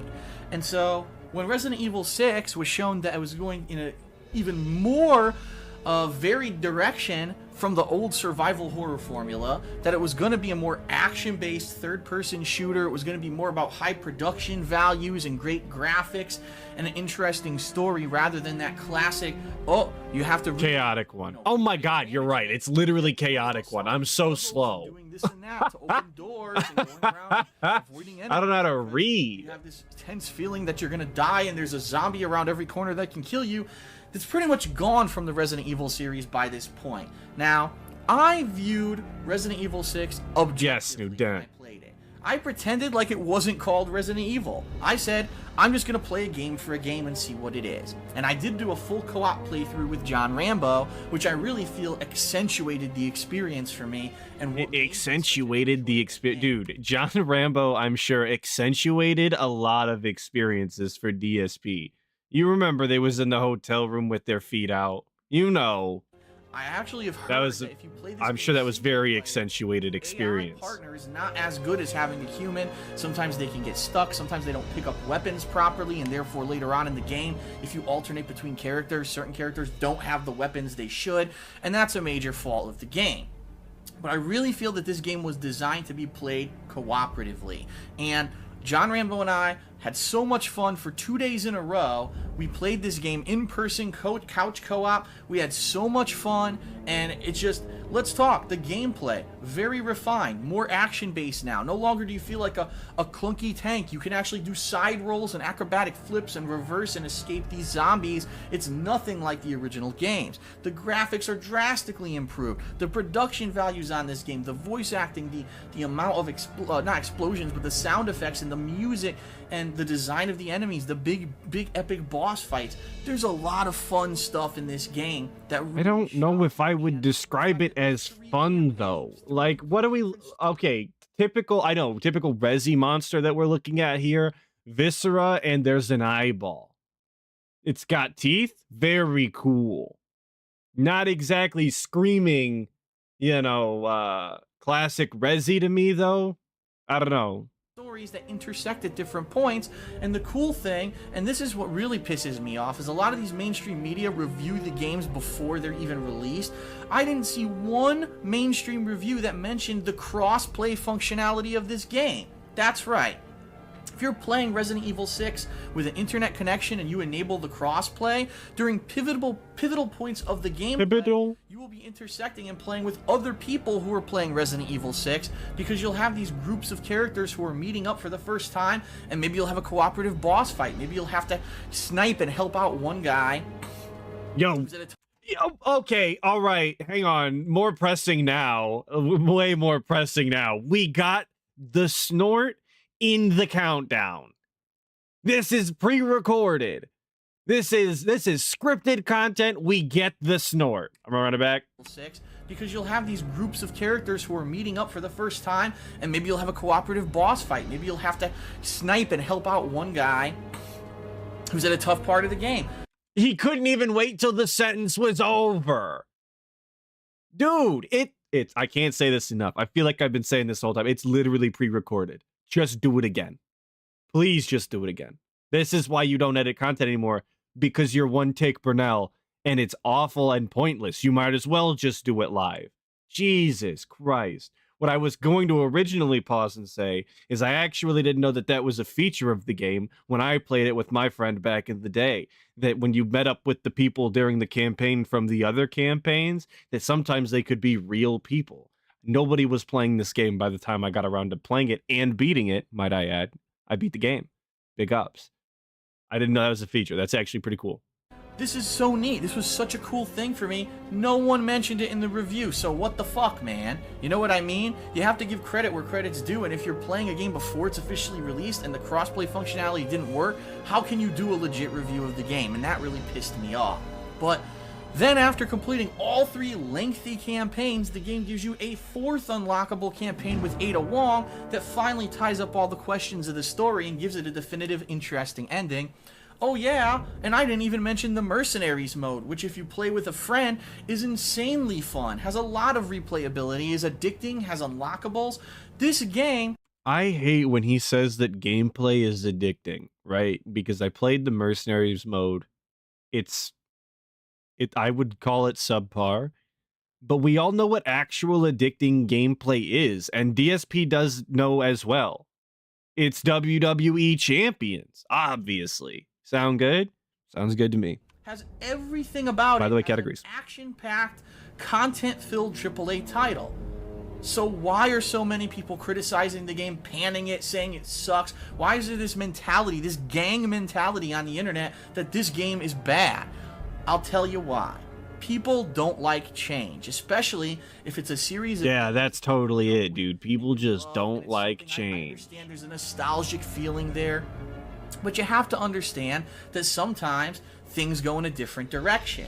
Now, I can fully understand and appreciate people who loved the original Resident Evil games 1, 2, and 3 and are very upset that the series has now gone completely in an action-based direction. It's not action-based direction. I completely understand that, but that's not a basis for you to say that this game is bad. Compared to all the other games this year, this game had amazing production values, a great story, fun, action-packed gameplay. Say great production. Yeah, well, that makes sense. By the way, and replayability had online gameplay with Mercenaries. For people to just write this game off because it doesn't play like the original Resident Evils are stupid, what?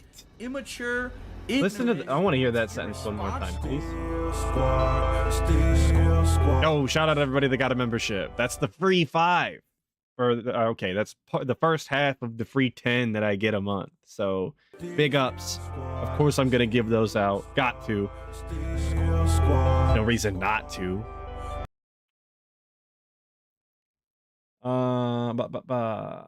Was that the last one? Oh, that one would be. Hell yeah. And then the Deep Fryer for the $4.99. The fun of Resident Evil is the horror and the hair trigger tension. It's a thrilling experience. RE6 has as much tension as Fast and Furious. Absolutely. 100%. Totally lost the plot for me. Like I said, it's just mid. But I want to run that back because he fumbles this sentence pretty hard. Play with Mercenaries. For people to just write this game off hey, good morning, Kanye. Doesn't play like the original Resident Evils are stupid. I want to hear one more time. A lot of gameplay, by the way, and replayability had online gameplay with Mercenaries. For people to just write this game off because it doesn't play like the original Resident Evils are. We left that in. We left it in. Just let it go. No one will notice. I promise. They won't know. Stupid, immature, Ugh. ignorant, and it's irresponsible for any. Yo, Super Sentai guy for the $1.99. Here's some fundage. You magnify. I believe that's supposed to say magnificent bastard. Much love. Thank you for the $1.99. I appreciate it. Thank you so much. I can't believe people take paychecks for putting that kind of filth out on the internet. The bottom line is Resident Evil 6, if you ignore the fact that it doesn't play like its older survival horror predecessors, is an insanely fun game if you play it cooperatively. And I definitely recommend, if you do get this game, you must... Every game, okay, but every game can be fun if you play it cooperatively and you really enjoy spending time with your boyfriend, I mean, your friend that you're playing with. That's kind of how the co-op works. That's not unique to Resident Evil. That's not a pro. That is a bandage over the fact that the game is mid. Because I get the feeling that the single player experience is a lot less fun. But that being said, if you do play it cooperatively, you're going to get an amazingly fun experience out of the game. Don't listen to the haters. Don't listen to these stupid, rabid fanboys who are irresponsible and they spread their nonsense all over the internet. This is a fun game. This is a great game. Hell, I just put it as number 4 on my favorite games of the year. Do not miss it. I personally can't wait for the DLCs and for the next one, regardless of the fact that Capcom took massive flack. And Yo, did I miss a shout out for TBS? Shout out TBS. I'll take your word for it. I believe you. Why would you lie to me? Don't believe it. If you like action games, if you like zombies and monsters and fun, this is the game for you. Check it out. Alright, up next, a game that allows you why the big sigh on the end of that? Like, if you like zombies and monsters and fun, this is the game for you. Check it out. Alright, up alright, like he just sat down. You know when you sit down at your desk, like you were doing the dishes and then you vacuumed and then you finally get to play games on the weekend or something, and you sit down and go, all right, like that is literally what he just did. Why leave it next, a game that just do it again. Play however you want and creates massive replayability, makes the number 3 spot. Check it out.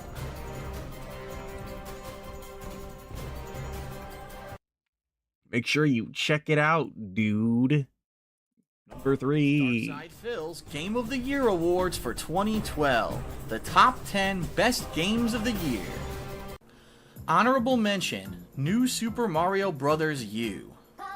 Well, at the end of 2012... Oh, shout out the kids game. We love this shit. Into the modern era... This is not hate for Mario, by the way.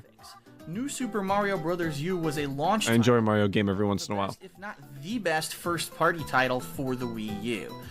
Very reminiscent of New Super Mario Bros. Wii, not deviating too far from that formula, but having enough... Honorable mention, Sleeping Dogs, again. Challenge, collectibles, unlockables, the same kind of co-op fun that you had back with the old Super Mario Brothers games is back, and that means that it's going to be a solid entry. So I really enjoyed New Super Mario Bros. U, and I definitely think it's one of the best games for the Wii U right now. So why didn't it make it to my top 10 favorite games of the year? There's just not a lot of innovation anymore with the Mario games. Let's face it, there's only one new power-up in this game, and for me, that's not acceptable. Everything else is from other Mario games. There's really not even that many new enemies. And I even said to John Rambo during our co-op playthrough, wouldn't it... Yo, he's sitting here saying, like, his exact words were, there's only one new power-up, and to me, that's unacceptable. What a strange way to word that, right? Just like as someone who plays video games, when I talk about playing video games, I don't think that I describe things as personally unacceptable. Like they give a shit. Yo, thank you, Julie B, for joining the gang. Big ups. I don't know, man. I don't know. Joined the gang. It's just a very strange way to put it. Also, I was waiting for him to say who his co-op partner was. Of course, it's John Rambo, his boyfriend. Big ups all the boyfriends. Absolute ass at this game. All of this footage, John Rambo's just walking and jumping around like an absolute putz. It's gross.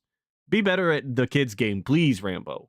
It'd be interesting if Nintendo would finally just bring Mario into a different world, similar to Super Mario Bros. 2 back in the day. Now, I fully understand that Super Mario Bros. 2 in the United States actually wasn't the real Super Mario Bros. 2 from Japan. It was actually a game called Doki Doki Panic that was just repackaged because they felt that the actual Super Mario Bros. 2 released in Japan was too difficult of a game and that American audiences wouldn't get it. But it was cool to be fighting with a different cast of characters. And now that I'm really looking at it, Phil still doesn't seem to be that much better at this game either. The formula. You're going to have probably 8 worlds. There's going to be ghost houses. There's going to be fortresses. You're going to be fighting the same bosses. You're gonna Bro, it's a Mario game. Kids. There's going to be a showdown with Bowser at the end. It's a Mario game. And it's kind of anticlimactic when you always know what's coming. It's a Mario game. The fact that the gameplay was fun, it was cute. I don't know. I don't really know what he wanted. No, I do have to say some of the songs from this game were rehashed from most of the previous Mario games. It was still great to see Mario in HD, and it was an enjoyable and fun and lengthy experience. But Mario, if he really wants to stand up there with these other AAA titles, he needs to start innovating. And the addition of a gamepad where you can use a little LCD screen to add platforms so that the other players who are playing the game can jump on them, that's not innovation. That's a side mini bullshit game that really didn't add to this at all. So I really enjoyed New Super Mario Bros. U.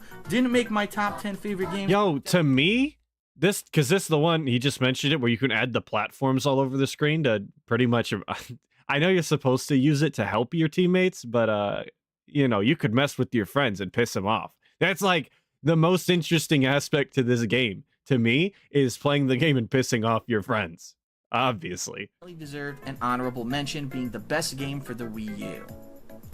Now on to the countdown. At number 3, it's Dishonored. Dishonored is a unique, refreshing game. Yo, it's Dishonored. Deus Ex Human Revolution I played this. I never beat it. You can choose exactly Great game, never beat it. You play the role of the bodyguard to the queen who gets assassinated and her daughter gets kidnapped. It's now your job to save the princess and to find out what exactly is going on. The problem is, you were framed for the queen. Yo, Bon, he always keeps the mouse clicks in. It's on the stream to this day, he keeps the mouse clicks in. Collusion of individuals. You can hear it on the stream when he's clicking through his intro. Government, and there's a Awful. conspiracy, there's a couple twists and turns and surprises in there. I'm not going to spoil the plot, but the gameplay of Dishonored is uniquely fun, because as you play this game, you realize that you can play it in completely different ways. You can choose to get upgrades that give you cool physical abilities and gun upgrades, and you can play it like a typical first-person shooter. Or you can choose... Also, he totally just, like, wiped his nose or something. You can tell by the audio. He kind of dips out like he's hiding behind his hand. You can tell when I do it, too. I hide my face a lot.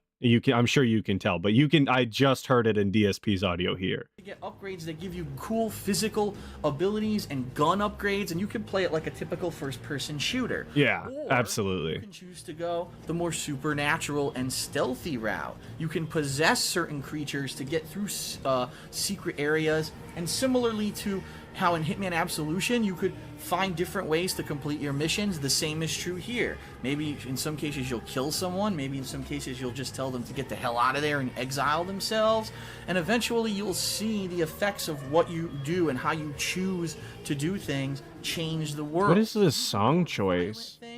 The world actually becomes more... What are we doing with a drunken sailor? I don't know. And you get a really different ending to the game than if you did a more non-violent route, and that's really cool.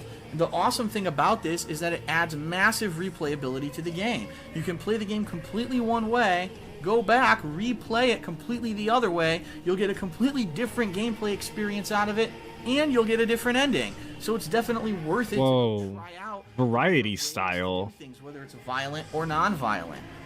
Now I understand. Oh, it's the song from the gameplay trailer, exclusive to the game. Okay. But the bottom line here is the game is meant to be replayed multiple times. As long as it's topical. I just didn't know what it had to do with the game. You must, if you played Dishonored, take the time to experience both sides of the coin, so to speak, because it is a different experience. You are going to get a different ending, and it's a hell of a lot of fun. It's original. The graphical style and artistic design are amazing. It's just so much fun to try to... I don't really have much to say about Dishonored, in all honesty. It's okay. One of my favorite games of the year. I enjoyed it when I played it. Like I said, didn't beat it. Good news, everyone. It was officially announced by the game developers that Dishonored did so well, they are going to continue this story. It's going to be a new IP of games, and so you're going to see new installments of Dishonored coming in the future, and that's great. Here's what I like to see. A game that didn't make it into sequelitis mode. It's an original game. It's a new story. They did something creative and interesting. It succeeded in sales. Yo, didn't people dislike Dishonored 2, though?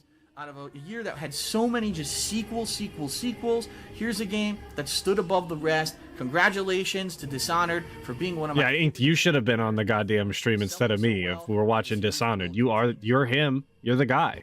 Coming up next. What do I beat? Well, it depends on what date it is. If it's May 1st, you know what's going on. But typically, I just don't beat games, man. Face off, one-on-one, mano-a-mano. We talk about the pros, the cons. I don't even want to sit through the... Yeah, well, I guess I have to. He says different stuff, dude. Why each game deserves a shot at the top spot. And we are going to have an old-fashioned showdown Western style. Be here to check it out. We're going to have an old-fashioned showdown Western style. Hell yeah. A Western style countdown. Dark Side Phil. Yo, I've also never seen anybody do a showdown style episode and then actually announce their number one. That is very, like, usually people just they just give you their number two and then they give you their number one. But you know, DSP's got to give you the showdown.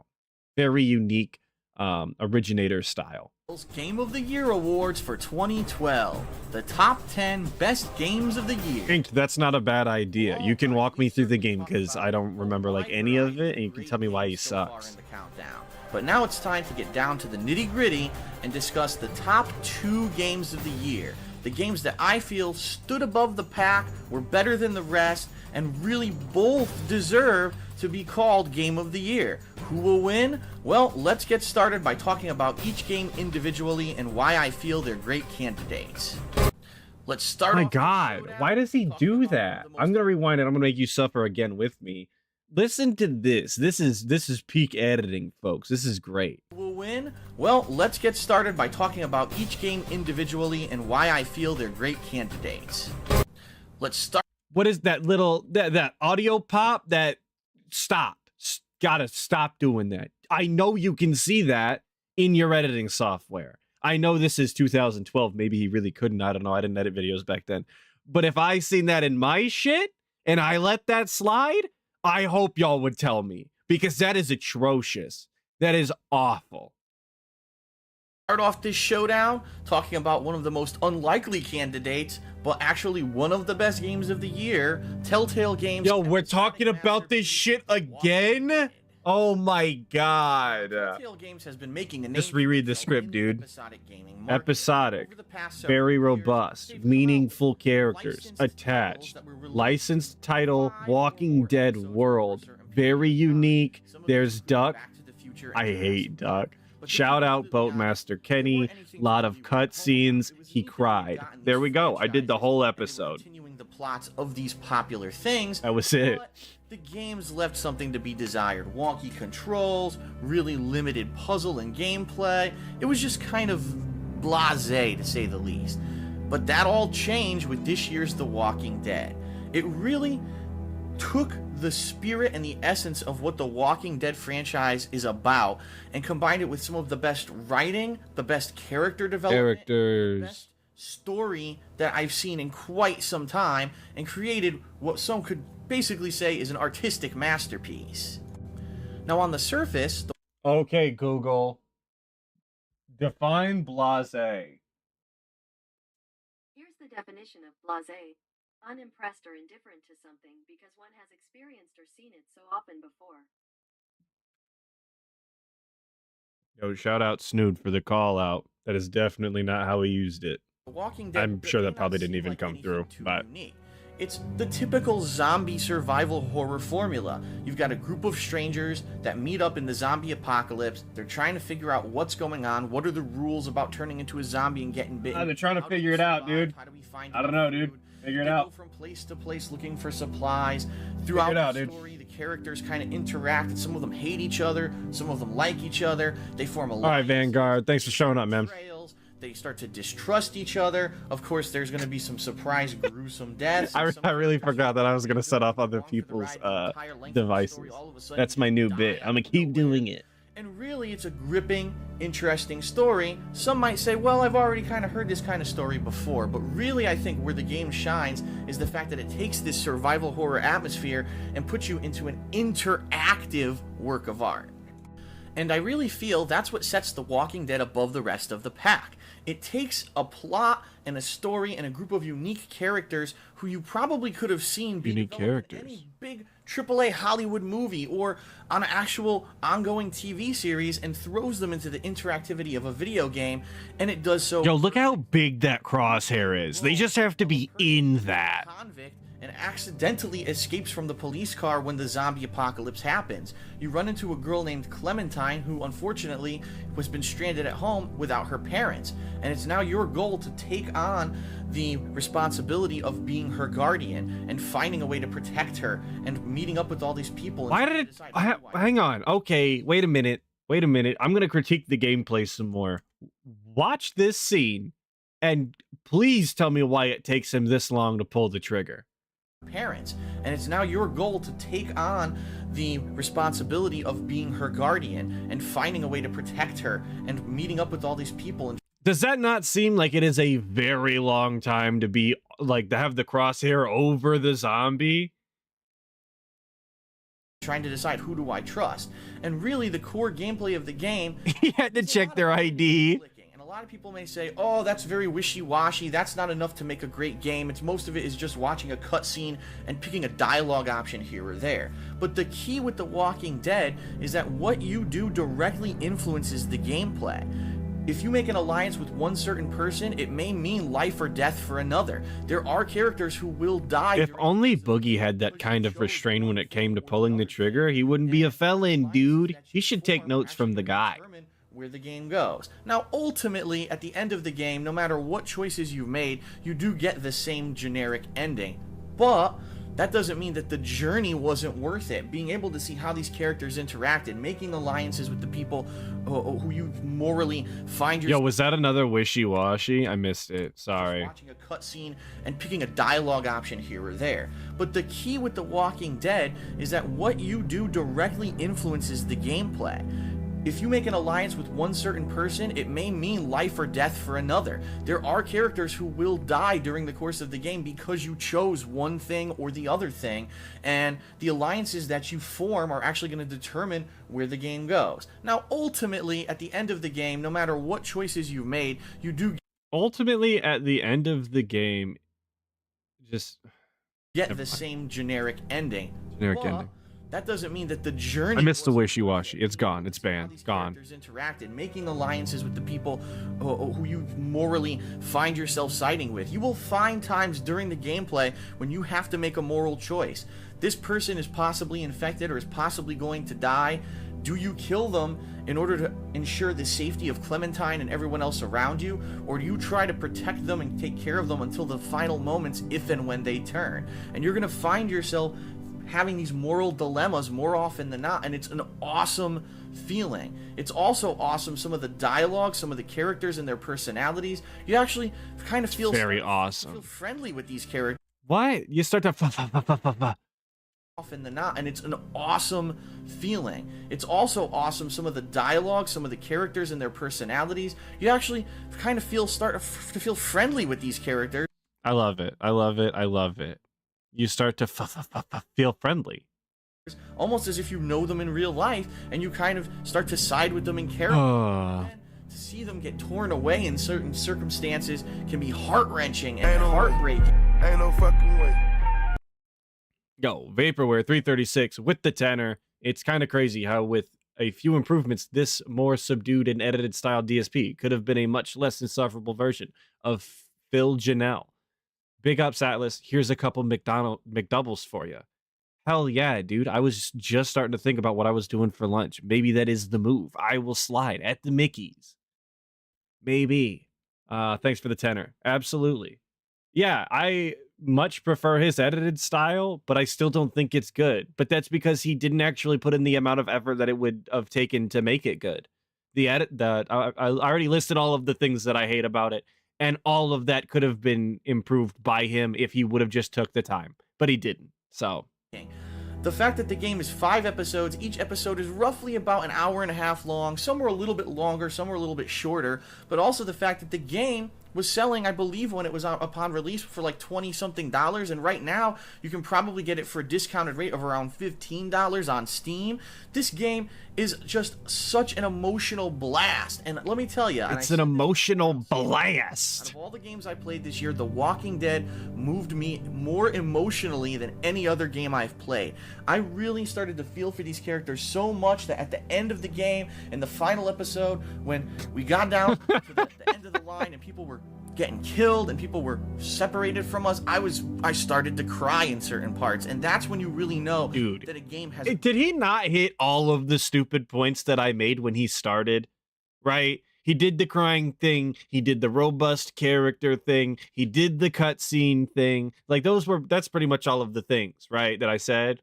I'm not gonna rewind the stream, right? But I think I covered all of it, and we literally just sat through it, and it sucked the whole time. Great writing, a great story, and someone's done a great thing. And that's really what Telltale has been missing in their past episodic games. Sure, Back to the Future was fun, but you didn't see me saying, having an emotional attachment to Marty or the Doc so much that I was just being, crazily moved. Here was a cast of completely new characters that were created for this game, and I really cared about them. So, The Walking Dead, first of all, a great bang for the buck. Second of all, a really fun game. Bang for buck, wishy-washy, robust, meaningful, emotional, character-driven, definitely deserves walking to be nominated sim for Game of the Year.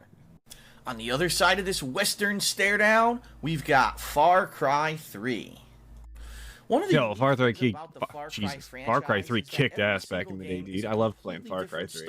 Oh, I forgot Tangy. You're right. You're right. Because every time there's a new version of the Walking Dead Telltale series is very tangy. Reimagining of what the game should be. Far Cry 1 was set in a tropical setting, but was more about supernatural powers and different kinds of crazy things with mutations. Far Cry 2 was set in Africa with drug dealers and cartels and such. Far Cry 3 takes you to a tropical paradise where several... Yes, dude, Blood Dragon kicked ass, dude. Blood Dragon was so good. It was so cool. This isn't exactly the safest of locations. Super fun.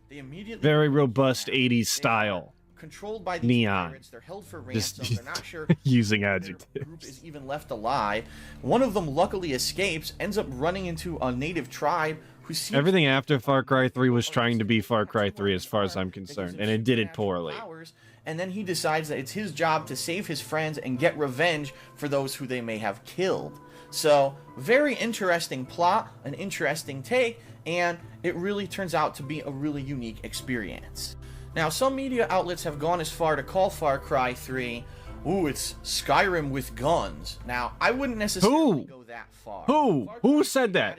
I need the personal information of whoever said this for undisclosed reasons, and obviously I'm talking about their location in Minecraft. I need their coordinates because I'm gonna do stuff to their base. That's why I'm asking. Who is saying this? Isn't that Fallout rather than Far Cry? Did he literally mistake it? Adam Kovic said this. Adam, I'm coming for you. Why would Adam Kovic say that? That's the guy from Funhouse, right? Or is that a different guy? I feel like that's the guy. Yo, a member bomb from Cody H. Chris Fun.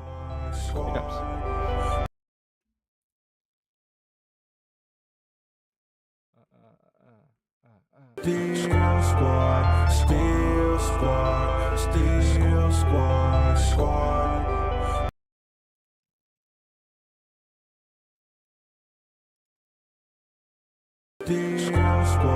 Seems to be the same volume. I tried to turn that down after it happened. It did not appear to work that way. So it'll be what it is. Oh, I didn't hit save. Maybe that was the problem. You gotta save the thing. Yeah, that's much quieter. Hell yeah.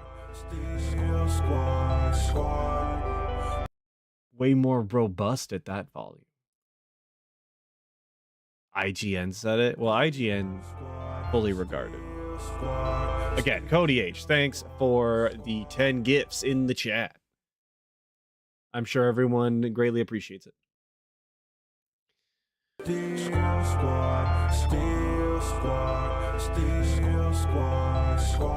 Yo, I'll do it for the meme. I'll turn it up. You want it up? We'll turn it up. Hell yeah. Crank it. Audio warning.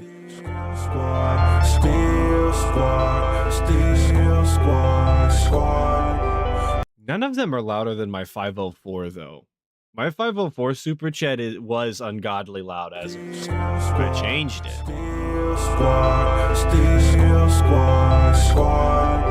Letting her go. Let me turn up my toilet seat, dude. Is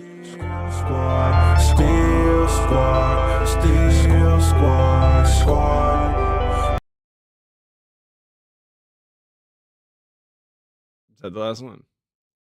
Oh, hell yeah.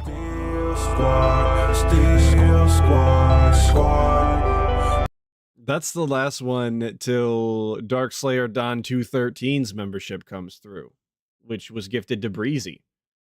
So big ups to Darkslayer Don and big ups Breezy. And then also Meteorologist for Life became a member as well. We're going crazy today. Everyone needs a library card, I guess.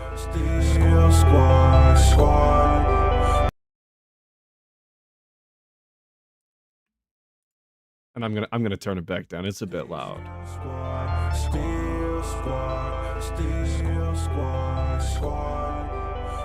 Meteorologist for Life has joined the gang. Big ups. Appreciate it, brother. Or is a first-person shooter game. The difference here, Yeah, tonight's a Hogan kind of open night. world environment, there is a massive amount of side. Hank, good luck with your RimWorld, dog. You're gonna need it. It's gonna be multiple hours. Repetitive. Well, if you actually use variety in your attacks, if you properly level up your character, you'll constantly be getting new cool chained executions, stealth kills, better guns and better shooting abilities, to the point where the game won't really feel very repetitive. And I really feel it's this beautiful open world island that was designed by the makers. Yo, this song from Far Cry 3 bangs too. Biggest assets. It's just lush tropical, Very forest, atmospheric style. waterfalls, and sometimes being on the top of a radio tower and looking down at how beautiful everything around you looks, you really feel immersed in the game and the gameplay, and it's a really fun experience. Now, with the exception of the main protagonist who you actually play in the game, some of the other characters are really fun, really interesting. The main villain, Voss, is one of the most intriguing and just... Jackie, they left you off bad and bougie? Come around in quite a long Do it look time. like I got left off bad and bougie? The stealth gameplay is a really cool take on the FPS genre. Now, of course, we've seen this before with games like Deus Ex and Dishonored, even this year, but... Yo, Far Cry 3 did have the bow. That's the best stealth gameplay FPSs have ever seen. That's why they did it 100 more times. And it kind of implements them perfectly. And really, at the core, what I think Far Cry 3 is kind of the epitome of what they could have done with the Far Cry engine and what they were trying to do with this game. It really feels like over each installment of the game, they've improved a little bit more, and finally they hit the mark with Far Cry 3. There's just so much gameplay here. The exploration, there's so many collectibles that you're going to want to get, not only to add to the story, but also to be getting experience points and leveling up and making your character better. It's so much fun to do aerial executions, jumping from high areas and killing someone with a knife, or zipping off a zip line and shooting with one hand to kill enemies, and just executing one guy from behind, taking his combat knife out and tossing it and getting it right into the head of another guy.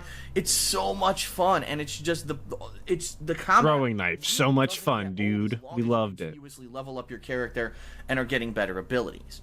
The story of Far Cry 3 is nothing to, shake a stick at, but it's still entertaining. It keeps you gripped. And you're going to find that you're going to be torn between, gee, do I want to continue the plot, the main plot of the game, or do I want to go off and do the side content? Do I want to go doing the...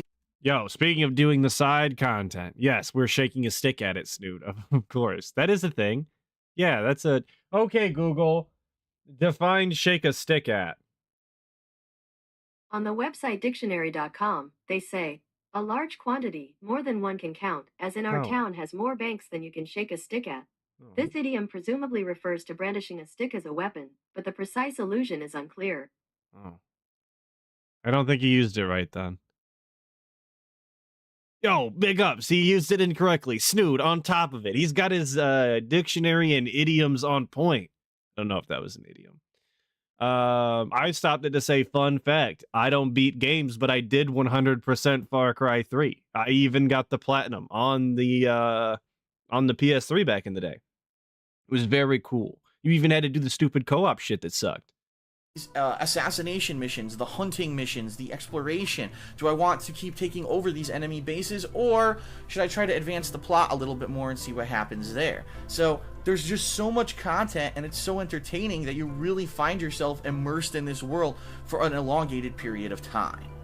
Now, the one point I want to make before we finish up with our showdown here is that I really get pissed off when I look at some media outlets who do their Game of the Year awards before the end of December. Yo, it's 2012 and he was bitching about this shit, and it's now 2024 and he's still talking about this. That's insane. He literally never changed. Mr. Switch Up, Mr. Can't stand by anything he's ever said, is continuing to stand by this of all things.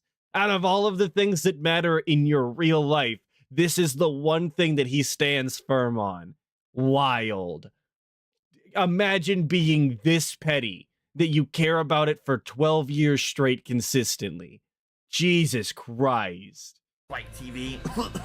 I mean, Far Cry... The name drops some. Oh my god. Favorite games of the year, one of the best games of the year, and it should not be missed by anyone. However, it was also the last major release of 2012, and some of these media outlets decided to do their Game of the Year awards before the game had even been out for a week. So obviously it's not going to be in the running, and that's really unfortunate. How can you hold a Game of the Year awards before the actual year is over and you've had a chance to play every major game? It's literally the same argument. Oh my god. With a lot of these, mainstream media and media outlets, and I think that it is one of the best games of the year. By far, it is the best first-person shooter of the year, and if you haven't checked it out yet, you definitely should. If not only for the story, which is an exceptionally long story, it's also got competitive multiplayer and online co-op. So you can't go wrong with Far Cry 3. Excellent value, amazing graphics, an interesting story, great characters, fun, entertaining, evolving gameplay, and a massive... Fun, entertaining, evolving, massive game. You're going to put into the game. It's a masterpiece. You definitely got to check it out. It's a masterpiece. Great candidate for Game of the Year. Great candidate. The table is set. The Walking Dead. All right, folks. What do you got? Which game will win my Game of the Year? Find out when we come back. I'll announce the best game of 2012. Goddamn, shut up, Phil. We got Far Cry 3, or we got Telltale's The Walking Dead for Game of the Year. The table is set. We're eating for one, because only one of them is gonna be number one. What do we got? I'll even do it real style. Oh wait, no, hyper chat. No.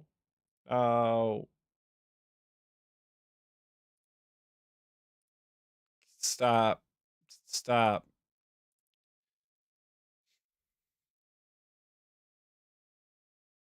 Okay.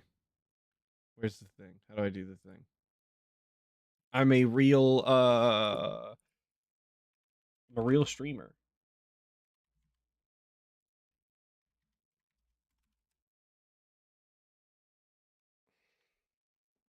No question. Just start poll. Go crazy. That is the least professional poll I've ever seen anybody do. I didn't even capitalize the names. Looks like ass.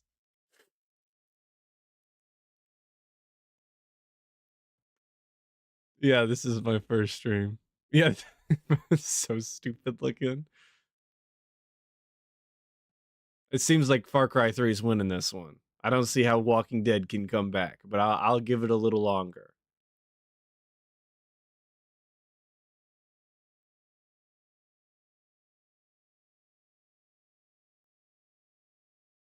Far Cry is one word. Yeah, don't worry about it. Yo, is it like this might sound stupid. It is 2 words on the title of the game, isn't it? It is 2 words, isn't it? Yeah, it totally is. So my dented ass, because they put it together on the logo for the actual games, like on the the box art or whatever, I've always spelt Far Cry when talking about the games as one word. despite the words far and cry clearly being two separate words. It's their fault, not mine, dude. That's what I'm trying to say. It's totally not me. It's all them. All right, so Far Cry 3 won 66-34. Cool. Very robust poll. I appreciate everybody for voting. Thank you, thank you. We're gonna find out who's right. Crazy if there's an upset or something. I don't know. I haven't seen it yet. It's Darkside Phil's Game of the Year Awards for 2012. The top 10 best games of the year. Well, alright. The Walking Dead versus Far Cry 3. Let's break down each game, and I'll discuss where I really feel they excelled and why they're both great candidates for Game of the Year. The Walking Dead, even though it's light on gameplay, and a lot of people would rather call it an interactive movie than a video game, really I like that he had to do work of art. the mocking It's got voice. some of the best dialogue, some of the best characters, some of the best writing and plot development that I've seen in a video game. Yo, if it's Tokyo Jungle again, I'm gonna scream. We already did Tokyo Jungle twice. If we do it a third time, I'm ending the stream. That's it. I'm gonna go get lunch. Back in Mass Effect 1. That's right, the game I can't that do started it. the whole trilogy really kind of fell off of the storytelling a little bit with 2 and 3 and went to a more action-based gameplay. Action. I really feel The Walking Dead really just said, we're going to tell an amazing, gripping, emotional story. We're going to have some of the best characters, and I'm going to actually nominate Clementine as my pick for the best protagonist of the year. She's Small emotional. nitpick. Small nitpick. Did he say Clementine? Like Time? Clementine? I'm running it back. Story. We're going to have some of the best characters, and I'm going to actually nominate Clementine as my pick. I'm hearing an M. I'm hearing an M. I know it's Clementine.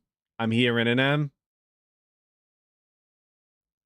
Best protagonist of the year. She's emotional. But she's the best protagonist of the You year. have to see how the choices that you make and the things that you see to her. He didn't even get her name right. She's the best protagonist of the year, She's though. a Big completely ups. changed person at the end of the Walking Dead video game than she was at the very beginning. She's matured, she can defend herself, she understands the seriousness of what's going on, and being faced with these crazy life decisions, she's really found a way to man up and take care of the people around her. So, The Walking Dead, really a masterpiece of storytelling. Even though it's light on gameplay, I really feel that, again, the Where am I watching this video? I downloaded this off of his actual channel, DSP Gaming. All of these are still up on that channel. You can go watch them for real. It has a solid story. It's nowhere near as good as The Walking Dead's, but really where Far Cry 3 excels is the gameplay. The fact that you're not just running and gunning the entire game like a lot of these other first-person shooters. It looks like you're watching it on a DVD player. It's a VLC, media In player. fact, a lot of the missions either require you to be stealthy and never be detected by the enemies, or actually will give you large experience bonuses if you do so. The ways that you can do crazy different executions, the variety of gameplay, the fact that there is some platforming, there's exploration, there's item collection. There's just so much to do in Far Cry 3, and the environments, the graphics, beautiful, lush environments, some of the characters. I'm going to go out and say now that my pick for Villain of the Year by far is Boss. What do you Hell yeah, dude. complex characters. This actor did a great job as far as voice acting and actual Recently acting got goes. corrupted by the head of the criminals that are there, actually got operated on in his head, and now he's kind of a half-cocked, crazy drugged out dude. Boss is who's just super leaving cool. These pirates to do crazy shit and do whatever they want. He's a very interesting, complex character. Every time that you see him, you're entertained, and either you love him or you hate him, but either way, he really is the thing that moves the game along. And so Voss, one of my favorite villains probably of any game I've ever played. But in addition to that, just there's so much content, and it really does stand to say, in this day and age, when you put down your $60 or whatever it is that you pay for a game, that you get your money's worth. This game not only has a wide variety of first-person shooter content in the story mode, but then in addition, there's online multiplayer, then there's also online cooperative gameplay. And neither are like groundbreaking, but still, it is going to be more hours that you will get invested in this game and more bang for your buck. So Far Cry 3 unlike The Walking Dead, it's not a great game necessarily only because of a great story and character development or writing, but the gameplay. It's a major focus. Dude, it's all about the gameplay for DSP. Look at how good this gameplay is. You see he's walking and running and looking at the floor the whole time. Writing and story, Very, character development, very and gameplay emotional driven. response versus Speaking of driving, he's doing it right now in the corner. Whoa. bang for your buck and lush. Look at him go. and Time trial style. What wins when you have a Game of the Year showdown with two exceptional games for completely different reasons? How do you pick a winner? Well, I'm not going to wuss out. I'm going to hunker down and I'm going to man up and I'm going to pick my We're gonna man up. Game of the Year, which is Epic Mickey 2. Ha ha ha ha ha ha ha ha. You guys remember Epic Mickey? You guys remember how we shit on Epic Mickey at the beginning? You guys remember? Hell yeah. Just kidding. It's The Walking Dead. Oh my god. Hang on, let me make sure. How Let did me I make come sure. to a final Yo, that's the real answer. The upset. We're going crazy. Oh my god. That's miraculous. That's a miraculous miracle. Wow. That's such a trash take. That's amazing. Yeah, stop the count. Oh my god, I didn't think he would do it. I really thought he was going to pick Far Cry 3 as well. Wow. decision on my pick for Game of the Year?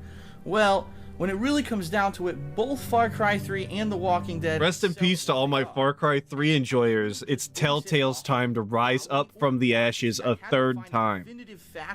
DSP said their game is good, they're gonna see a third resurgence. You aren't ready. Uniqueness. Which of these two games is the most unique and is a game that could change the face of gaming in the future?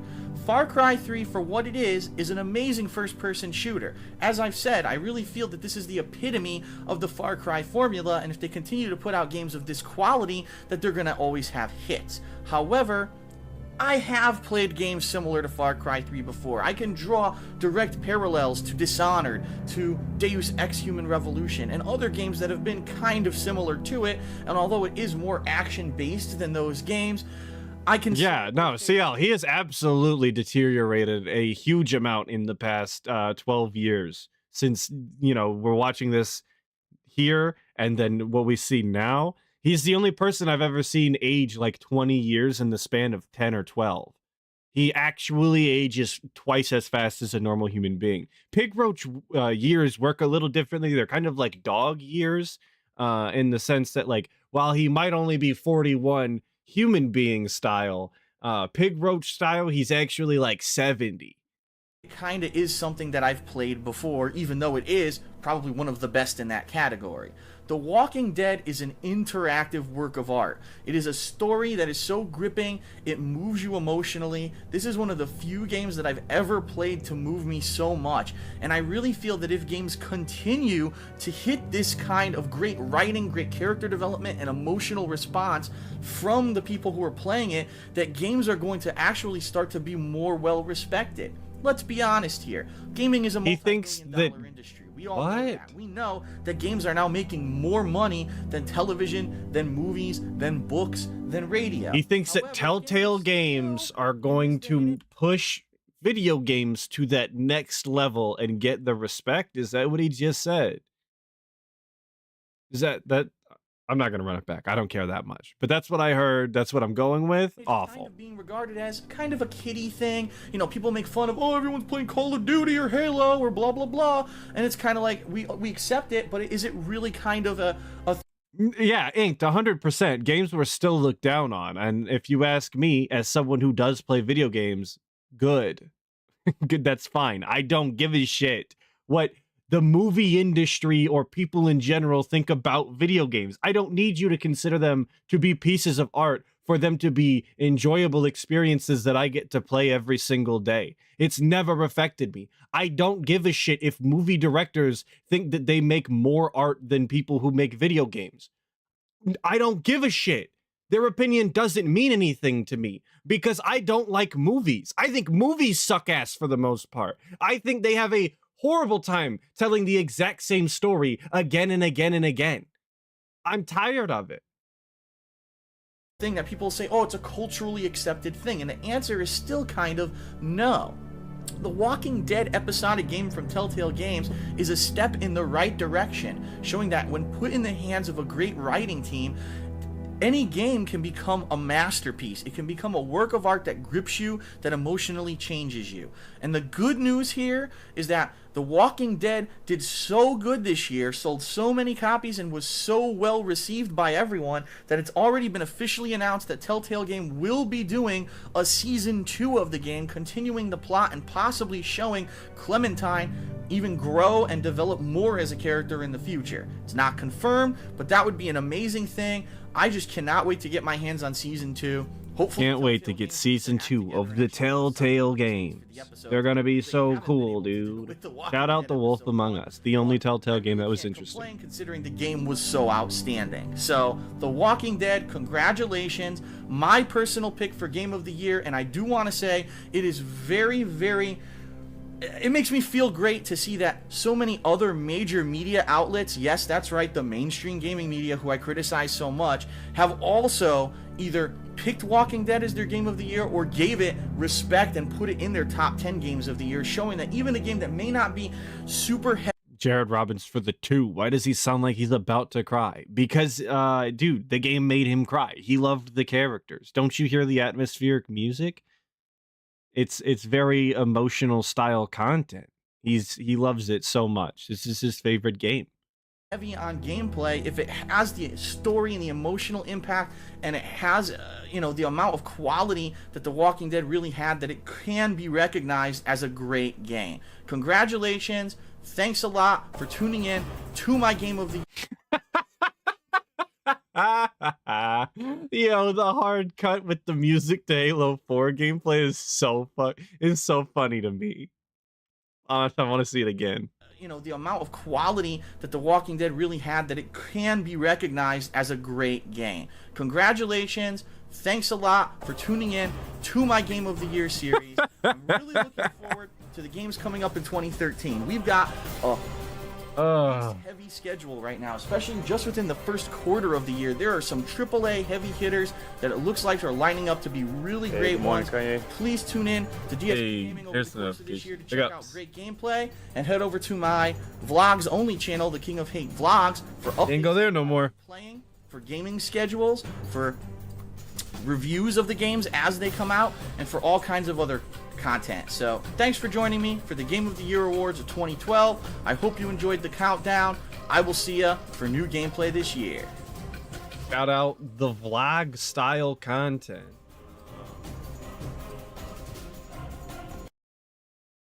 I'm looking to go have myself a lunch, so I'm gonna take a peek and see who is scheduled to stream and if I have to stall. I mean, totally have real robust conversations with the gang. Before that, I do want to remind everybody that Sweet Papa Stovepipe has joined the gang. Big ups. That's not what I really wanted to say. Stovepipe has joined the gang. Big ups, lads. I wanted to say tonight at 8 p.m. if you're looking for more Atlas content, stream style Atlas content, you can head over to WPIG 1651. And me and ALT will be watching Old Ask the Kings. I hope as many of you as possible can make it. I have such a fun time over there looking at old DSP shit like we do here. So 2 streams, 1 day, it's me time, Hopefully all of you can make it.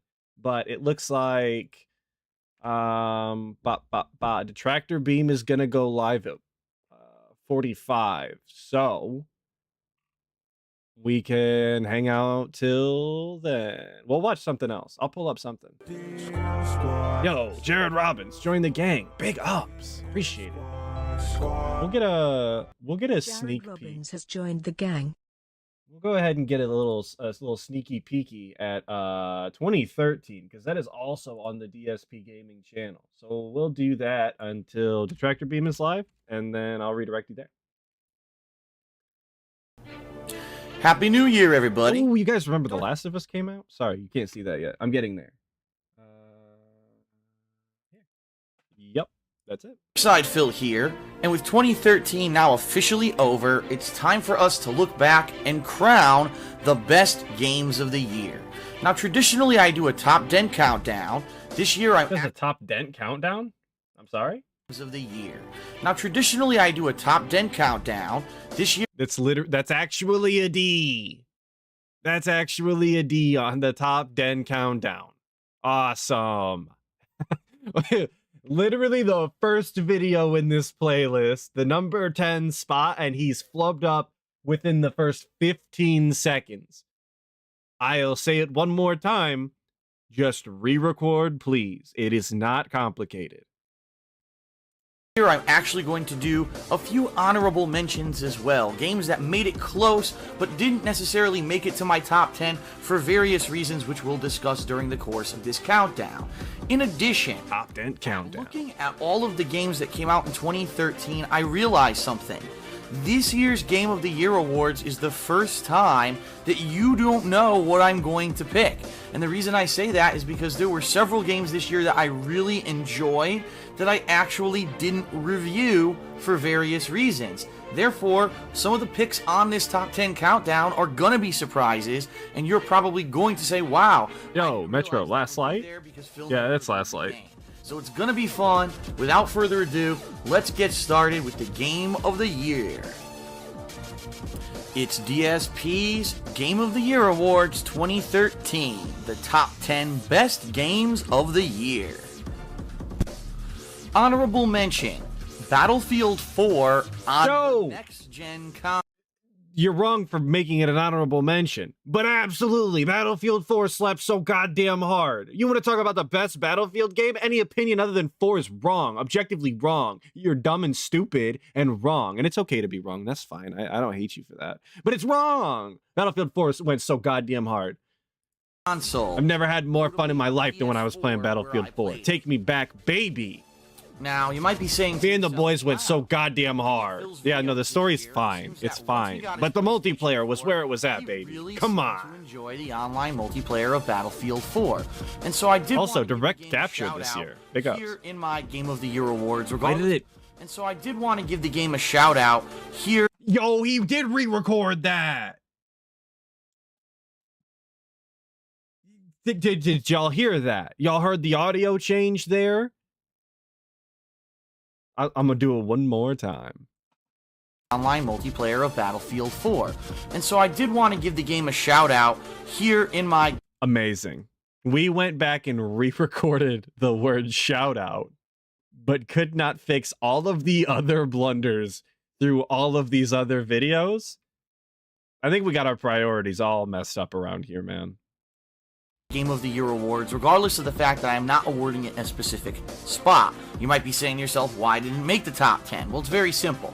First of all, I can't give it a review score because I never played through the campaign. The campaign I actually played through on the Xbox 360, and it was buggy, boring, kind of mid. It wasn't very good. It was okay, though. One of the worst FPS campaigns I think I've ever played. So in that regard, it really okay, I wouldn't go that far. Goddamn. But I never played it on the next gen, and therefore I don't want to dwell on the single player because let's face it. What was he gonna do there? What was he gonna do? He's gonna run up on this BTR and he's gonna repair torch it to death? I mean, you can do that. It does a little damage. He's just gonna pull away though. This was not a tactic that was gonna work for him in 100 years. But I never played it on the next gen, and therefore I don't want to dwell on the single player because let's face it, most people aren't going to get this game for single player. They're going to get it for the online multiplayer, and I am pleased to say that as of now, most of the issues with Battlefield... Yeah, and then he proceeded to mess his aim all up, missed every shot. It went hard, dude. The 64-player Conquest Mode gameplay is amazingly fun, incredibly great. The graphics are amazing, full 60 frames per second. If you didn't catch one of my streams or watch the videos on YouTube, this is the definitive FPS gameplay of 2013. By far, agreed. Hell yeah. Battlefield 4 banged. Or surpassed Call of Duty Ghosts. So if you're looking for one, get Battlefield 4. Ghosts is absolutely jumped the shark. It's a ripoff this year. You gotta play Battlefield 4, and that's why it gets an honorable mention. But now on to the official countdown with our first entry, number 10. Starting with Ni no Kuni. Wrath of the White Witch. Now, undoubtedly, some of you probably completely forgot about this game and or overlooked it, being that it was one of the earliest of 2013. Renee, I'm seeing that. I don't know what a 2873 EDN is. Or maybe that's a 1. I think it's maybe a 1, 2813.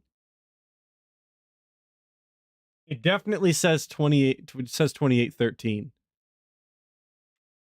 And historically, if it comes out first, you forget about it by the end of the year. Also, let's face it, it's a JRPG. What is 2813 EDN? What the hell is EDN? Was the first attempt to take the animation of Studio Ghibli and turn it into a video game. I gotta run that one back. God damn it. Shout out Studio Ghibli, but also Ghibli. Turn it into a video game. First age can be very polarizing, but Ni no Kuni Wrath of the White Witch was the first attempt to take the animation of Studio Ghibli and turn it into a video game. And let me tell you something, it worked. The amazing graphical style. Inked. I'm telling you, this is the second time we've done this today with these nuts. Story. Everything about the nice clicked if you're either a fan of the Studio Ghibli anime or okay, so it's Ghibli at first, but now it's Ghibli. Couldn't say it the same way twice in a row, obviously. If you're a fan of a JRPG, if you're a fan of both like I am, I mean, it just hit it on all cylinders. So, a great... Did he say right witch? I'm running it back. Studio Ghibli anime, or if you're a fan of a JRPG, I didn't run it back far enough. Turn it into a video game. And let me tell you something, it worked. The amazing graphical style, the very fun turn-based gameplay, the arcing, interesting fantasy story, everything about this game clicked if you're either a fan of the Studio Ghibli anime or if you're a fan of a JRPG. If you're a fan of both like I am, I mean, it just hit it on all cylinders. Didn't go back far enough. It's gone now. Outstanding entry into the I heard it both ways. That's all I'm going to say. I would love to see either this series heard it both ways. Or continue to go ahead and make Studio Ghibli, game-related stuff like this, because I think it really did work. So, Ni no Kuni Wrath of the White Witch, great game. And well, he said it there again. I think it really did work. Ghibli, game release continue to go ahead and make Studio Ghibli, game-related stuff like this, because I think it really did work. So, Ni no Kuni Wrath of the White Witch, great game. If you love JRPGs and you passed fumbling all over himself, you gotta check it out. It's definitely worth your time. Up next on the Game of the Year countdown, a game that a lot of you probably won't expect, but I thoroughly enjoyed it multiple times this year. Check it out. Check it out. Shout out Sun Tzu for the music, The Art of War, and this song for DSP. Your greatest works, really. It's DSP's Game of the Year Awards 2013, the top 10 best games of the year. Honorable mention, Rayman Legends. The latest installment in the Rayman legacy was great. It basically took all the great platforming aspects of the first Rayman Origins game from 2011, added a significant amount of new characters, improvements. Yo, Robotic Miner 884, thanks for the sub, brother. Appreciate it. Musical stages, crazy fun boss fights, and again, everything that you liked, bigger and better. In addition, it even added remixed versions of all of the stages from the original Rayman Origins. Yo, I never played Rayman back in the day. Rayman Legends I never played a single Rayman game ever. The only complaint I really had about Rayman Legends was that it's a little bit easier than Rayman Origins and didn't seem to be as long. However, unfortunately, I get the feeling a lot of people pass this game by due to the controversy surrounding its 7-month delay due to Ubisoft's horrendous decision to at first make it a Wii U exclusive, then change their minds at the very last minute and delay it until the month of the release of Grand Theft Auto 5, which really put a nail in this game's coffin. The game did not sell well, regardless of the fact Dude, he really like he does this to this day. He thinks that games that have nothing to do with each other are actively competing against each other at all times. I don't think that the people who were looking to buy GTA 5 were the same group of people who were looking to buy Rayman Legends on release. If that makes any sense. Like you're not gonna lose out, you know, on Nintendogs is not gonna lose out because it came out the same time Call of Duty did. That's just not what's gonna happen. Right? Is outstanding. So if you different audiences for different games, man. Give it a chance. More than likely, pretty soon, it'll end up on bargain shelves everywhere, regardless of the fact that they claim they're porting it to the next gen, which again is just gonna fail. Give it a chance. It's really good, especially if you like the original Rayman Origins. There's no reason not to check out its sequel. And now the surprise entry at number 9. All right, Injustice is number 9, but it is 146 and Detractor Beam is live. So I will get all of you over there via redirect. So shout out all of you. Thanks for stopping by. I appreciate it. Like I said, 8 p.m. Eastern tonight over on WPIG 1651. I will be there with ALT. I'll make a community post with it with a link to WPIG's channel. You can check it out. Thanks all for stopping by. I hope you had a terrific New Year's, because it is the first week of the new year. I hope we have many, many more fun streams and videos. And I hope you guys like the variety style content that I'm going to try and do. Like I said, we got a Cobra video coming up. I would like to do a RimWorld series thing with some of you guys as the actual colonist people. Pawns is what they are called. So we'll see. I don't know. That is kind of out of my realm, but I'm looking to do it. Maybe. Hopefully all of you have a blessed day. Stay safe. No, I clicked the wrong thing. I clicked the wrong redirect. It was going to the upcoming stream tonight. Here's Detractor Beam.